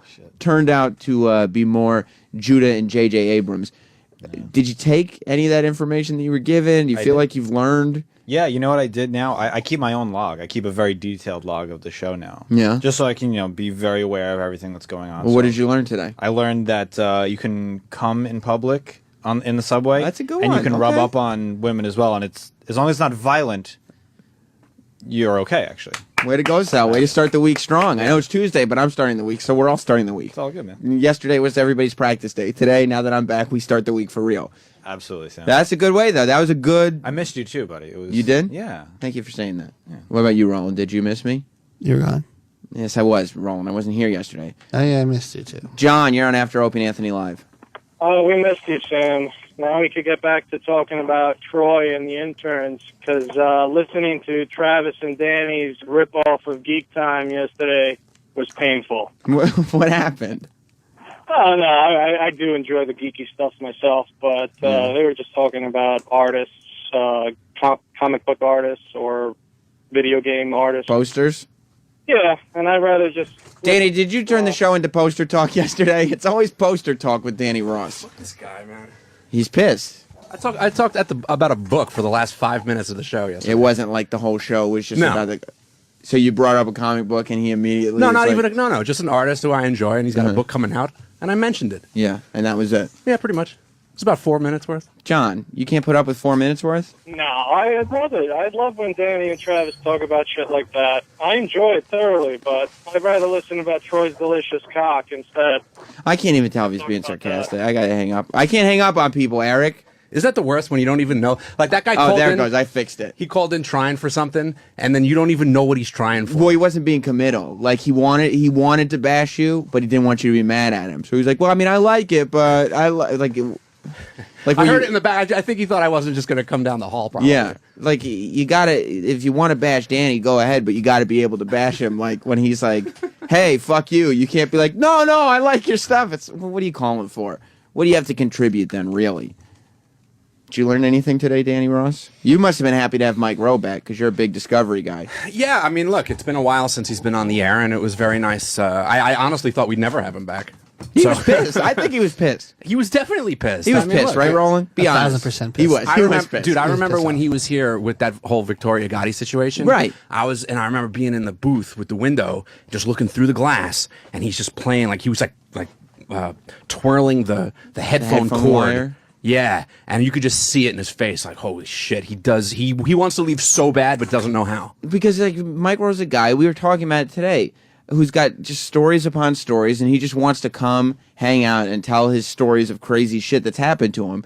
And when you have Victoria Gotti in here, that's kind of like probably telling half-truths about her life and, connected to the mob or whatever, it's not entertaining for him, especially when he thought he was going to be a guest on the... Well, yeah, I don't think anybody wants to, like, be under the impression that it's their time, and then here comes somebody else to fucking eat up your time. And he was... how long was Victoria Gotti in that day? Do you remember, Roland? No, Do you remember? Dude. I just remember he waited an hour and a half before he got on, too. Something... He waited before coming on the show for an hour and a half? Yeah, it was before I was here. Yeah, that was the... Oh, before you got hired. Did that Blue Label save the day? Do you know? What? The booze we sent him. Well, that was the he was like, because he came in early, then it was delayed. It wasn't because it was a series of events that led him late. It's like a bunch of stuff that he was kind of irked. I know some of the words you said. What's up, Eric? Some of the things that happened irked him. What's up, Eric? Victoria Gotti was on the air with us. It was an hour, right? It had to be. It was for an hour. That was September 30th, 2009.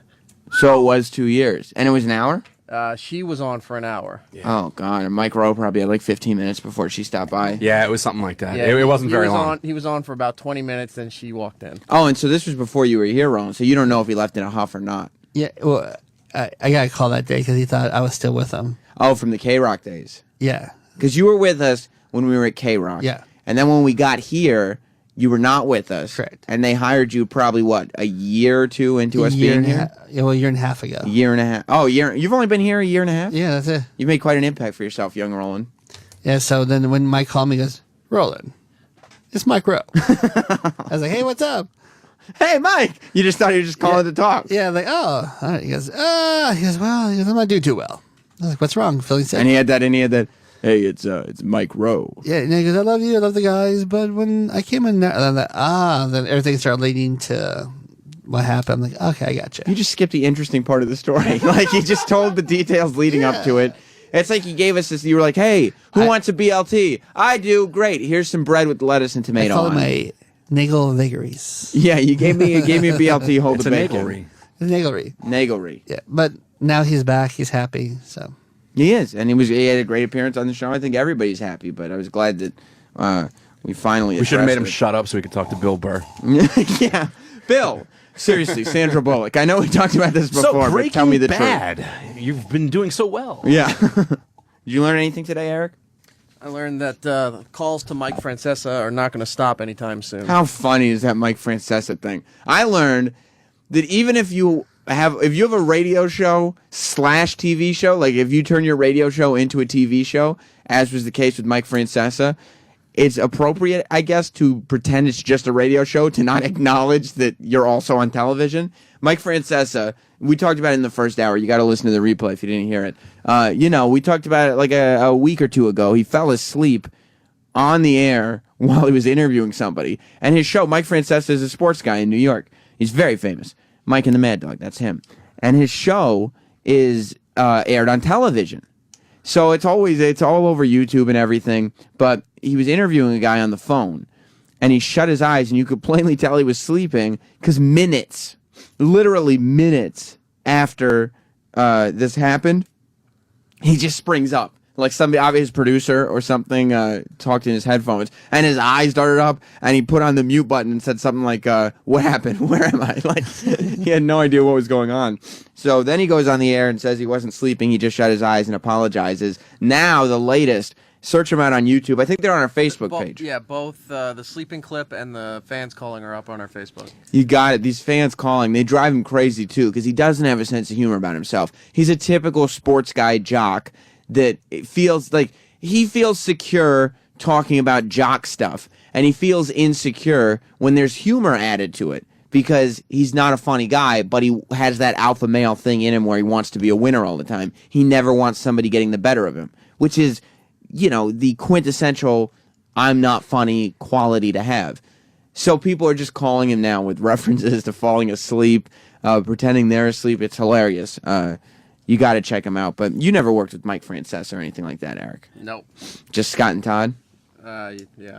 The whole Oh, do we have, by the way, speaking of that, can you see if you can find for me, Eric? I just had this thought while I was talking. Anthony once fell asleep on the air.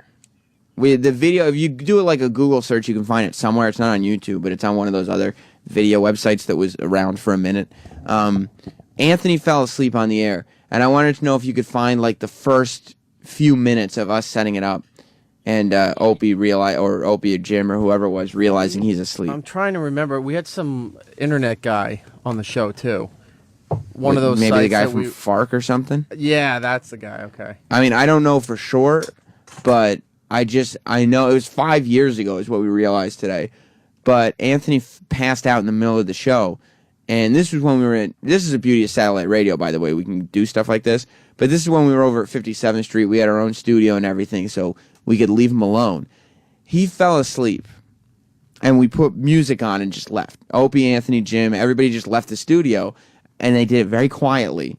And they put very soothing music on, just so he could kind of, have pleasant dreams and everything. And I was hiding in the studio behind a chair as to be very inconspicuous with the video camera, just shooting over the back of the chair.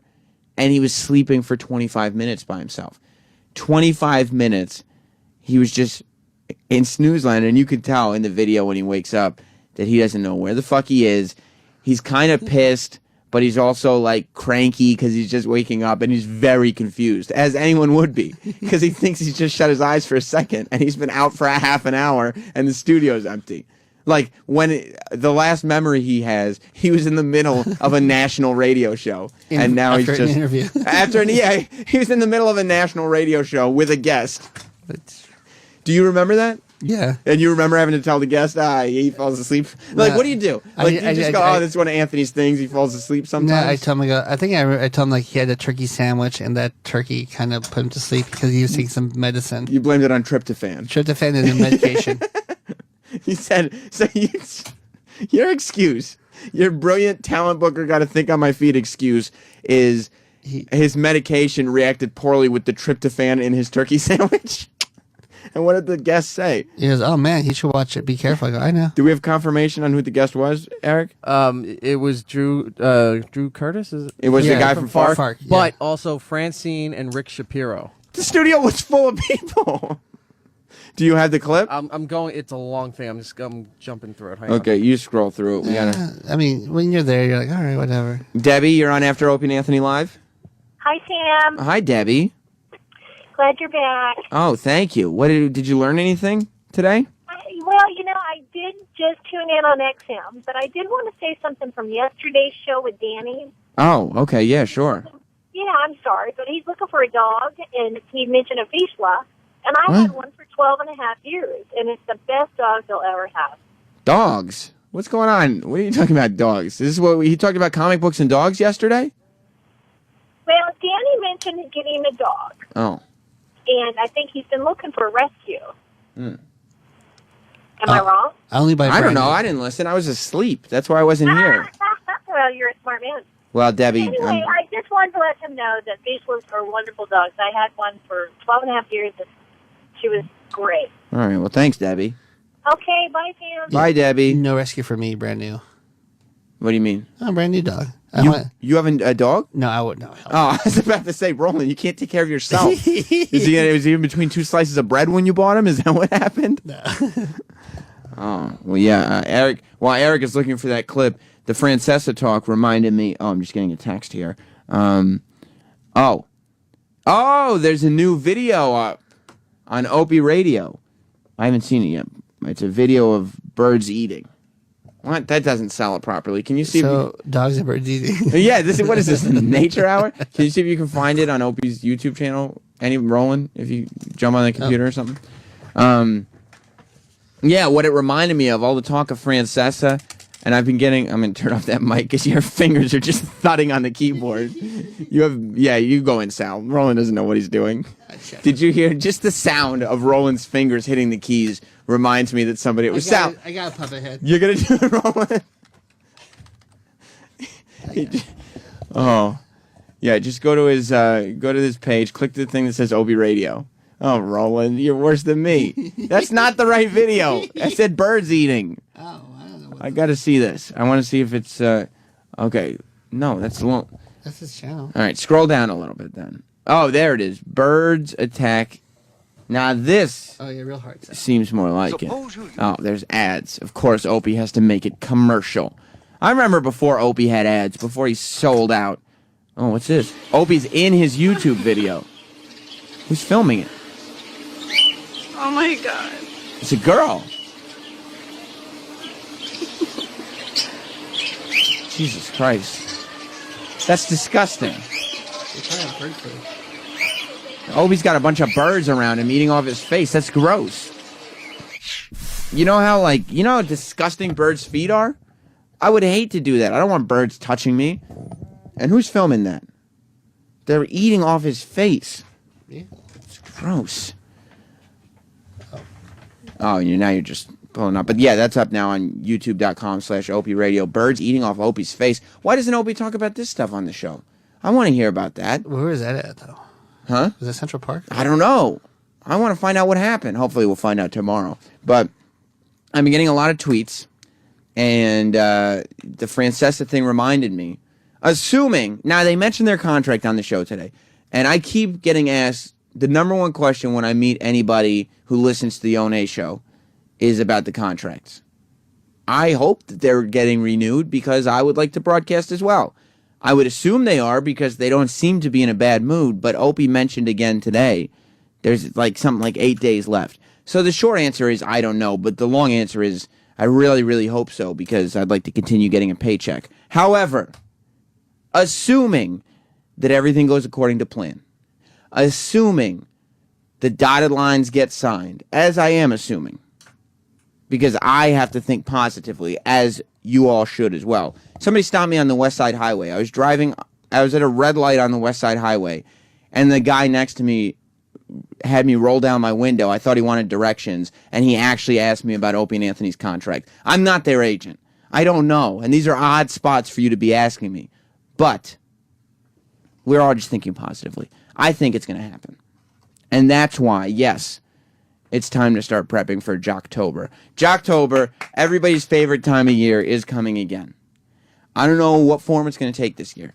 It kind of goes crazy sometimes. Roland, you're looking at me like timidly, a little bit scared. No, I have a few suggestions. You do? Yeah. But you want to give them to me privately. Yeah. Okay.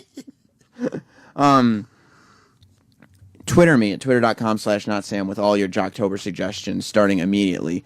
Last year, Jocktober is, of course, everybody's favorite time of year on the Opie and Anthony show. It's where we take shows, random radio shows across the country. Because let's face it, and it's only gotten worse since we started. I think this will either be the 4th or the 5th annual Jocktober. And it's only gotten worse since we started for terrestrial radio. But it has completely deteriorated into a basura, garbage, nothing. There is nothing going on terrestrial radio, and it's amazing that all these shows even exist anymore. I'm surprised that any terrestrial radio station has enough money left to pay people to talk on them, that they're not just all iPods on shuffle. I don't know who listens to it, but except during the month of October, because that's when I listen to it. What we do is we find random, and they are truly random stations throughout the country, and I just find, top 40, adult contemporary, whatever format it is, and I find the morning shows, and I listen to them, and I pull clips from one show. It's not like a crazy best of, and it's not edited out of context to make it seem worse than it actually is.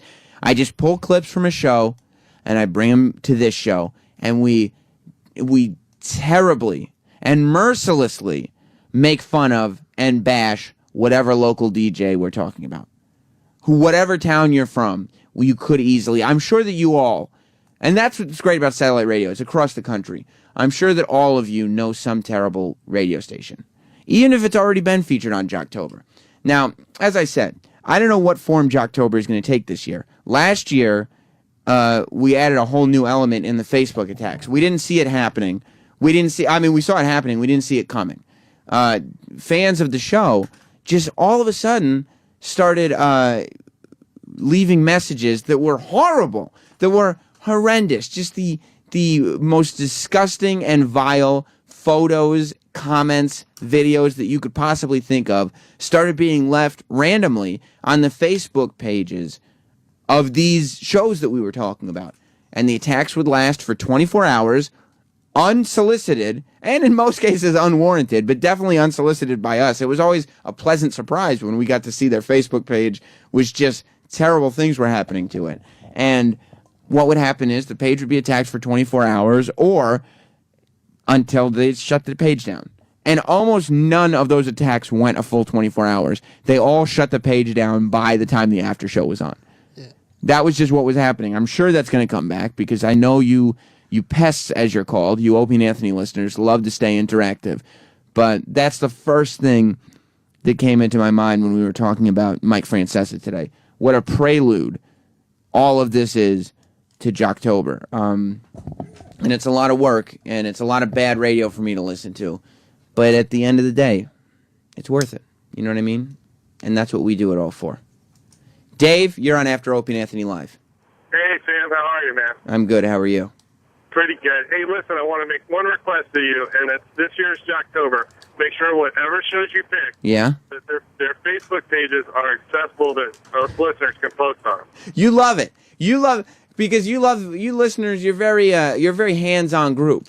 I was a tyrant last year, and I was the days that we weren't able to post on it. I was all down. So what was your most proud moment during last year's Jocktober, Dave?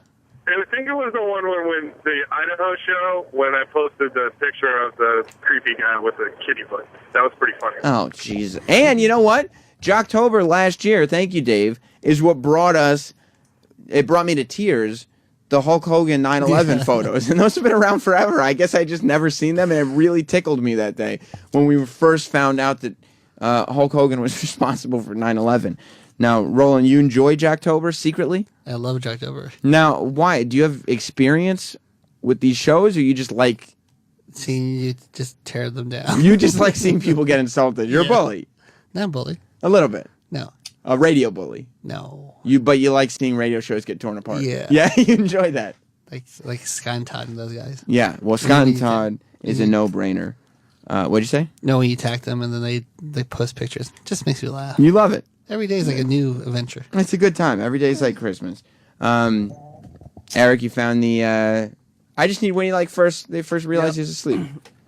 This went on for a while, so I'm just scoping it down so we can get like maybe 3-4 minutes of it. Oh, okay. Well, what do you got for me now? It's almost done. Oh, okay. Well, then we'll wait. We'll wait. Because I also want to find out from Eric if Getting Topical is really over.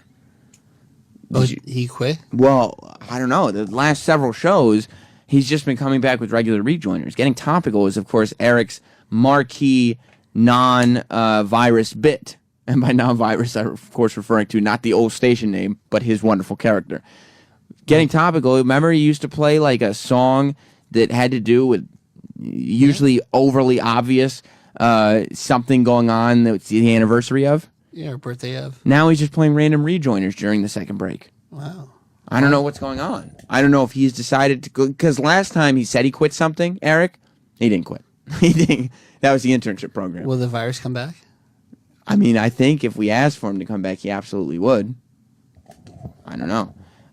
We'll talk to David, though. David, you're on After Opie and Anthony Live. Sam, sound like $1 million, brother. Thank you, David. Hey, I got a suggestion for a show that I wish you guys would obliterate. Oh, what's that? I'll write it down. Lex and Terry show. I'm sure you've heard of it. I've heard. Have we done Lex and Terry before? If you have, do them again. Eric, have we done Lex and Terry? I don't know if we did Lex and Terry. You know, I don't know. Thank you, David.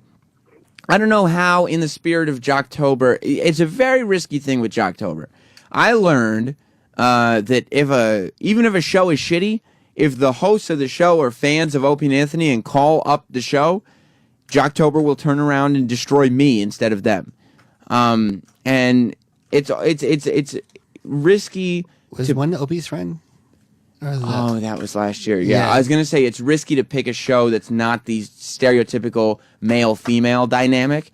That's most of them. But last year, that was maybe my favorite moment of Jocktober, when we started playing clips of the show. And it was just, I swear to God, I had no idea. It was this random show that I had found. I don't even remember what city it's in. Because the way I find half of these shows is I'll just type in, like, Top 40 Radio Peoria. And then the station comes up, and then I listen to it, and then I pull clips, and we make fun of them, because they're guaranteed to be awful. But what happened was, we were making fun of this show, and Opie was making fun of this show. And halfway through the clips, I started pulling pictures up on the internet, and Opie realized that he had thought the voice sounded familiar, and it was a guy that he had started in college radio with. So obviously this guy knows who Opie is. Yeah. And he's going, and now he's getting messages from the guy he started in college radio with, his fans, talking about how shitty he is. As if he didn't feel shitty enough that Opie became like a giant in radio, and this guy is still stuck in Podunk Town doing God knows what. Now he's got Opie's fans emailing him and telling him, "You suck, you're the worst, you have AIDS." No, I don't have AIDS. Yes, you do have AIDS. Let's see. Kevin. Hey, Sam. What's up, Morning, buddy? Roland. Morning. I have a great show for you to Jocktober. The last time I listened to FM radio, there's a show called Rula and Ryan. Lou and Ryan or Lua? Rula. She's a big fat pig. R-U-L-A? R-U-L-A Christie. Yeah, her last name's Christie, too. Mm-hmm. But it's 104 KRBE, and it is, I just get douche chills thinking about it. In what city? Houston. Houston. All right, well, we'll see if we get to it. Thank you, Kevin. All right, buddy. Luke in Massachusetts. Hey, what's up? I have a suggestion for your Jocktober. Uh-huh. I think maybe you should look into the Danny and Travis Pets and Posters Hour that aired yesterday. I mean, you could really do some stuff with that, I'm telling you. It was Pets and Posters? Oh, yeah, the whole hour, man. Well, that doesn't seem like it's what should have been done. I don't understand that at all. All right, I got to get going today. Okay, talk to you later, Luke, before either of them have a chance to run up the hall. I don't know why you do a show about pets and posters. It's After Opie and Anthony Live. You have that clip, Eric? Yeah, I have it in 3 parts. Three parts? Well, because it was long, so... but he was just sleeping. Yeah, but it went on... You'll be amazed how long he was sleeping for when they left. Mm-hmm. Do you want it where they discovered he fell asleep? Yeah. Where he was sleeping or when he wakes up? Do you where... I mean, I don't need to hear when he was sleeping, right? Okay. Yeah, just give me where they discovered... This is when Anthony... We were talking about Mike Francesa earlier on the show. This is when Anthony, of the Opie and Anthony show, fell asleep in the middle of the Opie and Anthony show. We lost Anthony, and everyone's just having a casual conversation. Yeah. I feel nauseous too. I feel like I'm gonna puke since we said. When I eat too much fruit mixed with coffee, it does something in my stomach. Anthony's out cold, and we're continuing the radio. We should all jerk off on him. We should just leave him, and he'll wake up Just keep the channel live with him sleeping. There you go. You just lower the shades. I blame you, Drew. You put him to sleep. I know. Bill O'Reilly found out that the two otters were gay on YouTube. I'm just amazed he's out cold. Yeah. I thought he was faking, but no. No. He's not. Narcolepsy strikes. Hold on. Of course, Drew's book about FARC. You know. Can you hear me? Can you hear me? Can you hear me? Can you hear me? We're all leaving the studio. We're going to put on some easy listening music, and sometime between now and when Ron and Fez are on at noon, Anthony will wake up from his nap. Have a good day. And that was it? That's for when they left. Oh, my God. Did you hear Drew from FARC, like, awkward laughing? He was like, oh, I was hoping I'd still get a chance to be funny and hang out. And they're like, no, we're ending the show right now. I forgot we were playing also while he was sleeping. We played, Steve was making sweepers that let you know how long he's been sleeping. Oh, really? Yeah. So do you have one of those? Yeah, one of them's right here. You're listening to the soothing sounds of the Opie and Anthony Show. Anthony has been asleep for 15 minutes. If you listen closely, you'll hear him wake up very gently and realize the microphone is still on and the studio is empty. Enjoy. Look, that's high production value. Yeah. And we had that like every, 5 minutes? Every 3 minutes. Every 3 minutes. Yeah. And so Steve was just pumping out production. Yeah. Like he'd just run into the booth and get those done real quick and have them ready every 3 minutes. Yeah. Why didn't he just take the mic live? I mean, I don't know. That is high production value. We don't have stuff like that going on this show anymore. What happened? We had Troy. I guess we got Troy. I guess we haven't had a moment where Anthony's been asleep for... How long was the final tally, Eric? Do you remember? Of him sleeping? Yeah. Or is that... Between that's 15... It had to be about 20 minutes. From right. where they figured it out to when he actually woke up. Let's play when he wakes up. All right. This is Anthony sleeping on the show. Hang on. Okay. I don't want to rush you. I don't want to pressure you. Here we go. The music. I should have known. Sam. Yeah. To the hyenas.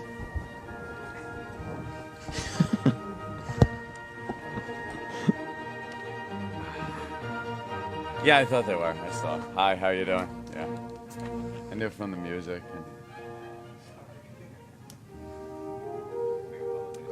Why else?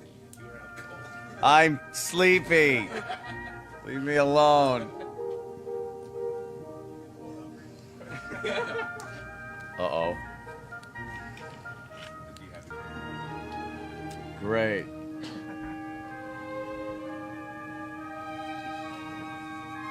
You're shitting me, right?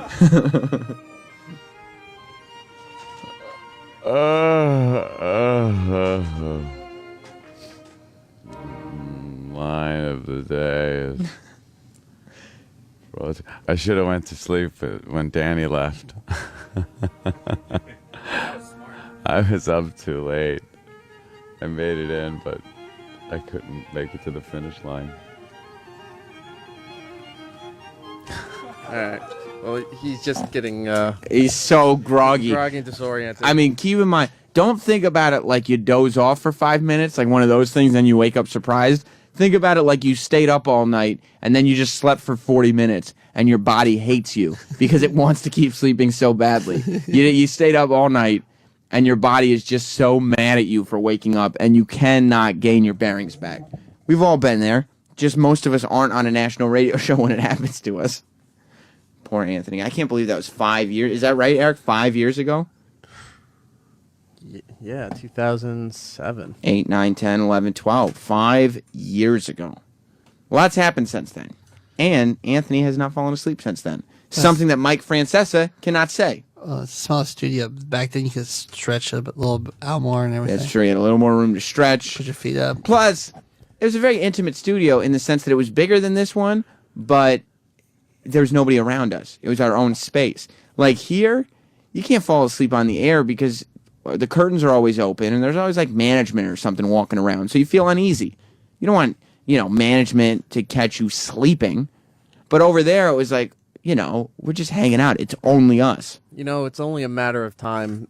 I've been thinking about it since they simulcast on TV plus do radio. They'll have a setup. Who are you talking about? Mike Francesa. Okay. Where all the mics are recorded individually, and you didn't hear it on the air because the guest was talking. But I bet you they have his mic isolated where he's like grumbling and snoring and whatever. Oh, that's funny. That would be great. If we could get that. Yeah, of course, if we could get that, it'd be awesome. I mean, we leave our mics running. You'd think, I'm sure he does for production elements or whatever. Yeah. You tell me this, Eric. Is getting topical with the sex done? Sex is getting topical. The sexy boy toys getting topical Nagel time hour. Is it finished? If they want it back, I guess we can bring it back. You kind of took it upon yourself to stop doing it. Well, when Ope wasn't around, it was pretty much, we're not doing this. Right. For when Anthony and Jim or a comedian or whoever was filling in. So it just got to the point where I was like, no need to interrupt what they're doing with this. Mm-hmm. I'll just kind of lay off. Are you going to bring it back tomorrow? I don't know. Maybe. Maybe not. Because I was talking to Roland when you were cutting the clip up. I was wondering if you quit this, because the last time you quit something, you didn't really quit it. But tomorrow is a busy guest day. So What's going on tomorrow? So, Eric, you don't officially quit. I just haven't done it. Okay. What's going on tomorrow, Roland? A lot of guests. Yeah, we'll guess. Who? We got to tease. Oh, we got to get the audience excited, Roland. Oh, Damien. Is it how you say last name? That's why you didn't want to tell me. I knew it because you couldn't pronounce his name. You son of a bitch. You think I'm going to let you get away with that? Yeah. You could tell when Roland brings something up, but then he won't mention by name, and you think, oh, it must be sensitive information. But 98% of the time, it's because he can't pronounce the name. Bonaduce? Yeah, that's why you never let him slide. Who's coming in tomorrow, Roland? Damien for the West Memphis 3. Damien West Memphis 3? Yeah. Damien from the West Memphis 3. Is it Eccles or is Eccles? What do you think? Eccles? I don't know. Yeah, Damien Eccles. You got it right, actually. What is it? From the West Memphis 3. That's huge. Yeah. He was. He's got his book out, so he's going to be promoting that. We had Jason Baldwin in here right after they got released, and now Damien's finally got his book finished, and he's going to be. Penny Marshall coming in. Penny Marshall's in tomorrow. Yeah, and Carl Urban. Who's Carl Urban? Dread, Star Trek. Star Trek. Is Star Trek? Was he in Star Trek, or will he be in Star Trek? No, he's in. He's Bones. He was already in it? Yeah. He was in the first one? Yeah, he was Bones. Okay, well then that's something. And he's in Lord of the Rings. He was in Lord of the Rings? The blonde, yeah. As an extra? What? No, you're thinking of Orlando Bloom. No, he's that's in a different dude. No, he's in Lord of the Rings. He is? Yeah. All right, so Carl Urban, and I guess he's promoting Dredd. That's his, Yeah. he's the new Judge Dredd. Yeah. So Carl Urban, Penny Marshall, and Damien Eccles all tomorrow? Yeah. I mean, why don't you just tell Opie and Anthony to stay home? We got it covered. Well, that's the interview. Well, no, you do the Roland interview, and we bring. Will. We bring. Yeah, you're right. Thank you, Eric. No, we'll do a Roland interview, and we'll bring everybody in at the same time, and then we'll just have Anthony go, talk amongst yourselves. Yeah, they don't like that. You remember when the original MTV VJs were in here, and that's what you Yes, did? it sucked. You're not good. You're not good on your feet with people who you don't know. Well, I'm not an interviewer. I just bring them to you. Right, you just bring them in. But that was the day you were hosting the show, so. Yeah, they're still upset. Keep together. Well, listen, stay tuned. The Best Around in Fez is coming up next. Ooh. And we'll be back with more of this when? Tomorrow. That's correct, Roland. You got it right. Goodbye, everybody. The Opie and Anthony Show is now over. For real this time. Check out the O&A Show on Facebook at facebook.com/Opie and Anthony. And catch Opie and Anthony live Monday through Friday from 6 to 10 a.m. Eastern. Ron and Fez are next. Hey.